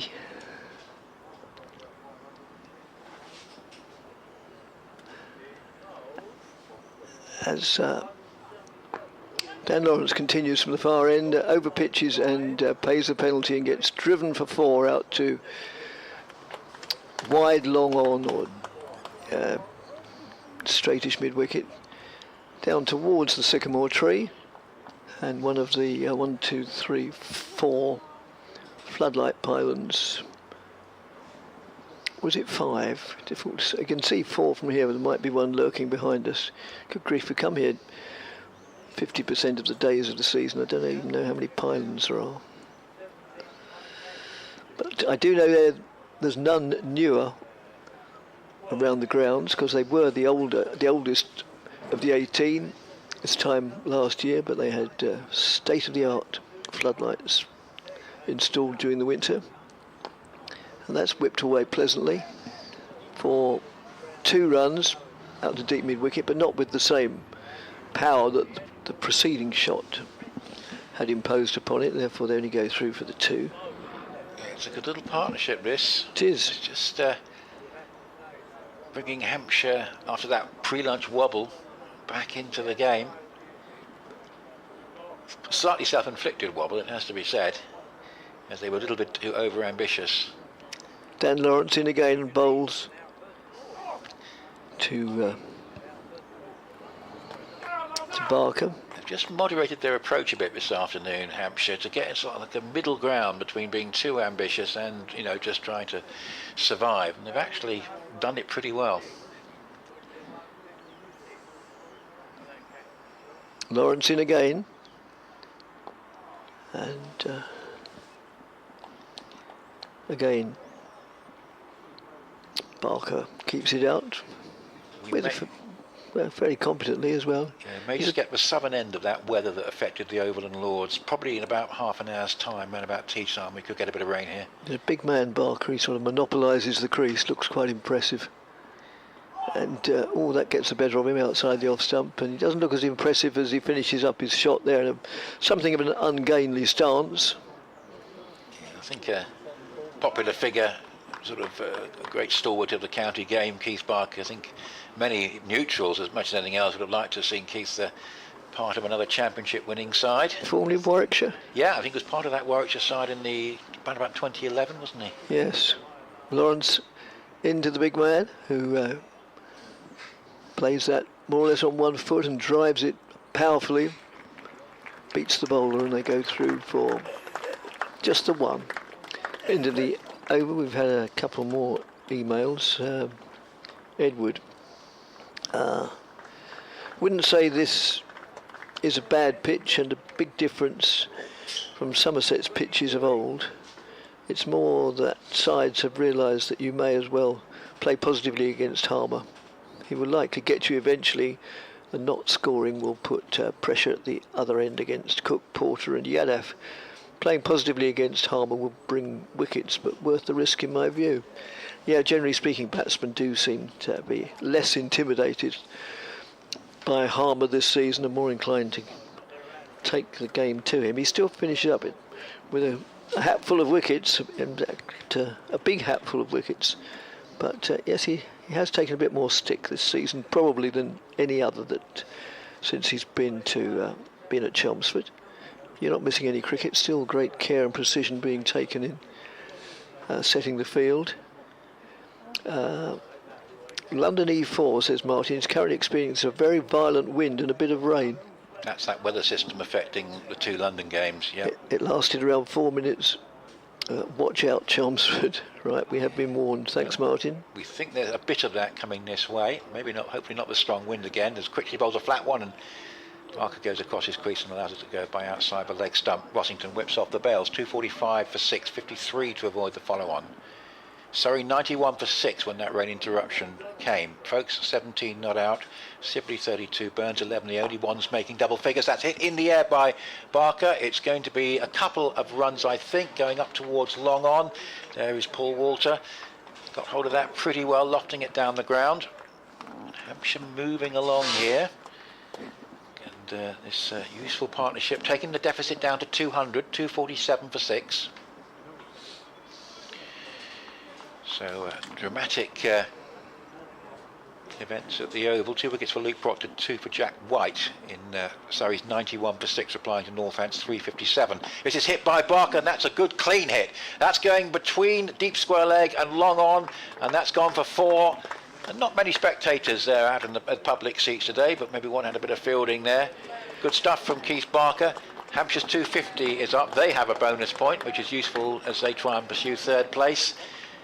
But this is a good partnership. And we're seeing again, Dick, that against the older ball, it is hard to take wickets on this pitch. We saw it the other day, and we're seeing it again. A few more have come in during the day. I remember saying at the beginning of the day there are only a couple of dozen people over there. It's more than that now. Yeah, Critchley bowls, and Barker gets one that's actually well pitched up on his legs, on his off stump, and he plays a very fine reverse sweep, and he'll collect another 4 runs down to the boundary. So it was a very fine shot that from Keith Barker, but he sized it up. He saw it was there for the shot, and in no time he's virtually doubled his score and gone to 32. And suddenly it's 255 for 6. So Critchley adjusts his field. That was a bit of a loose one from Critchley because it wasn't virtually a full toss when Barker hit it. He's put a man back on the long leg boundary now.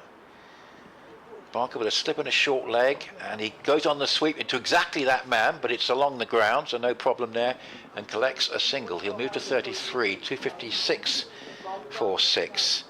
It's also raining at Lords, where Middlesex have to put in a batting performance. It's as simply as that. They've started pretty well, 52 for no wicket, still 142 behind Warwickshire, but raining at the moment at Lords as it is at Taunton, where Somerset 404 for 4 against Kent. So 1 bonus bowling point for Kent There might not be too many more. Here's Critchley bowling, and that's played off the back foot and out towards deep cover for a single by the impressive Prest, who goes to 59, Barker 33, 257 for 6. End of Critchley's over. Sense of pressure release a little bit here. I wonder if Harmer might be returning in a not too distant future. 257 for 6.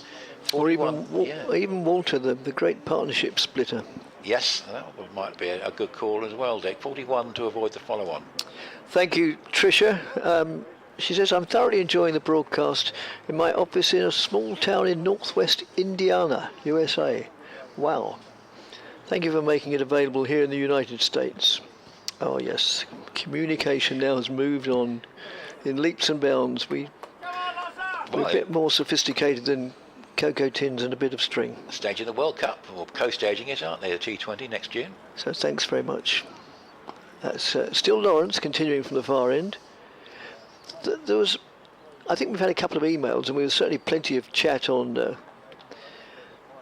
social media, for what it's worth, brackets maybe not too much, about should Lawrence be playing, since he's now made it clear and signed on the dotted line he's going to Surrey next year. Yeah, why not? He's still employed by Essex. You've got to play your best side. That's worked away on the onside for a single. Yeah. Any other job, and you virtually give your notice in, more often than not you're obliged to work out that notice. So, yeah, of course he's going to play. And certainly with a team in contention for the championship, and even more in contention than they were 48 hours ago. Yes.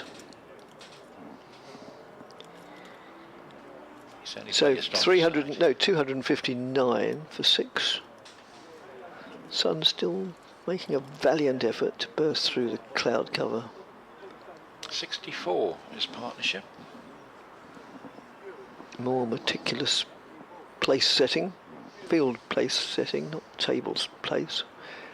And that's just played solidly off the front foot by Prest, who's a lot quieter than he was at the beginning of his innings. His 60 have taken him 85 deliveries, but yeah, it's a very, very useful innings from Tom Prest. As Lawrence moves in and bowls to him, and he attempts to paddle round the corner, or well, it's a sort of mixture between a paddle and a scoop, and sounds like a kitchen implement, but it's not. It's a cricket shot. And the net result is he finishes up getting 4 runs to the Hampshire total, which now builds it up to 260. Have they clicked it up? 263 for 6, yes. As you mentioned, not much play elsewhere, but I'll bring you an update from Leicester. It's getting quite interesting there in that match in which Leicestershire need to win against Yorkshire to close the gap on Worcestershire. Lawrence again, and more of a genuine scoop now. And that goes through for 2 down to Yadav. So Yorkshire made 155 and Leicestershire were 140 for 9. They're now 215 for 9, and one Harry Swindles is 60 not out from 66 balls with 8 fours. Will Davis at number 11 is with him on 39, but he could be a hero twice in a week. Harry.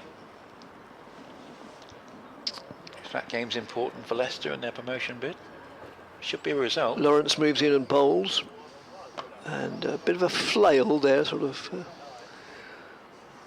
not exactly cross-batted, that sounds an insult, but it's played out to long off for 1 run, and Prest will keep the strike. I'll wait till Kevin has done his 3 o'clock update. You have not a 3 o'clock, have you, Kevin? So then I'll make we're way. back with this almost certainly. A couple more emails, but I haven't. I'll leave those to Nick, my colleague Nick, because one of them is from Nick and the other's from Marcus. Oh, that'll be Marcus having a go at my opinion about the pitch. I'll be used to that. To which he's entitled. Absolutely. As are you. I'll get Kevin's opinion on that as well, see what he thinks. It looks from the title line as if Nick Hutton is talking about the Chelmsford wicket as well. Yeah. Lovely, thanks very much, Dick. And we've got 9 overs to go till tea. So we shall be actually more or less with all the spin bowling. I thought it was going to be a bit later than 3:30, but it's actually going to be round about the scheduled time of 3:30. We've sped through the overs in the last few minutes there. And it's going to be Harmer with a short leg and a slip. We thought he might be back in the action soon, and he is. And here, Press plays a full shot to the first ball, trying to hit it away through the offside. And just plays it a few yards out, and Rossington picks up behind the stumps. So not much play anywhere else at the moment. They are playing the Lancashire Notts game, but not a huge amount riding on that, other than Lancashire's finishing position, as that's pulled away. Good looking shot from Press, going up towards the deep mid wicket boundary. It will be cut off. There's at least 2, and they'll settle for 2 as Sam Cook comes round to complete the fielding. 268 for 6. So Kevin joining us for a key phase, one would have thought, of proceedings here, as we head up towards tea, and Hampshire close in on this follow-on target of 298. They're 268 for 6. As Harmer bowls a flatter one, and Press comes forward, and it's pushed up into the offside, and there's no run. So as I say, at the moment, just play here, Old Trafford and Grace Road. Rain of interruptions of one duration or another everywhere else. As Harmer bowls, it's driven away up into the offside, up towards mid-off, and there's no run. We're on BBC Essex, BBC Radio Solent, BBC 5 Sports Extra, and online via the BBC Sport website and app. Nick Lethill here with Kevin James here at the county ground on day 3. As this is picked up and hit away, it's safe. It's wide of mid-wicket, and it's going up towards the deep mid-wicket boundary. I don't think it's going to be stopped. Paul Waters signalling 4, actually, before the ball crosses the rope. My word, this is a fine innings from Tom Press, Kevin. 69 out of 272 for 6. Yeah, absolutely brilliant. This is only effectively his 5th championship match. He was a concussion sub back in 21 against Surrey, didn't actually bat, so I think we can continue that one. Did play one game against the Sri Lanka Development 11 last year, but in terms of championship cricket, he's fairly new, and this is a terrific innings. We've been waiting for Tom Press to show this. He showed it in white ball, T20 and in the 50 over competition, but it just feels like a bit of a longer wait for red ball, and he's been terrific because he's been well tested out there, that's for sure. So Nick, on the subject of the pitch, Nick Hutton, that correspondent of yours who commented that the chumps of wickets being prepared for Harmer, well, presumably he means just for today, or how would he account for the success of Porter and Cook during the season? Even if the wicket had been prepared for Harmer, why not? Surely it makes sense for a team to prepare a home wicket that plays to its strength. Yes, that's why you see Essex pitches tending to favour Harmer and ones away from home tending not to. That's why I have sympathy, you say, for Middlesex ever since I heard that the Lord's pitch is prepared by the MCC independent of the Middlesex club. Anyway, enjoying the commentary. Irritated not to be at the ground to see the match live this week, since I mistakenly believed the weather forecasters and decided to stay at home. It's really just yesterday afternoon, Nick, but actually we don't like strong wind. It was worth probably missing yesterday and Tuesday. It's a little bit more clement today. Thank you very much for your comments. 272 for 6. Yeah, I mean, listen, and also at the end of the day, all the spinners that visit here, Harmer does seem to get more bounce out of all the others, so they might prepare it to sort of help him, and I think there's no more than this. But it also depends on who won the toss. Remember, I know both sides were desperate to bat first. Hampshire just unfortunately didn't, or James Vince didn't call correctly. But what Harmer does do is he gets more bounce than other spinners here, and that's the difference. Here he is, bowling 2 Pressed. Forward, place that quietly out towards mid-wicket, and there is no run. He's effectively got rid of the leg gully now, Pressed, which is a partial victory. That leg gully's fairly deep, actually. It's almost for a mishit sweep that goes straight up in the air.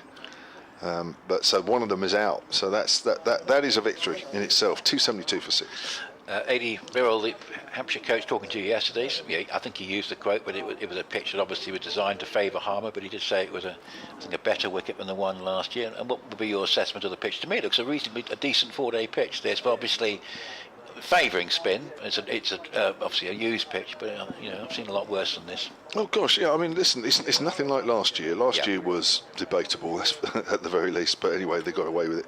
But this year's fine. I mean, it was clearly in days 1 and what we played of yesterday. When the seamers bowled, the batters didn't seem to be in any problem at all. Dawson, as well as he bowled, wasn't able to get too much. He got the odd one. You can't ask for more than that. No. Days 1 and 2.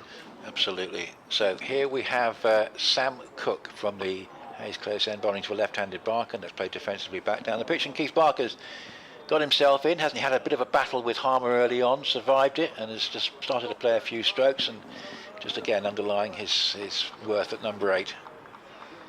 Got an very important hand from him. Yeah, got an email here from John Paul Story, who's Melissa's dad, who loves the stats, loves his stats from time to time. I'm just reading through it actually. I'll come to that at the end of the over. 272 for 6, 26 to avoid the follow-on. 2 slips waiting, 5 saving 1. Cook bowls, and Barker with a little deft flick sends that one down to the very fine third man boundary for 4. It was a very high class stroke. He just waited for it. And just so I hope it's on its way. I've just got to keep it down, hit it wide of a second slip, and I've got 4 runs, and third man won't get round. That's exactly what happened. 276 for 6, Barker 38. Talking of Barker, I'll quickly come to the top part of this email. This is about Keith Barker's and the rest of the lower orders batting contribution this year for Hampshire in the Championship. Barker, 2021, 379 runs at 27. Strike rate of 48. Cook bowls to Barker, who this time just tucks one off his pads to mid-wicket, and there's no run. 2022, 595 at 29, striking at 69, and 2023, 268 at the time of the email, at 26, striking at 47. At the moment, his strike rate is 67 in this innings, so that's pretty good. We've also missed out on others who did well last year, i.e. Kyle Abbott's 233. But a great strike rate of 70, and Fuller's 527 at 81. Here's Kirk, bowls to Barker, and Barker there's hit rather awkwardly as he's looking to push tentatively at that one. Just hits him high on the pad, and it rolls away into the offside. Both players propped the pitch, even though it was only Barker on strike at that point. 276 for 6, as if that delivery has just brought about some caution on this part of this Hampshire pair. Yeah, just final part of the email. Shows how important the lower order's contribution was last year. That's right, Hampshire benefited lots from the lower order, leaving time to bowl teams out. Barker facing Cook will this time hit one away off his pads and send it away down towards fine leg. There is a fielder there quickly, just the one. Timed that pretty well, but just managed to hit it straight to the man. But Keith Barker going nicely now, 39, 277 for 6. So, yeah, I think that's been a feature this year. Hampshire just haven't really had the contribution from the lower middle order that they did last year. But Keith Barker is certainly playing very nicely indeed. Any Surrey followers, or even players, dare I say, following this broadcast while it's raining at the Oval will probably be quite happy with what's going on, because they'll be very keen that Hampshire get to at least 298. Here's Cook bowling outside the off stump, and left alone as it goes through to Rossington. It just alters the dynamic of the game, and of course the more Hampshire then get, the more the issue becomes what do Essex choose to do. Obviously it's hard to know how that game is. Unlikely to be a Surrey win, but you know, anything can happen, but certainly be fascinating to see with, say, 4 more sessions of play, how that game goes. And Essex have just got to try and win this game, but they'll certainly, looking at that situation at the Oval, they'll be definitely wanting to make sure they don't lose it. 277 for 6, Barker 39 and Press 69. It might just have changed their approach slightly, what's going on at the Oval. Duncan Holding has emailed about the pitches. Good afternoon, chaps. Excellent coverage. Talking about doctored pitches, I'm old enough, as Harmer comes into Barker. It's got a gully in now as well as a slip. Barker comes down the wicket, hits it in the air, straight, safe. Waters after it, make us get there before it goes over the boundary. He does, and Barker jogs back for 2, and it's 279 for 6. He says, talking about doctor pitches, I'm old enough to remember the daddy of them all. It was, he says, Treat Bridge. It was never a treat, I can assure you. Trent Bridge, but that's obviously a spelling mistake. For Rice and Hadley back in the day, many a side dismissed for under 100. Says Duncan in Southport as bowls, and that's turned away on the leg side. Prest calls Barker through for a quick single. 280 for 6. I remember turning up with it once before the game, and we didn't know where the stumps were going to be put in on the square. That's how green it was. Yes, how green was my pitch, wasn't it? That was around about 1987 in that era. Yeah, certainly 80s. Prest is forward, hits him on the pad, balloons up to Nick Brown, but not off the bat. Yes, they certainly played to their strengths, that side. And You could say an element of that. You prepare pitches that are certainly going to suit Simon Harmer and home advantage. As I say, he tends to get more out than other spinners that's on ball outside the off stump, left alone by Prest. That's why Essex have a problem when they go to places like Edgbaston, when they say we're not going to prepare something that suits Simon Harmer. You're going to have to find another way. Yeah. But Essex do well at Old Trafford, where he tends to have the bounce. In again to Prest. Prest drives hard down the ground, 4 runs. Used his feet, drove hard through the line of the ball, all along the ground. Beautiful looking shot. Tom Prest really is growing into this innings. Moves on to 73, 284 for 6. Hampshire trail by 163. Yes, and I thought Albert batted nicely as an opener earlier, but one thing Hampshire can take out of this game, at a tough venue, they're seeing 2 of their younger players come through well. Albert will be a bit disappointed he got out to Walter's first ball in the way he did. But Prest has been superb. Yeah, it's been a feature of his early championship career for Toby Albert as well. It's bounced and it hits Prest on the glove. He was trying to open the face of the bat and work it on the offside. Fortunately for him, the ball goes straight to ground, and that's the end of the over. Harmer now has 30 overs, 4 for 115, and I'm looking over about 1 o'clock over the ground, Nick, and from where that rain came yesterday, it is looking a lot greyer. Yeah, I mentioned just before you came on air that the weather that's affected Lords and the southern end of that appears as though it is going to hit Chelmsford in the next half hour. Not going to get the worst of it as they've had in London, but the little southern tip of the weather system is almost certainly going to hit Chelmsford in the next half hour or so. So it may clash with the tea interval. It may we don't lose too much time, and there may be 1 or 2 other interruptions during the course of the final session. But be surprised to get away with the weather scot-free today. Here is Cook bowling, and that's hit in the air by Barker. He's going to be caught at mid-wicket. It's a straightforward catch going into Walter's hands, and he's out. And the end of a fine partnership, and Barker was there just, I think, surprised by delivery. It was on him too quickly. He was going for the pull shot, and he really went straight up in the air, and Walter, at a wide mid-wicket, just had to wait for the ball to very gently, and after a long period of time, fall into his hands. But he was there for it, never looked like dropping it. And 284 for 7. Just as Hampshire were absolutely cruising to that follow-on mark, Keith Barker goes for a fine 42. Prest is 73, and they need 14 to avoid the follow-on. And I make it 89 runs for that partnership for the 7th wicket, which is the highest of the innings so far. 63 for the 3rd between Middleton and Vince was the previous highest. Yeah, got right underneath that, Keith Barker, didn't he? Yes. Straight up. Good sandwich. Wasn't there for the shot, and they was never really going to get away with that one, but it was a good effort, and he did exactly what was required as an experienced man coming in down the order. Very capable number 8, played that role really to perfection. Looked a little bit all at sea against Harmer occasionally early on, but once he found his bearings, he played really well out there. And it's going to be Felix Organ, sort of Hampshire hero from a year ago, actually. Remember, as an opener, he really took the attack to Harmer and got Hampshire to win 12 runs of their target. I remember that one. So he's got batting credentials here. That time he was opening, now he's coming in down at number 9. I think he got about 90 or something, didn't he, really? Yeah. I remember him slog sweeping played the Harmer slog, a couple of times. The slog sweep down, absolutely to perfection. Yeah, away to our left over deep mid-wicket. So, well, a little bit of tension added to proceedings. And, yeah, we shall see if Essex can just provide a late twist here for this follow-on target. Steve saying that it seems a lot of us around the world watching via the live stream. Hopefully Essex can keep going and win the championship this season. So you're currently watching from Italy, but in 1980 you were in Chelsea. Now, Essex didn't win the championship in 1980, but Middlesex did, formidable Middlesex side, but I'm sure there's relevance in 1980. Here is Cook bowls, and that's Organ coming forward and steering up towards mid-on, and there's no run. Yes, that was that Middlesex side. Vincent van der Bijl, I think, was involved there, and I think obviously Mike Breedy was around, Mike Gatting was around, Clive Radley, a very, very powerful side, and Hampshire Essex found they couldn't repeat their success of 79, at least for a couple of years, until they won it again.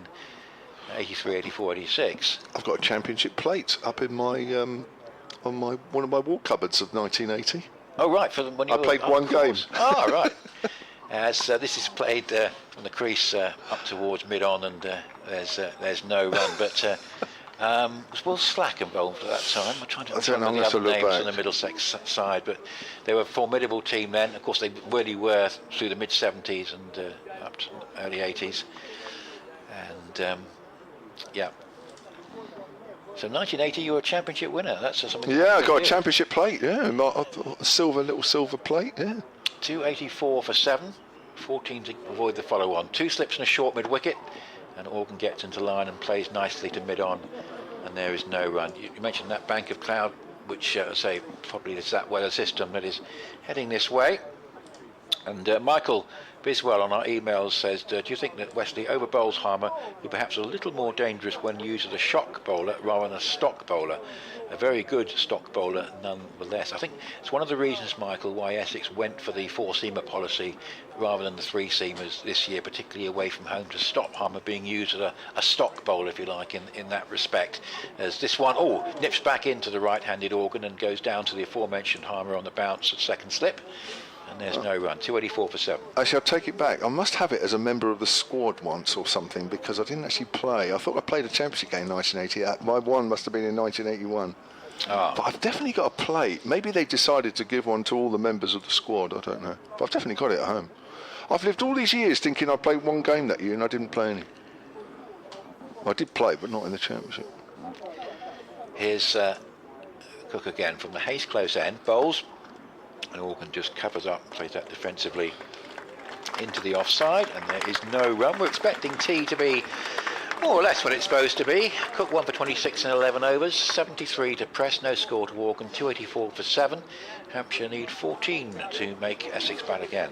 Yeah, top wicket takers in that year for Middlesex 1980. Vincent van der Waal, as you say, 85 wickets at 14. I did play that year. I did play a Benson's game actually early on in the season when that competition was very early on, and funny enough, it was against Hampshire. You know, Essex only finished 1, 2, 3, 4, 5, 6, 8 in that year. 61 wickets, John Embry. 67 wickets, Wayne Daniel. What a opening partnership. Wayne Daniel was still there in Vincent 1980. Yes, wow. Oh gosh, yeah, he was there for a few more years after that. Yeah. I think he was still there when I left, mid-80s. In fact, he was. Here's Harmer, soon pressed, got the short leg in, press comes down the wicket and just eases that down to Walter at deep mid-on, and pressed moves on to 75, and the Hampshire total to 286. It remains to be seen whether Middlesex will have a chance to reprise their county championship success next year. They'll have to be in Division 1 to do it, of course, but at the moment, no play at Lords, where they're 52 without loss, 142 behind Warwickshire. The openers, though, still together. Yeah. Apologies, actually, it's 285. I'm 1 run ahead of myself. Felix Organ then to face Harmer. Repeat of last year. And he goes for the slog sweep. That's a repeat of last year. It's in the air. It could be out. Caught at mid-wicket, deep mid-wicket, and he's gone. Well, we were talking about that shot and how well he played it last year, and he's gone for it early on in his innings there, and he's towed it, and it's hung in the air. And I wouldn't even say deep mid-wicket. The deep mid-wicket was in by about 25 yards from the rope, and that is a rather tame dismissal. And Organ goes for no score, and it is 285 now for 8. Wow, now we are getting into a fascinating period of play, because there's this 298 to avoid the follow-on, and it's 285 for 8. Prest now has a little bit of responsibility to take as much of a strike as he can, I think. Harmer is going to be particularly dangerous against numbers 10 and 11. Organ will feel a bit like 1 or 2 others earlier, Dawson, that he just played that shot too soon. 5 wickets to Harmer, 5 for 116 in 30 overs and 2 balls, 285 for 8. So we could be in a very important little period of play here, because if Hampshire get to 298, then well, Essex, I think, you know, they're going to want to make sure that they certainly don't lose, they don't sort of give any chance of Hampshire winning the game, particularly if Surrey aren't going to win at the Oval. But of course they're still going to want to do everything they can to win, so they're going to have to score quickly and maybe try and invite Hampshire to chase any target. But what they'd really like to do is to bowl them out for less than 298 and just get Hampshire batting again in perhaps gloomy light in the last session. Kyle Abbott walks to the crease. Now here's a stat which Hampshire fans, I think you should close your eyes and cover your ears for this one. We're not yet 2.5 games into matches between these two on this ground, but Simon Harmer has now taken his tally against Hampshire to 32 wickets, and in the last 3.5 games to 38. So there's a real stranglehold that Harmer has over Hampshire. Still on the deep mid-wicket, still a deep backward square leg, and 3 men around the bat. So there's an in-out field here for Abbott on the leg side. So Hampshire, so what are they, 13 short of the follow-on? Yeah, big 2 wickets here. As the light begins to go a bit, with those clouds coming over, Abbott leaves one as it goes down the leg side. That's obviously turned from fairly straight. So this is a little worrying now. Preston needs to face most of the bowling. 3 balls for Abbott to survive here. Harmer in, Abbott's on the back foot. It's on the pad, he's outside off stump. Ball just literally gets stuck between his feet. Wow. Different game now. Hampshire going from 284 for 6 to a 285 for 8.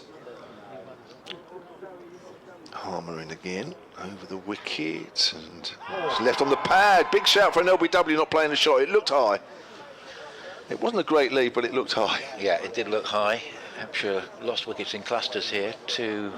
1 and 2 together, 3, 4 and 5 together, and now 7 and 8 close to each other. Just watching on the replay there, see Harmer, and that's very high. Sit on the thigh pad, yeah.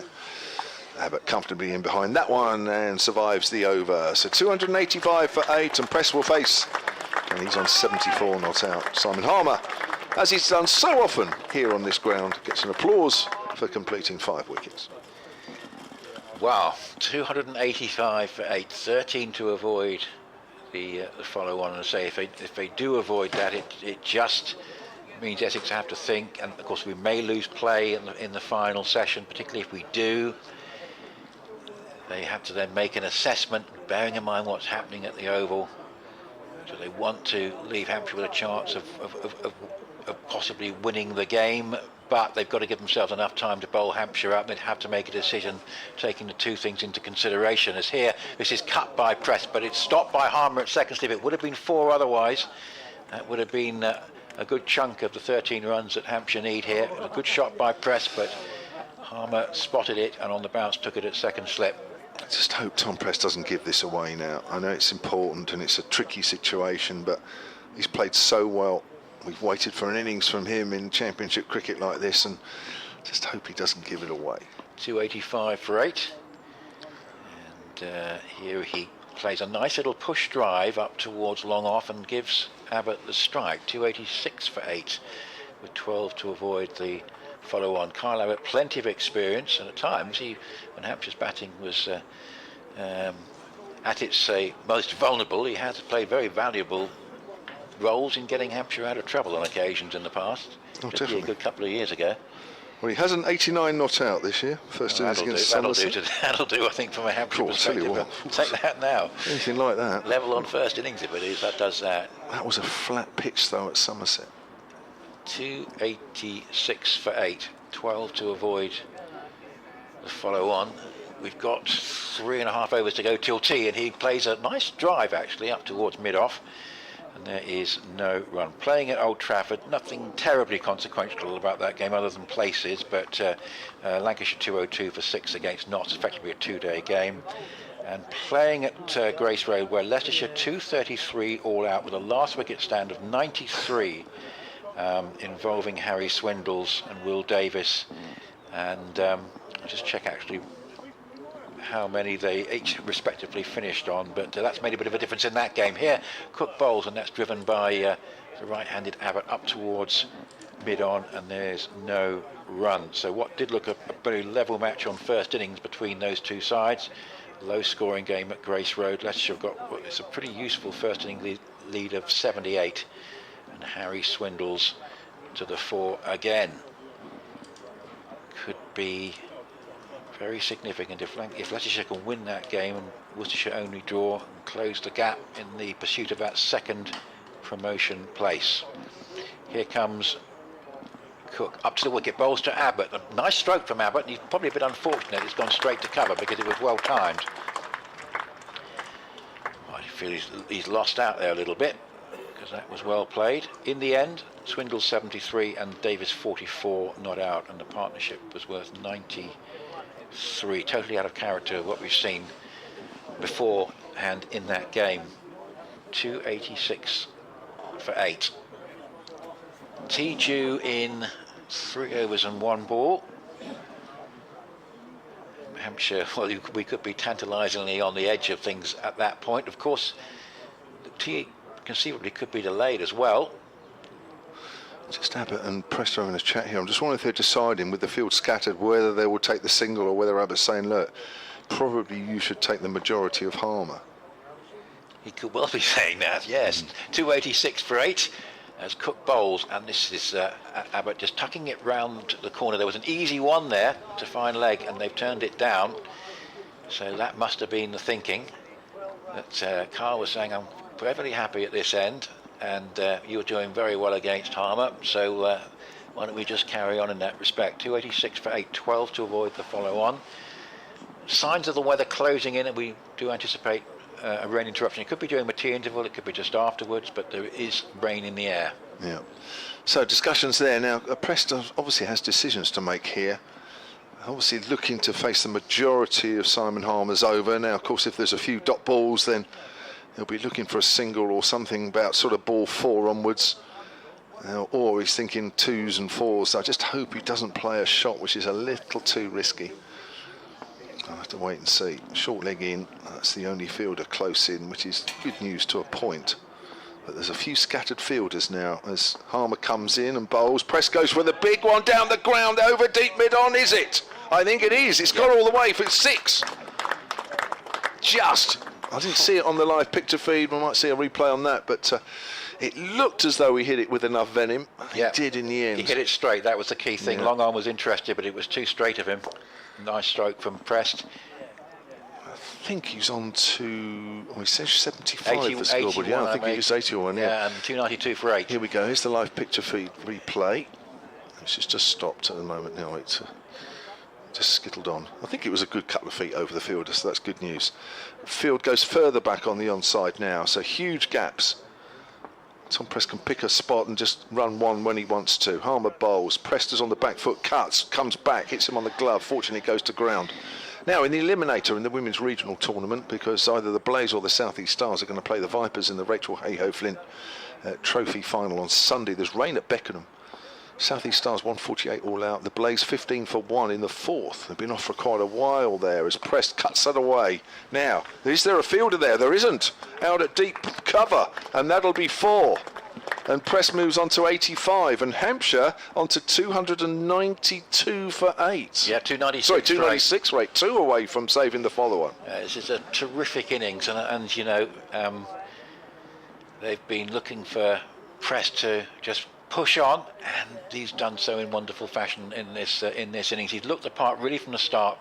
Terrific. Now they've got to change the field because one more run gets Hampshire even closer to saving that follow-on, and that's not going to serve Essex too well. They'll have to take more time out of the game batting a second time.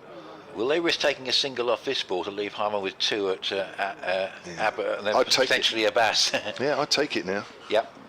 2 balls, you've got to take the risk. Now, of course, with fielders coming up now, Prest may think, do you know what, I'll chance my arm. I hope he doesn't, or he picks the right ball anyway if he does. Walter's sort of halfway back at deep mid-on. And I'm going to disappear after this ball as Harmer comes in and bowls to Tom Prest. Prest goes big, over! Oh, that's going to be 6. Oh, that's a bigger shot this time. And that means that Hampshire have saved the follow-on. And Tom Prest is getting tantalisingly close to a first-class 100. Fantastic innings from Tom Prest. I hope you're back in the box in time for the 100, Kevin. This is a superb knock. Hampshire have avoided the follow-on, and it does mean that there is at least one more Alistair Cook innings at Chelmsford. And that will be coming up at some point. Well done to Hampshire. That's a good effort from where they were just before lunch. And it is Prest on strike to Harmer, and it just good bit of sharp turn there, and it goes through to Rossington. Keith Brandt on our email says, I'm claiming the Barker wicket as it was first ball after I decided my lucky hat was the desired bowling change. Changed hats, and Barker was on his way. Thanks very much for that, Kevin.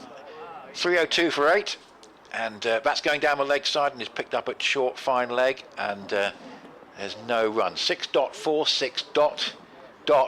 Harmer's over, 5 for 132 and 32.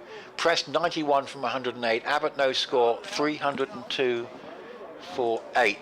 And that, players are walking off at 3:30. That must be a fixed tea interval at 3:30 because of the amended playing times. So, yeah, that is the reason for that. A couple of emails that I was therefore anticipating covering, but we'll have to do after the tea interval. From Andrew, and we've also heard from Don Topley. So we'll have a look at those, I think, just after the tea interval. But let's just take a quick moment to just sum up what's happened here, because we've seen a dramatic session which Hampshire have had the better of. They have proceeded to 302 for 8 with Tom Prest on 91. Kyle Abbott is no score. Keith Barker played a really valuable hand of 42 from 62 balls and shared in a critical partnership with Tom Prest, which really gave Hampshire a chance of saving the follow-on, which they have duly done on the stroke of the tea interval. 47 Middleton, 46 Vince. As we mentioned, 42 Barker, 39 to Toby Albert, and Simon Harmer 5 for 132 in 32 overs. Hampshire 302 for 8 in reply to the Essex 447 for 9 declared, and play due to resume here, weather permitting, in just under 20 minutes.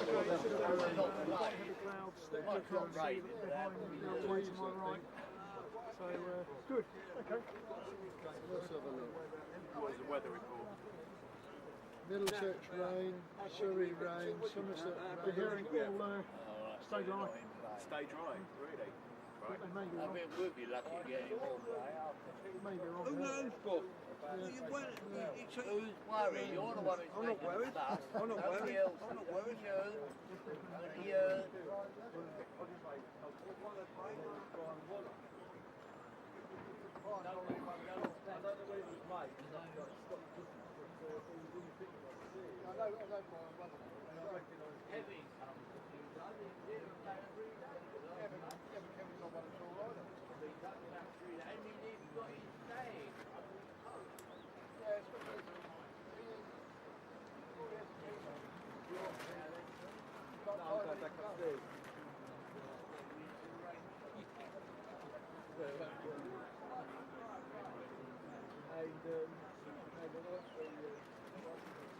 During the tea interval, we have a lap of honour around the county ground by a number of our local league winners. From the Essex County Cricket League Premier Division champions, EO Cricket Club, the National League Platinum League Division champions, Chackney Cricket Club, T-Ribbon Premier League Division champions, Oakhill Taverners, London Sports League Premier Division champions, Martians Cricket Club, the Met Chair Gujarati Metropolitan Cricket League, GMCL, Essex Premier League champions, Hornchurch, Essex Women's Premier League champions, Billericay Blades, Hearts and Essex champions, Match Green, the East Anglian Premier League, Sportston, and the Two Counties League, Halstead. Please give them a good reception as they come round.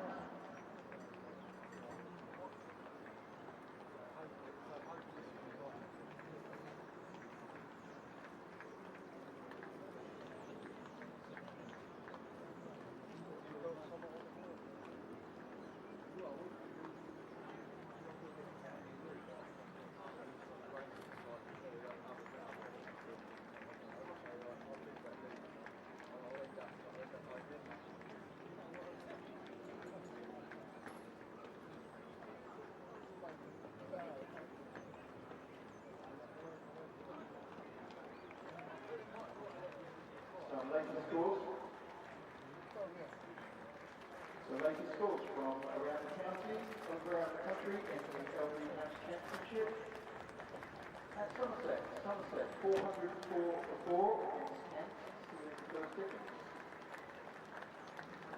At Worcestershire, 187 for 4 in the first innings against Durham. At Lords, Middlesex, 52 without loss in their second innings, on top of their first innings 121. Warwickshire, 315. At Leicester, Yorkshire, 155. Leicestershire, 233. Yorkshire just starting their second innings. At Derby, Sussex are 90 for 8 in the first innings of the match. And at the Oval, replying to Northamptonshire's 357, Surrey 91 for 6. And finally at Old Trafford, Lancashire 210 for 6 in the first innings.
Interesting day today then. Can't wait to get the whole day. Watching pretty good quiet. It's incessant, isn't it? Incessant. I'm sure it's a couple of colours and one on this one.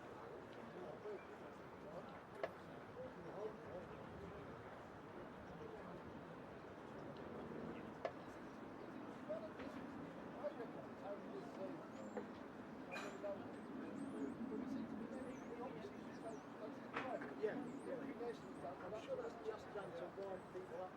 Yeah. If it's only decided, it's not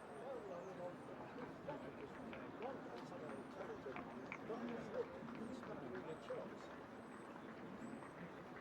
Then Martin comes up there with a tour. He tried to get rid of him. He said he was talking about people that useless this way. I didn't take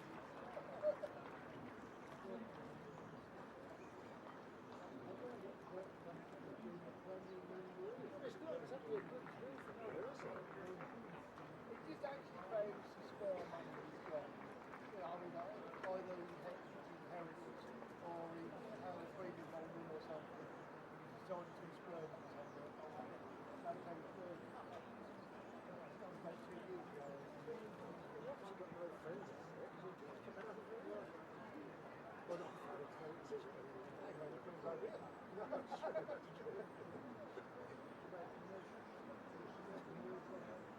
yeah, that's what we decided earlier. Yeah, you talk about something. You go up on the table about something.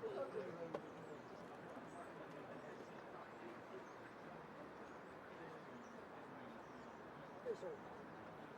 Everything else we know.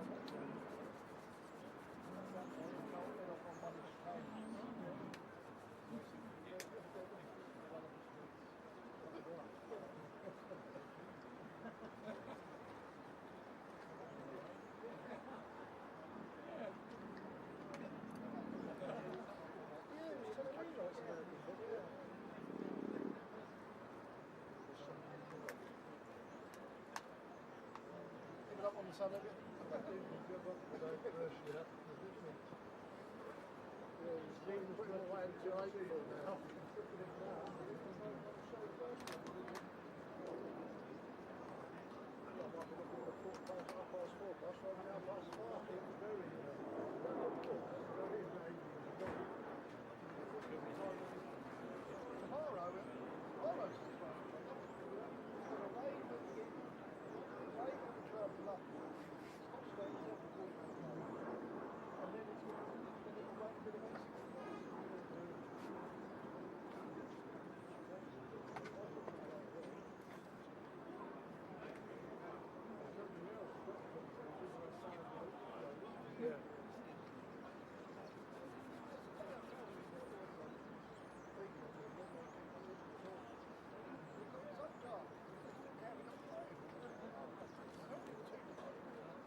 Did you manage to get back?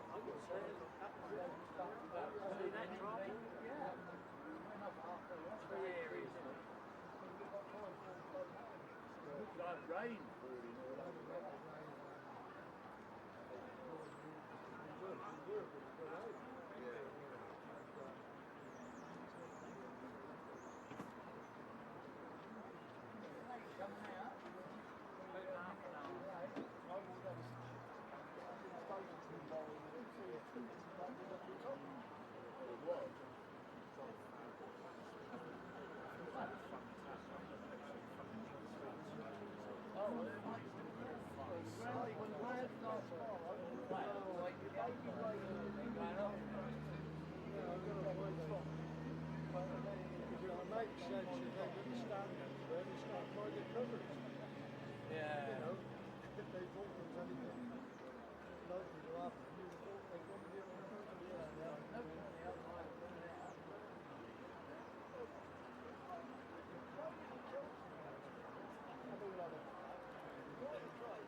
Well,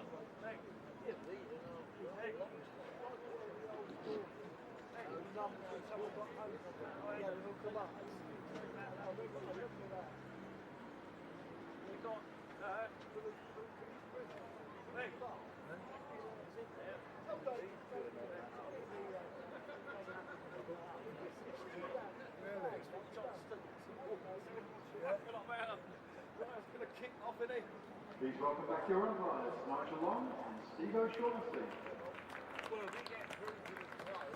doing bloody well, then.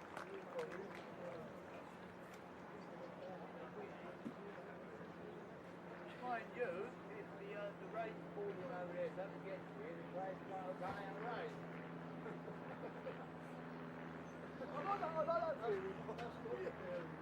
I'll say that one, I'll buy that one.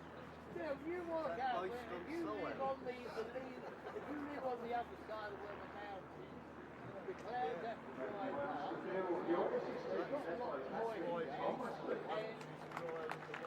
well no, you can tell the other side, but they won't take that to Penang, they have the rain. If you're on the eastern side, they lead to Bradford, a lot of the rain is falling on Manchester, Burnley, and all these places. The rain is less intense. I mean, I don't say they don't get a lot of rain, they do. Is the Hampshire on first, mile Evans.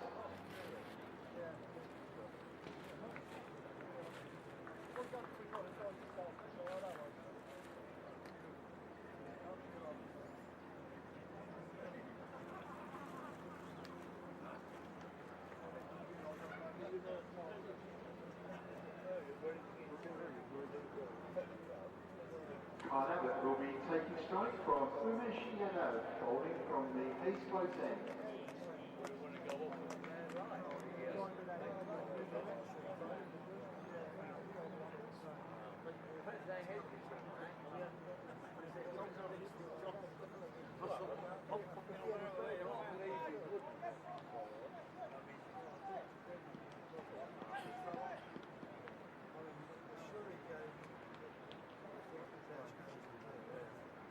Well, best Surrey, he would have thought so. Surrey can win that, well, bloody hell. They win that actual game, right? They deserve to be more rich.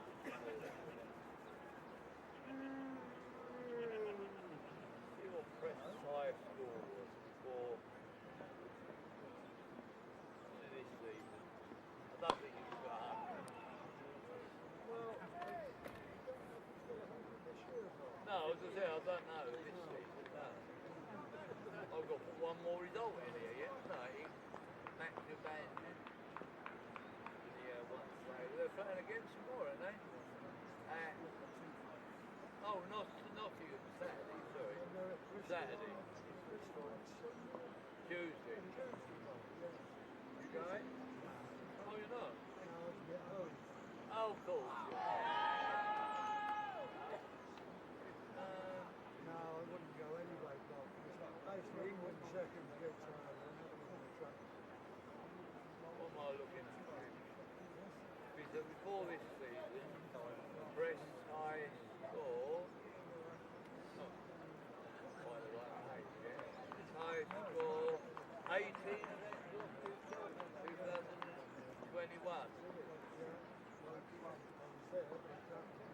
But in limited over, his highest score is 181.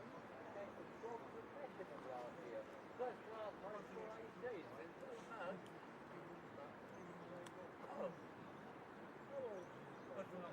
46.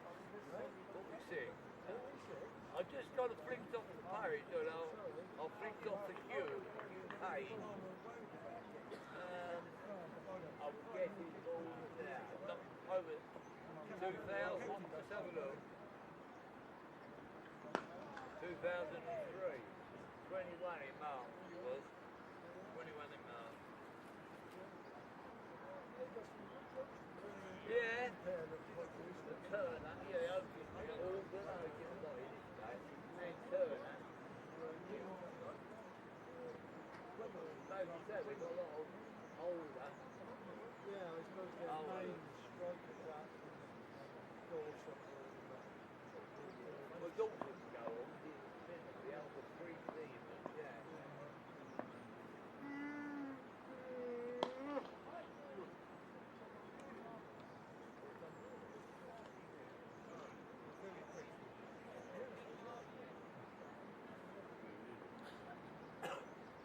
The light section's getting worse now, though. They've got the floodlights over. I was surprised they've kept him on. I can't see why it's in our interest. It's not going to go on. I know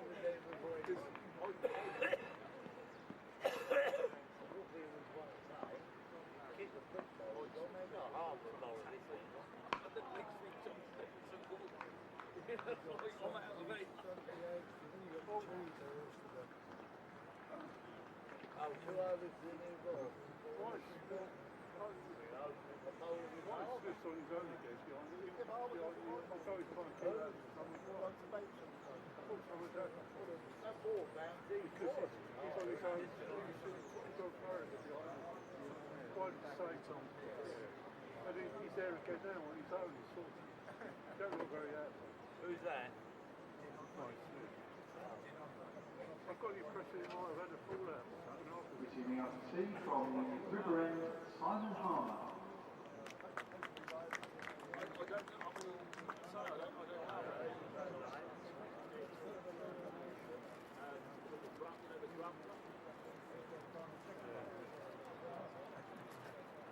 We thought Susan was in the queue for the coffee at one stage. Yeah. He was talking to someone who spoke a bit of delay.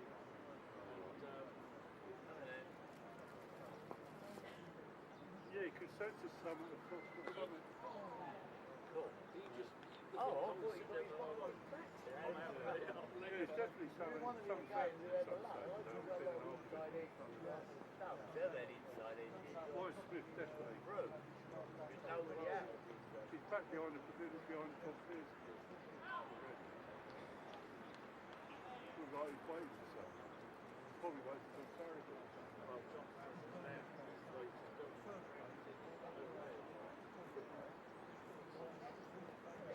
Yeah, he just senses something. It is a civil war.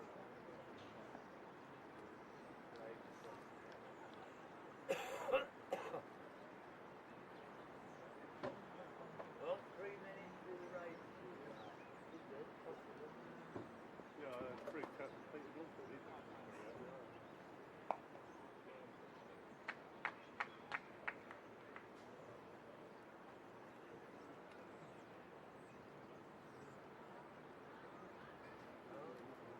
We've got 2 balls, you're going to try and get a 6 and a 4 again. I did last time, try and get it done with you. Your brain over there for a little while. You didn't try and hit a 6 and a 4 there. We get down the line a bit, and what he's trying to break you with. Well, the thing is, I think slightly over, they're going to try too much to get back on. I think ultimately it's us. I think probably like that's going to finish us off. And he's got a single, hits the strike. It's a bit weird, isn't it, Ray? Preston's highest first class score was 18. Sorry? Preston's highest first class score was 18 at Shelton. He's losing over, but it's 181 the next score for the second. All right, only a minor count, yeah, I know. He's got a limited over highest score before his season. 10 times, 18 times. No, 18. 18, 20 times higher. No, 18. No, don't look at that.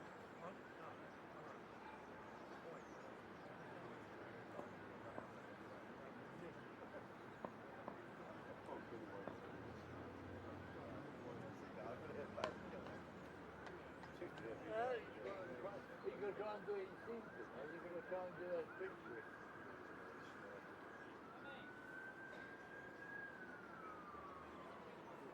Yeah, all round the back there. Down towards. I think that might be going round, yeah. But what is this?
suppose they're not moving now, that's the thing, isn't it?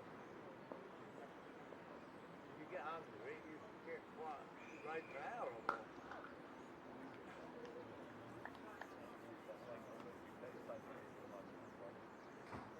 They don't move.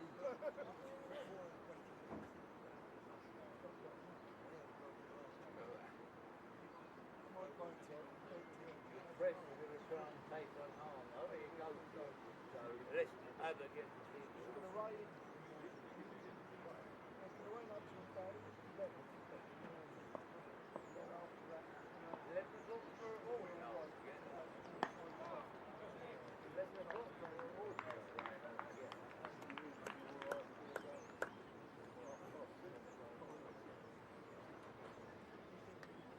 Here you go. nothing you will. 2 this morning, got them press 300. Here you go for it.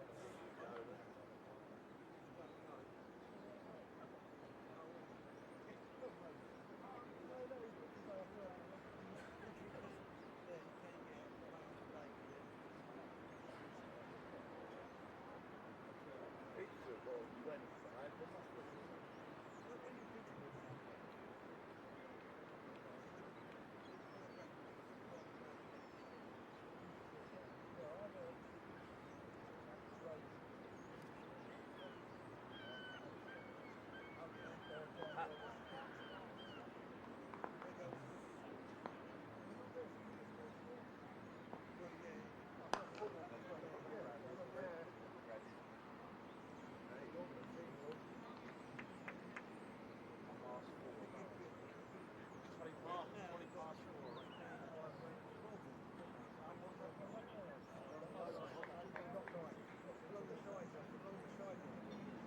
Well, I think I'm rain up to 11 o'clock tomorrow morning. Now we're again washing out.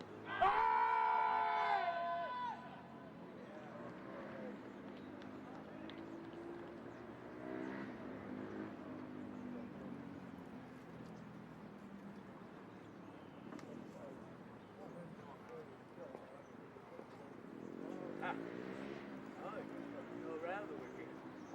You come on through like that.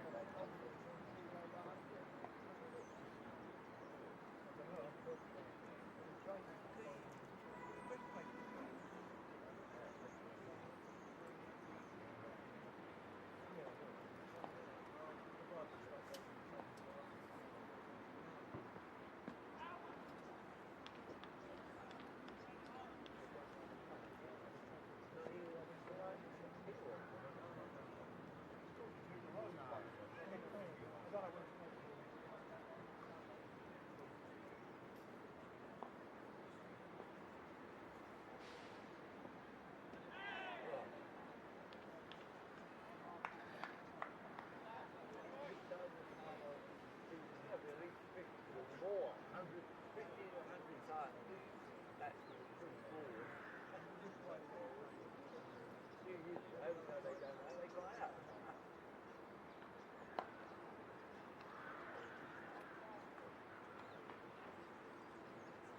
So he's batting circles there, trying to get which he probably deserves that. Oh yeah, new ball.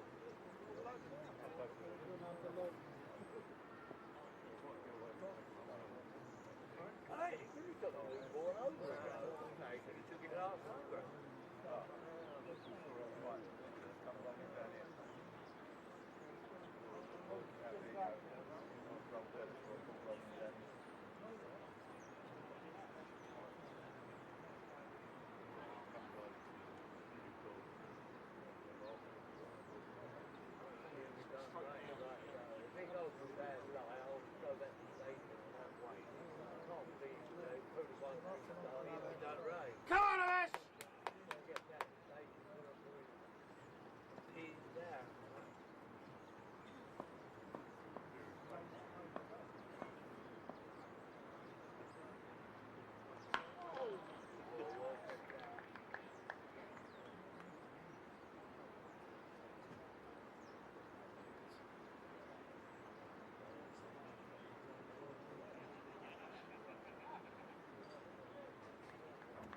by the umpires walked out. Look, he walked right over there. He's like that in that one day going in Middlesex. I'm not controlled by that. Oh, I am. It's so bloody far over.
Yeah, Dorset there.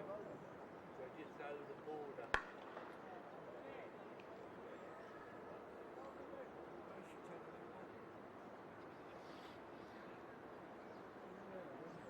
The technical wizards are working on it at this very moment.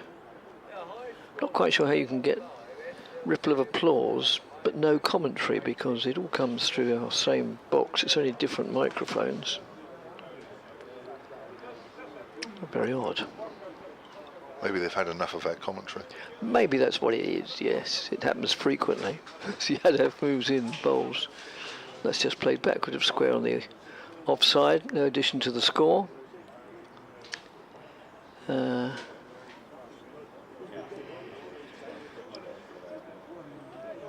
Which is, sorry, I was momentarily off put. 312 for 8. Yes. So if you've got something to look at, I'll take over from it. No, that's right. No, I was just looking at see what emails we have. As Ziadev moves in and bowls, and yes, thanks, Nick. We've had a list of various club leagues.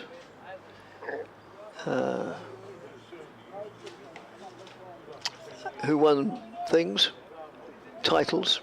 I'll go through some of them. Yeah, Hornchurch are Essex Premier champions. We don't, and Billericay Blaze are the Essex Women's Premier League.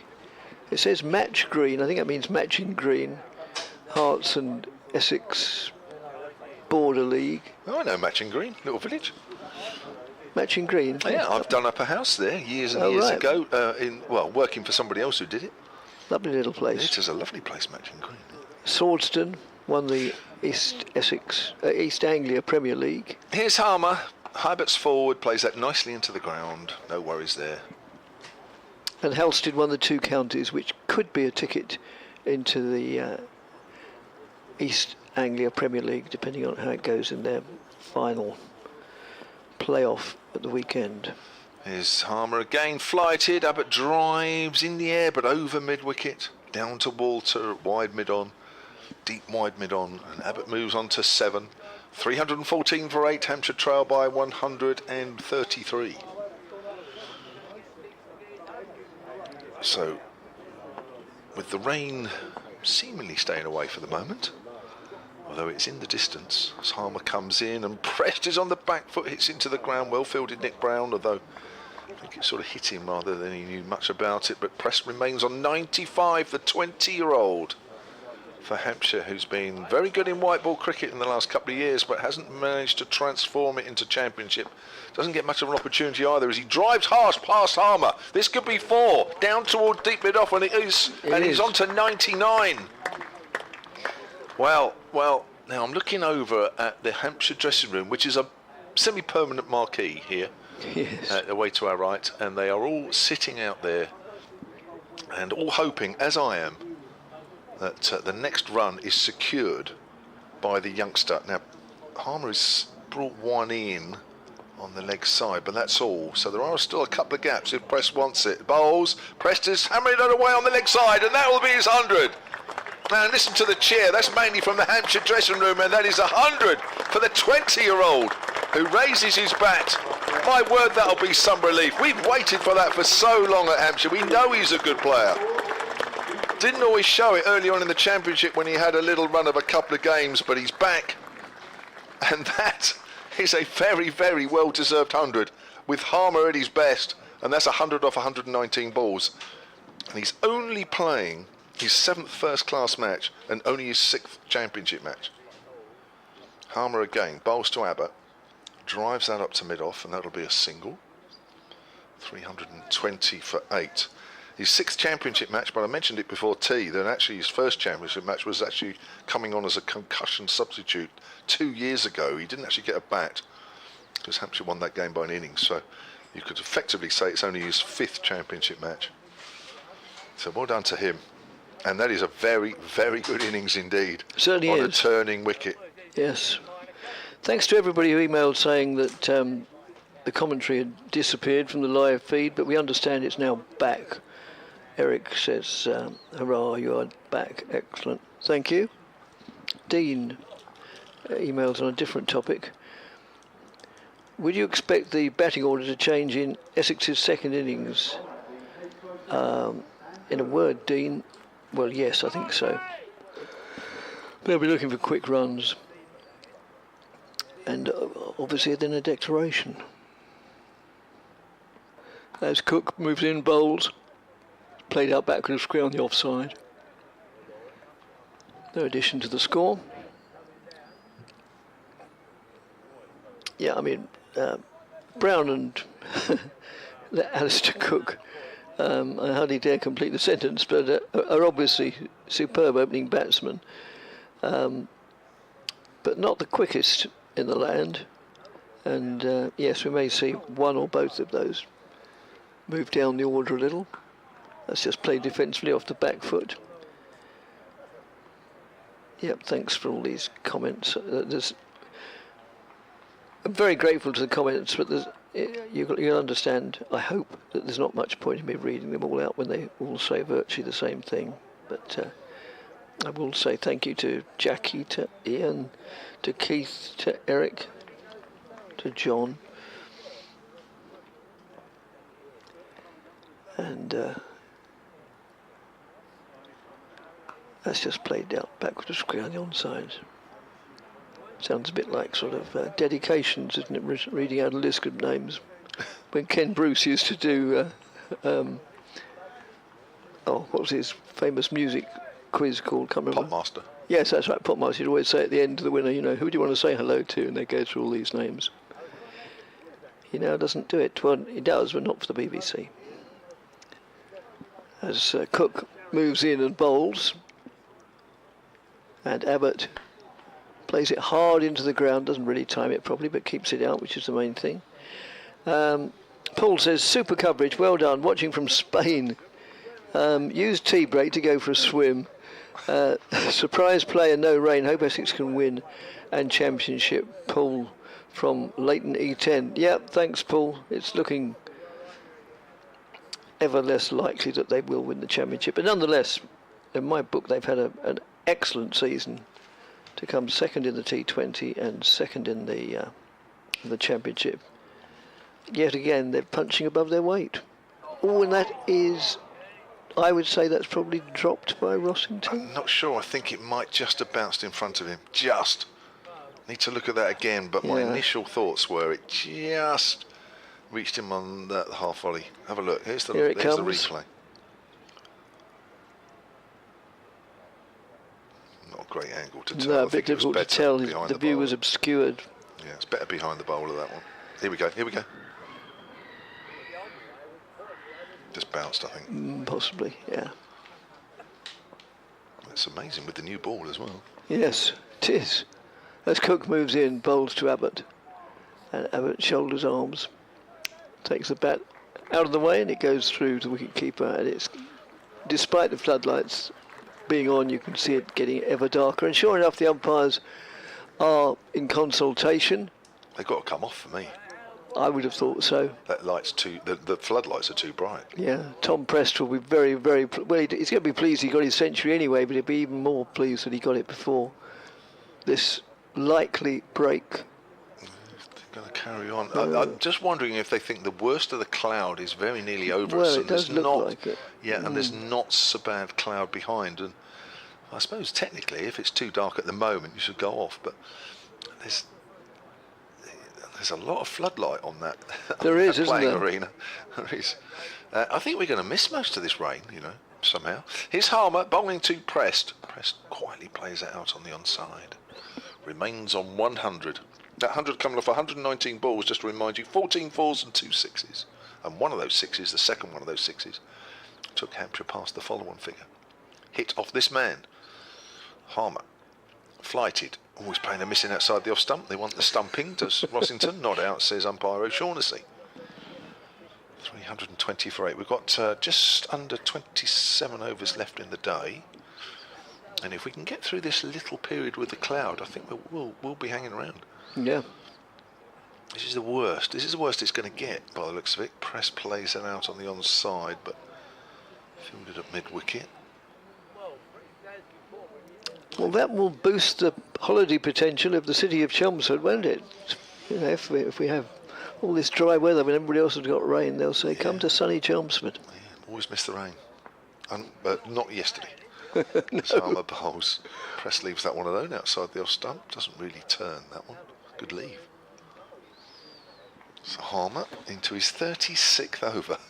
5 for 142. Comes in again. And bowls to Prest. He's well forward. Is that out on the offside?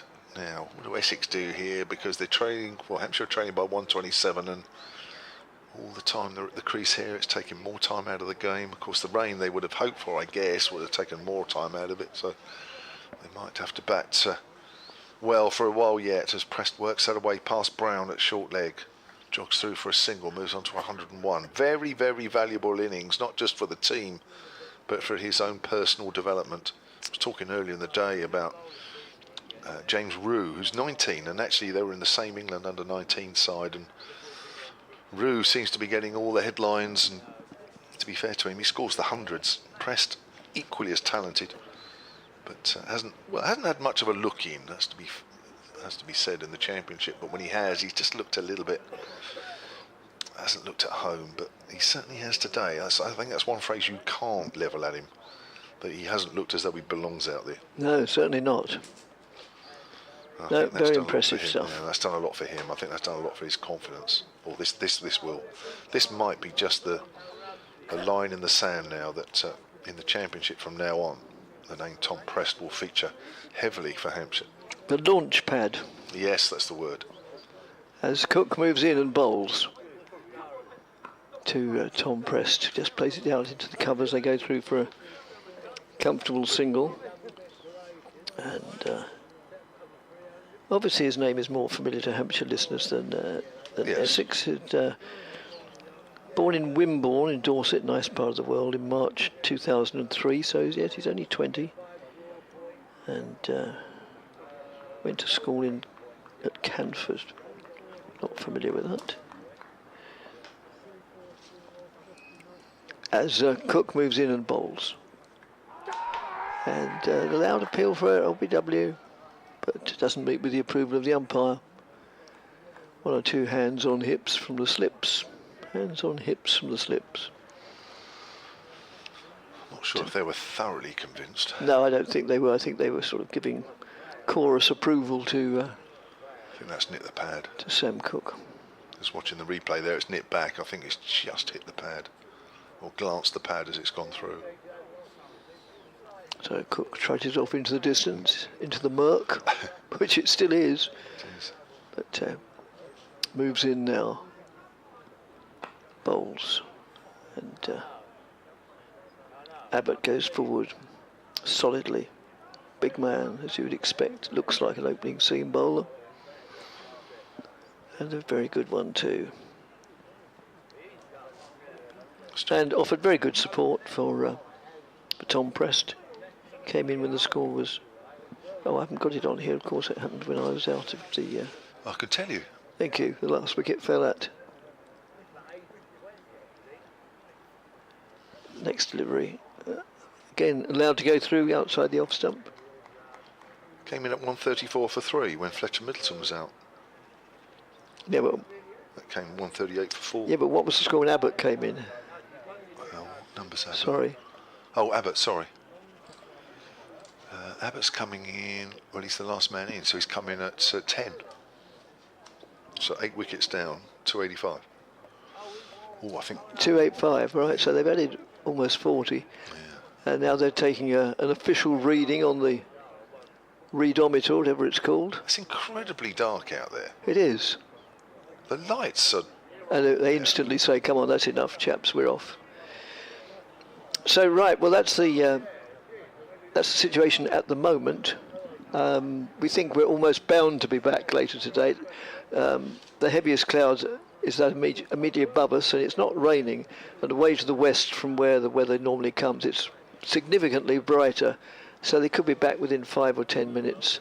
So we'll make the most of a short break, with Hampshire having avoided the follow-on, and they're 322 for 8.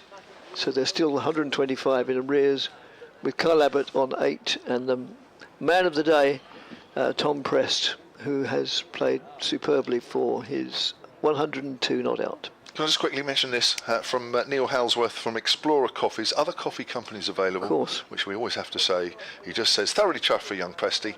I've been watching throughout and a great performance. What next for the young chap? Well, who knows, but I think Hampshire have given him a chance for these 3 matches, like Toby Albert, to the end of the season. It's just that he must take the chance, and I think it's fair to say that he's done that, and he needs to build from that, but I think he needs to show a bit more yet in red ball cricket, but who knows?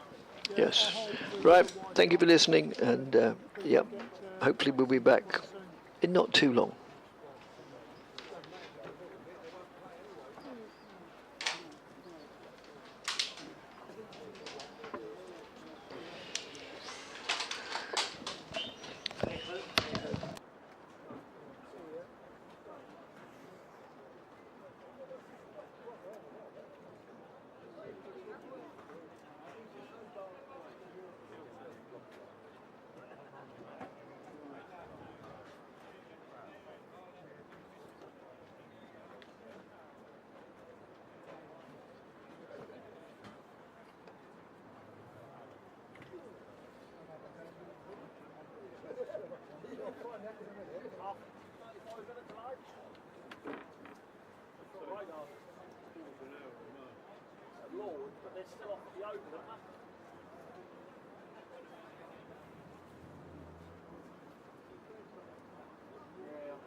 Oh, you just put on the big screen.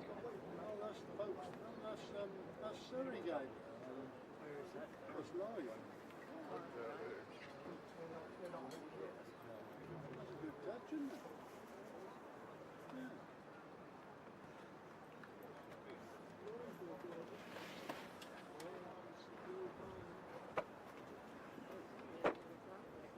Right enough there.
No, I've covered the camera, waterproof the electrics.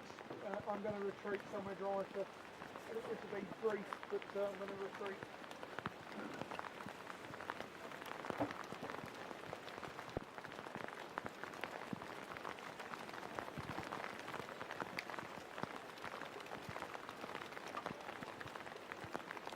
Yeah, no worries.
Section 10 past 5.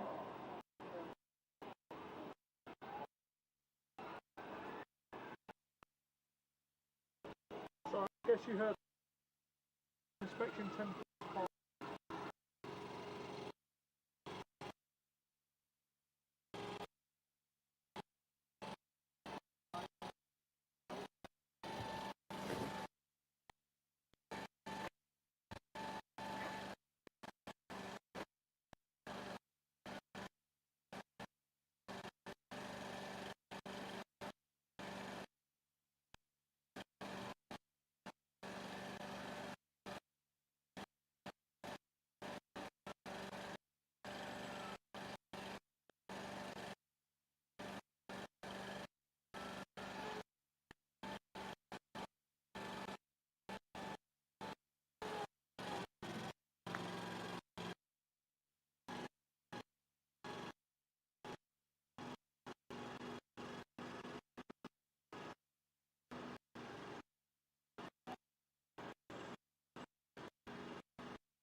enough. I feel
where we went right trying very nearly done it. Was it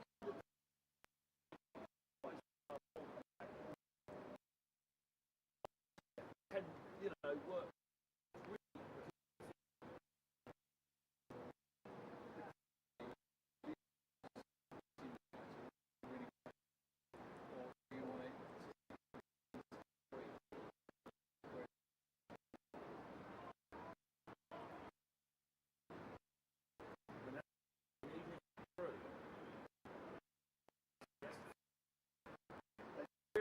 what on three back.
distraction when it's stop.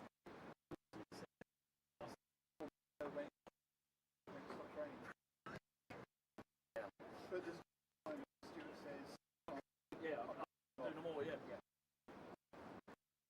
I mean, that's the thing, he's pushing, but he runs out. it can take like a couple of red around the neck, but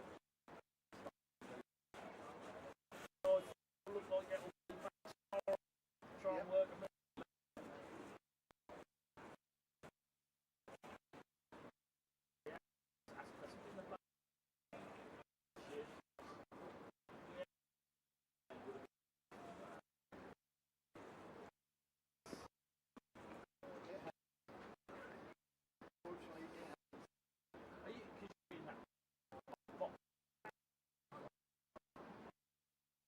I don't like this out there. It's holding ground now. Yeah, but it's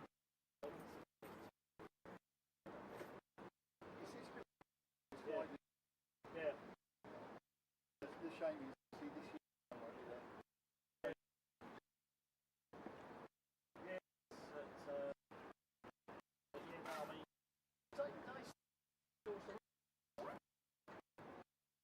I think that, yeah. but you see, now I think the far summer end now.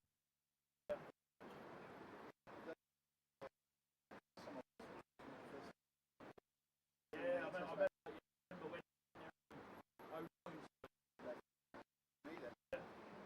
championship match, well, it was about I think Tony. yeah.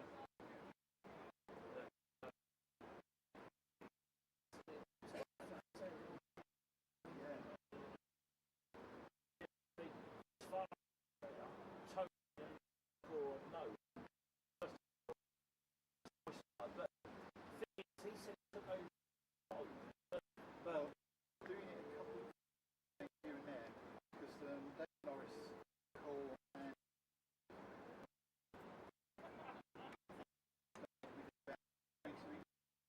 but Dave was a squad, but yeah, gradually killer. Paul did some games. Tony went Seems to ring a bell when I first came here in 2002 or 2003. Yeah. I just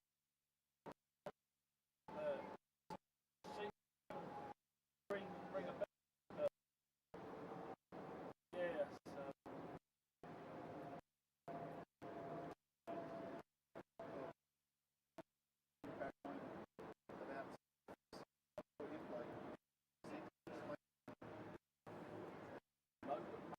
Yeah, that's my old friend. I was still voting for.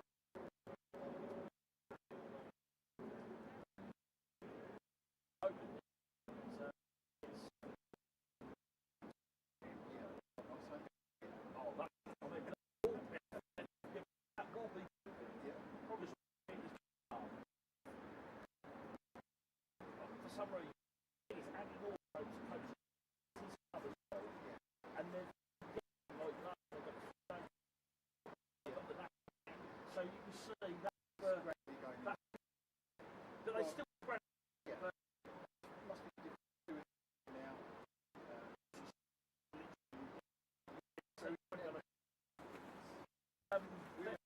Very. Yeah, we were Well, yeah.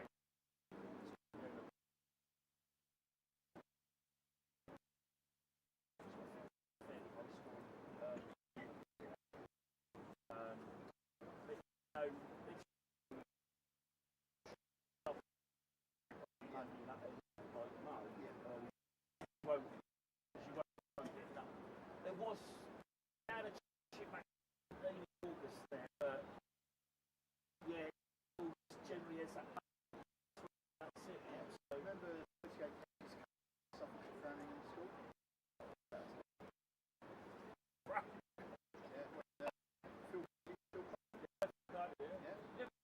School.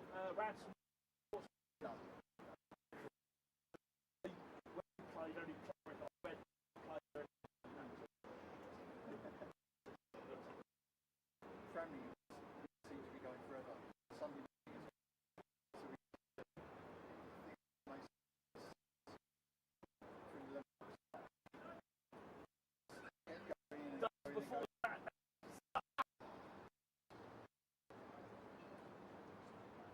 no from one there was cut. Oh, they've cut. They use a fair little bit of golf stuff.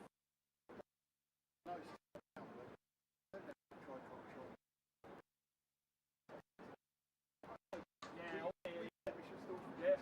yeah. I mean, you go like every hole.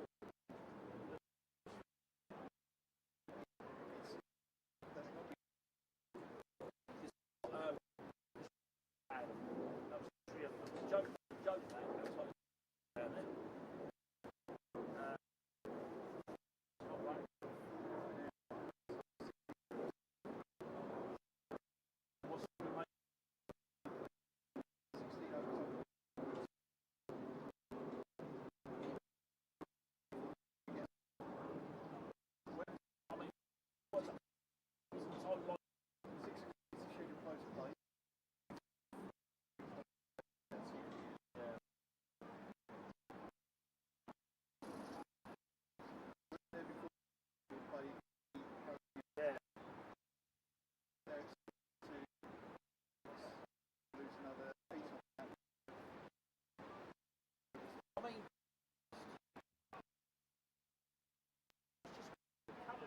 you really got, there's nothing. And, but round, as you can see down here, yeah.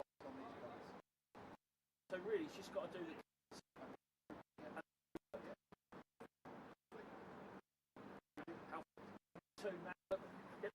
Tuned up a bit.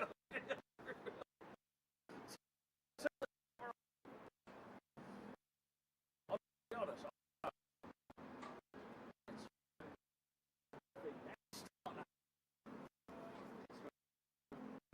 Yeah. Yes.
that's desperation now, isn't it, really?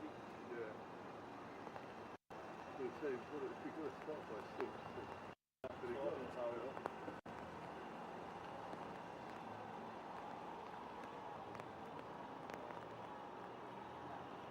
Desperation, really, now. Yeah, see you all right.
Ladies and gentlemen, I'm afraid the weather has beaten us for today. The play has been called off. It will be 10:30 start tomorrow morning, weather permitting, with 96 overs left in the day.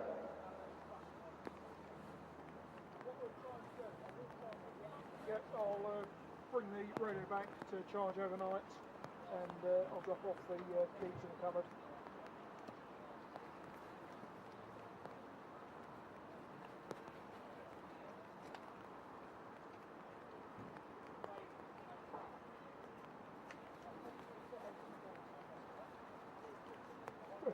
Cover it up. Cover it all up for the morning.